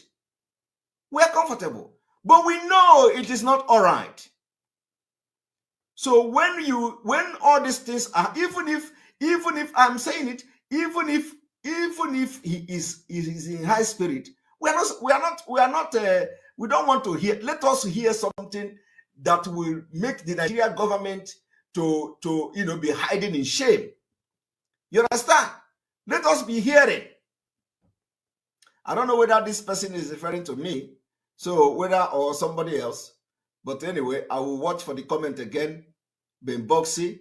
One funny thing is that all the people that are commenting this thing, they don't have their names. So we'll wait for the comment again for another comment to come from him and let me know who he's talking to, and he is gone. Okay, so I have said this thing before. I've said it before that, we need to be telling how bad it is. How bad it is. That's what we need to be doing. How bad is the condition? Easy. Somebody like me, I don't want to know. I don't want to know how high spirit Mazi Nnamdi Kanu is. No. I want to know how bad. I want to know how bad the situation is, because that is what we have to push to the public. We don't need to be pushing to the public. Nigeria government is good. They are taking care of him. Nigeria government is, look the way he is looking. Nigeria government is trying, wow, they are feeding him. Even in the second court, Garba Shehu, all of them, they were saying, look at the way our leader is looking. Buhari is taking care of him. It becomes a topic. It becomes a topic. We don't want to hear that. That is my own opinion. I don't want to hear that. I want to be hearing how bad, just like that exact report, which is actually the fact, how bad the situation is to our leader in the DSS dungeon. That is what I want to hear. I want to share it. I want to preach it to the world. How bad the condition, how bad his condition is in DSS dungeon.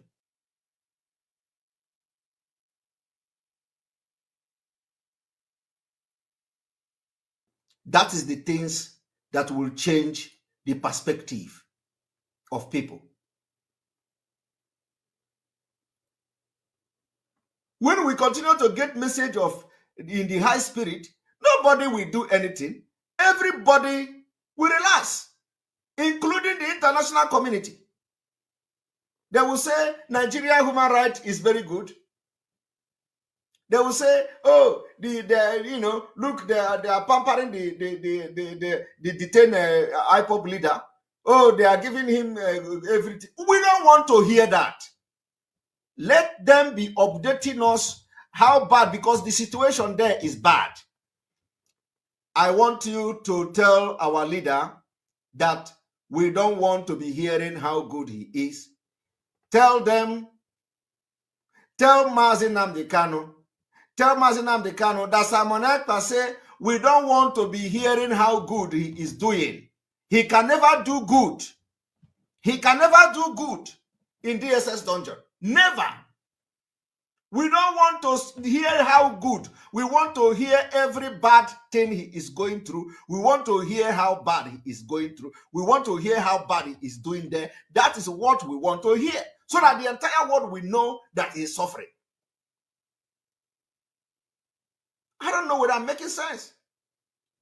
These are the things that we ought to focus and be agitating for. So this is my message. My message to our leader today is that I want this message to go to our leader. I want the message to go to our leader that we don't want to know how good he is doing.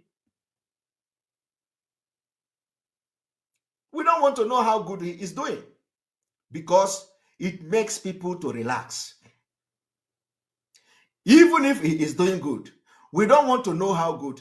When you say he is doing good, it makes people to relax. It makes even the people in the international community to relax. It makes everybody to relax. And we don't want to relax.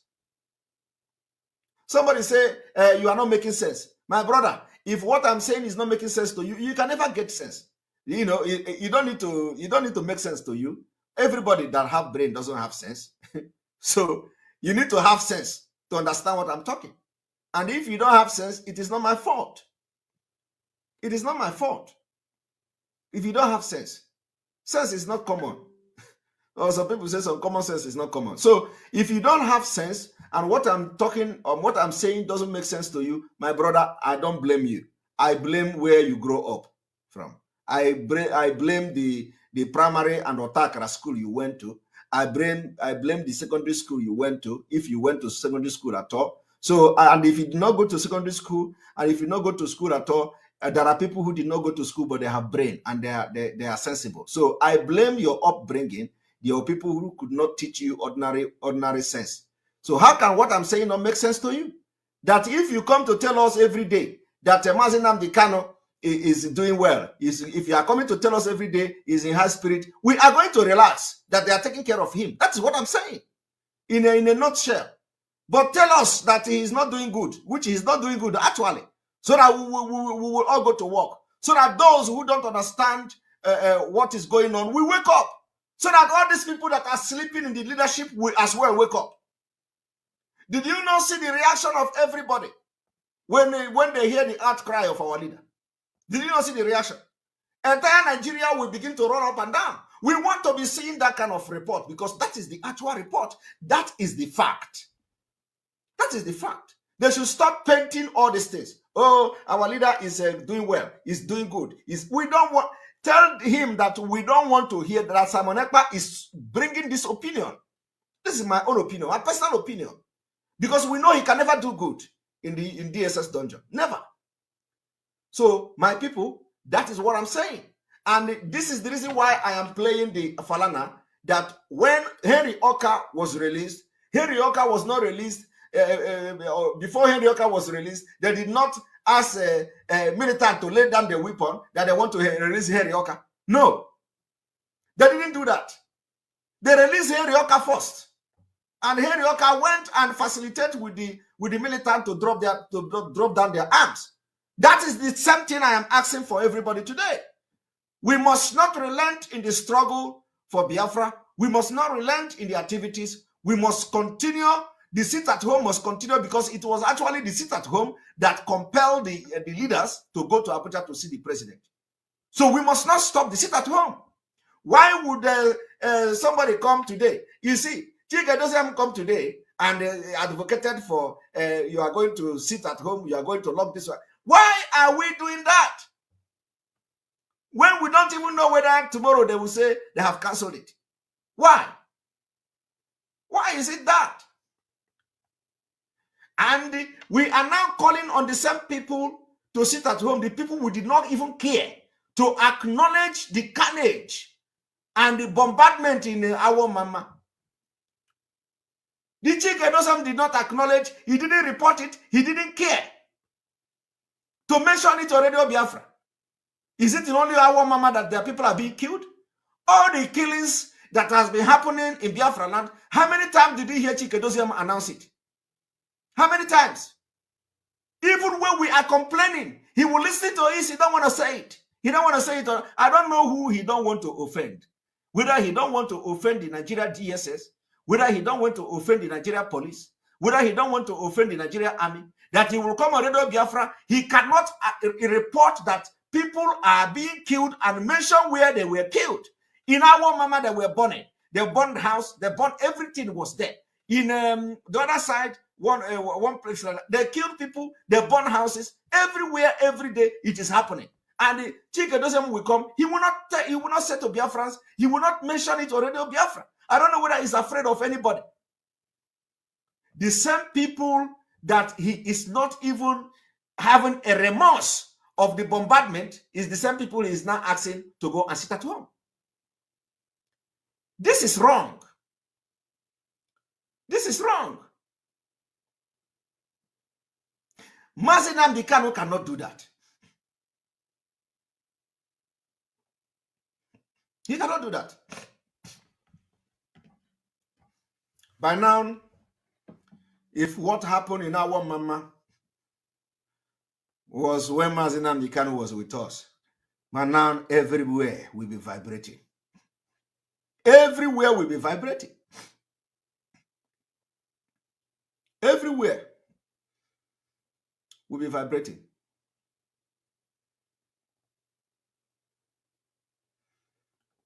I remember the day I cried on this platform. I cried on this platform. Some, they use it to attack me. They attack me. He's crying like a baby because the attack on me started immediately. Mazi Nnamdi Kanu was abducted. They started attacking me. They say, "Oh, he's crying like a baby. He come to social media to cry." The same people that accuse me or mock me for crying on social media, somebody sent me a video of the same person and among them narrating how he cried. Narrating how he cried when Mazi Nnamdi Kanu cried out from the DSS dungeon. He said he went inside and started crying, and he cried like a baby. God. The same illiterate who was mocking me of crying on social media. He said he cannot cry on social media. He went to hide.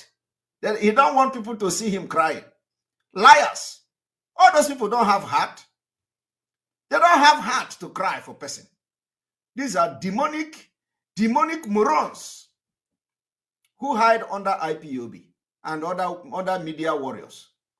They don't have the heart to cry.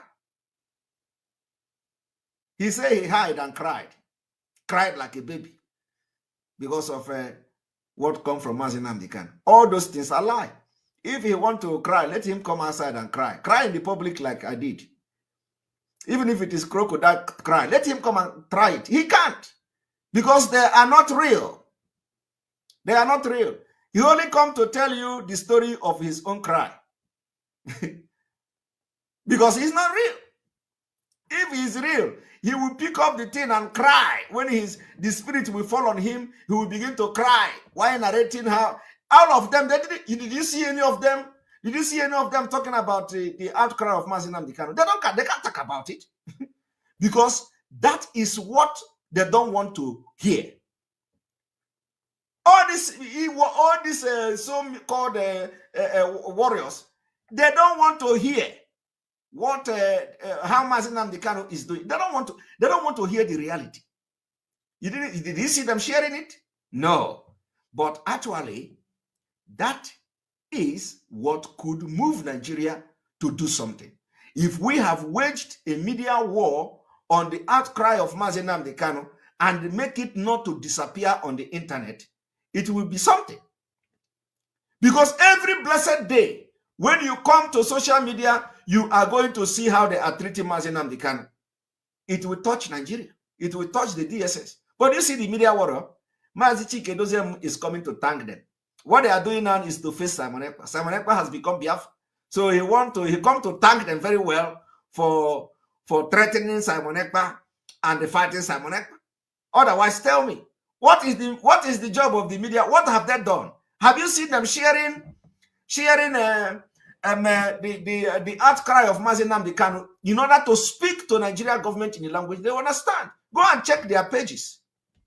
You can't see it. So ask yourself, why would Chike Doziem come and start thanking the media warriors? And he was referring to me. He said, somebody who is not IPOB member cannot be leading. Who tell you I'm interested in leading your movement? Leading what? Why Mazi Nnamdi Kanu is there? Let me tell you, if anything happened to Mazi Nnamdi Kanu, all of you are gone. So don't just think about it. Don't think about it. Now, I want to bring to you the Nigeria Constitution. Like I said yesterday, Nigeria Constitution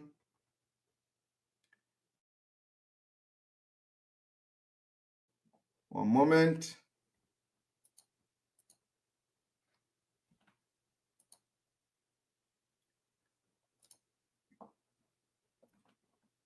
Let us go to section 144.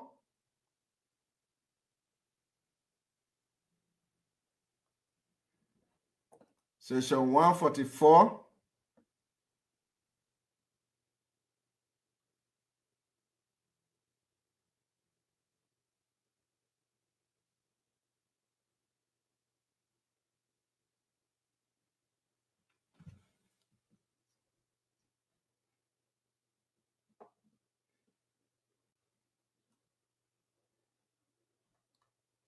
Now let us have this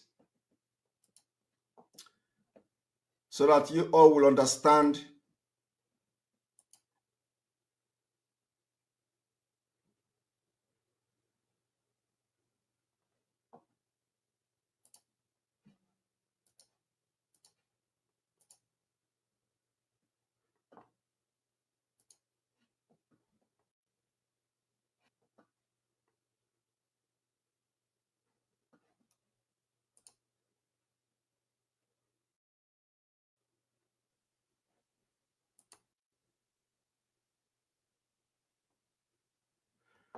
let us check the Nigeria Constitution, section 174 of the Nigeria Constitution 1999 as amended. The Attorney General of the Federation. Remember that I have said this in one of my posts. For those of you who who are following my post on Facebook, I have made this very clear that the Attorney General do not need. Somebody say you are bringing this guy again. You are bringing division. Now you are gone. Finally, you can't comment here again. All right. Attorney General of the Federation, under this section. So when we are talking about the freedom of Mazi Nnamdi Kanu, this is what we are talking about. The section 174 made it very clear that the Attorney General of the Federation shall have power to institute and undertake criminal proceeding against any person before any court of law in Nigeria, other than a court martial in respect of any offense created by or under any act of the National Assembly. B, to take over and continue any such criminal proceeding that may have been instituted by any other authority or person, and to discontinue at any stage before judgment is delivered any such criminal proceeding instituted or undertaken by him or any other authority or person. Now, let me tell you, this is just not even a big deal. This is not a big deal. In normal court, a prosecutor, for example, a prosecutor have the right to, drop charges against a suspect. So, in other words, we do not even actually need, of course, this is the Office of Attorney General and so, but a prosecutor have the right to drop charges against suspect if they find out along the line that the indictment or the evidences leading to the indictment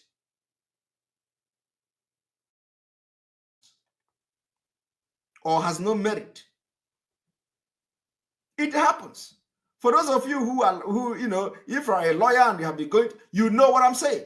So it happens. Once you go to court and, the defense, and you find out that along the line, there is some kind of evidence that the person, you don't have enough evidence to prove your case. As a smart prosecutor, what you just do is you withdraw the case, drop the charges. And that's it. The person will just stand up and walk out of the court. That is exactly the case of Mazi Nnamdi Kanu. So the prosecutor in this case, whether he is Attorney General or whether whoever, the prosecutor also have the right to say that this case has no merit. But do you know why they cannot do it? They can't do it because Nigeria is a hellfire. If any prosecutor rise up tomorrow from the court and say they are dropping these charges because there is not enough evidence against Mazi Nnamdi Kanu, they are going to kill him the next night. Or they will say that he has collected money. Because everything is money in Nigeria. Money, money, money.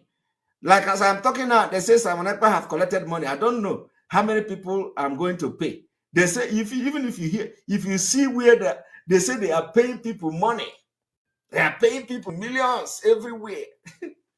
I don't know what rationale is behind somebody paying money. Paying money to do what? Paying money to, what are you going to pay money for somebody to do in the struggle for Biafra? If you sabotage Biafra struggle, what are you going to gain? What exactly will somebody who come to say, I have come to this struggle to sabotage it and destroy IPOB and destroy the movement, what exactly is the person trying to gain? I really don't. Somebody say it's a poverty mentality. Thank you very much. Let me bring your own comments. Not only all this buffoon will be bringing to the screen. Poverty mentality. I agree with you. I agree with you 100%. It's really a poverty mentality because I don't understand it. I can't comprehend it. Why would somebody come to Biafra struggle, join Biafra struggle, and his target is to destroy it? And you are a Biafra. So I really don't get it. Everybody is now Sabo. There are people who are also calling Mazi Nnamdi Kanu Sabo, that is sabotaging the struggle. Will come, he is destroying it. And these are the people who are building hotels.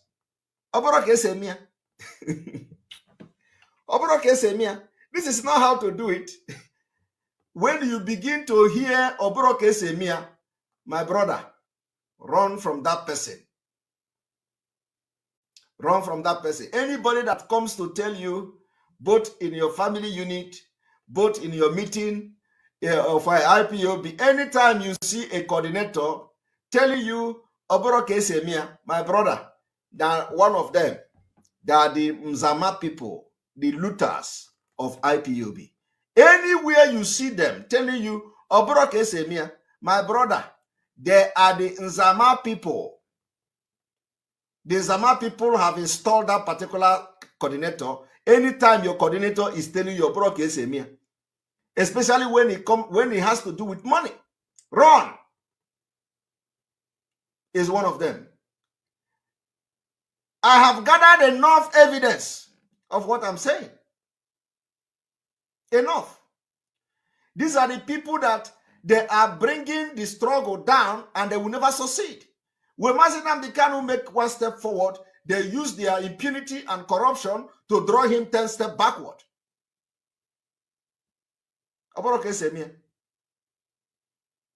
If you tell them to do account, I say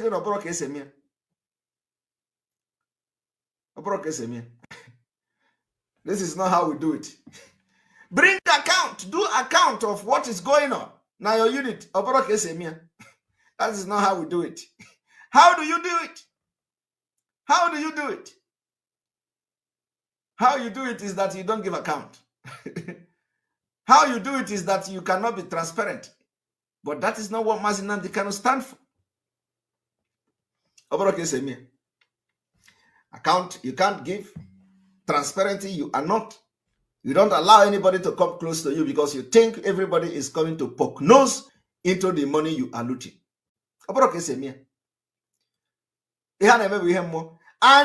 one thing is that if you believe, like I said before, like I said earlier, if you believe that Biafra is a spirit, my brother, the spirit of Biafra is in total control of this struggle until our leader is out. Spirit of Biafra. Do you know how you are going to know that the spirit of Biafra has taken control? Let me tell you. If any day the DOS come to give order that is good, it is the spirit of Biafra. Autopilot. Biafra people will adhere to it 100%. Any day they come again and remove that order that is against the struggle and the people know it, they go against it. It is autopilot. The spirit of Biafra is in control. That is why you are going to be seeing sit at home every Monday, whether they arrest everybody in Biafra land or not. Because the spirit of Biafra, which you believe that the Biafra is a spirit, is already taking control of this struggle. And let me tell you, going forward, the Monday sit at home will see another big compliance.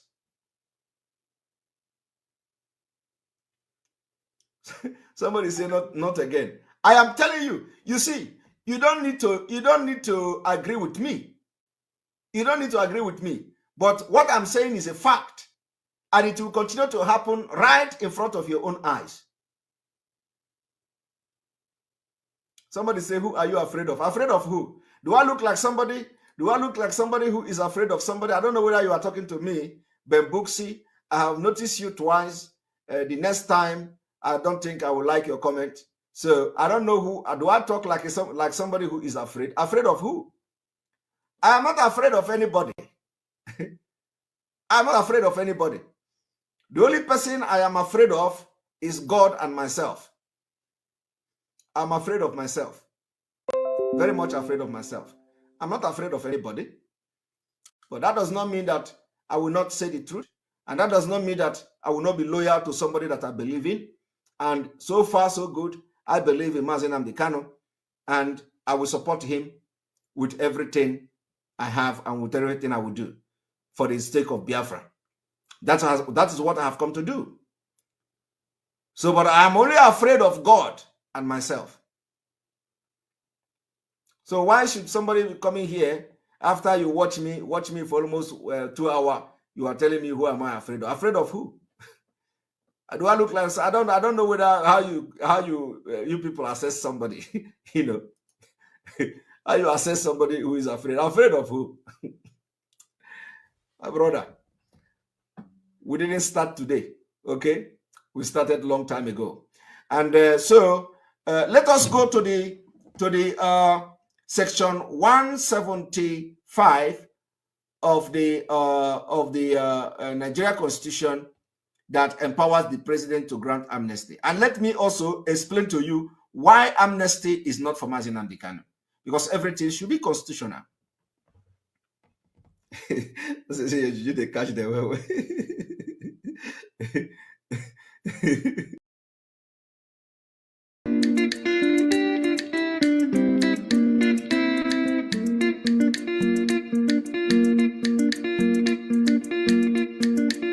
Jolly Papa, moi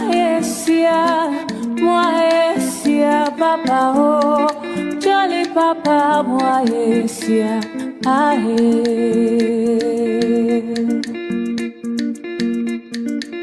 Jolly Papa, moi Papa, oh, Jolly Papa, moi ahe.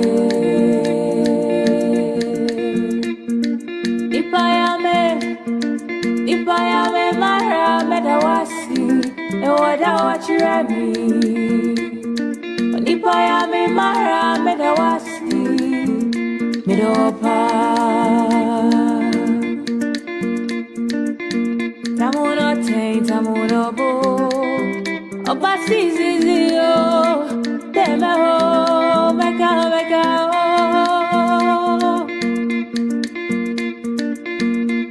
Mi melo anio I say jala no do I say you at your for dem oh mega oh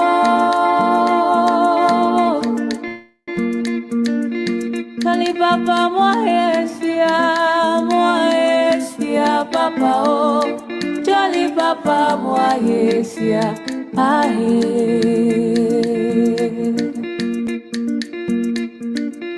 Jolly Papa, moi esia, Papa, oh, Jolly Papa, moi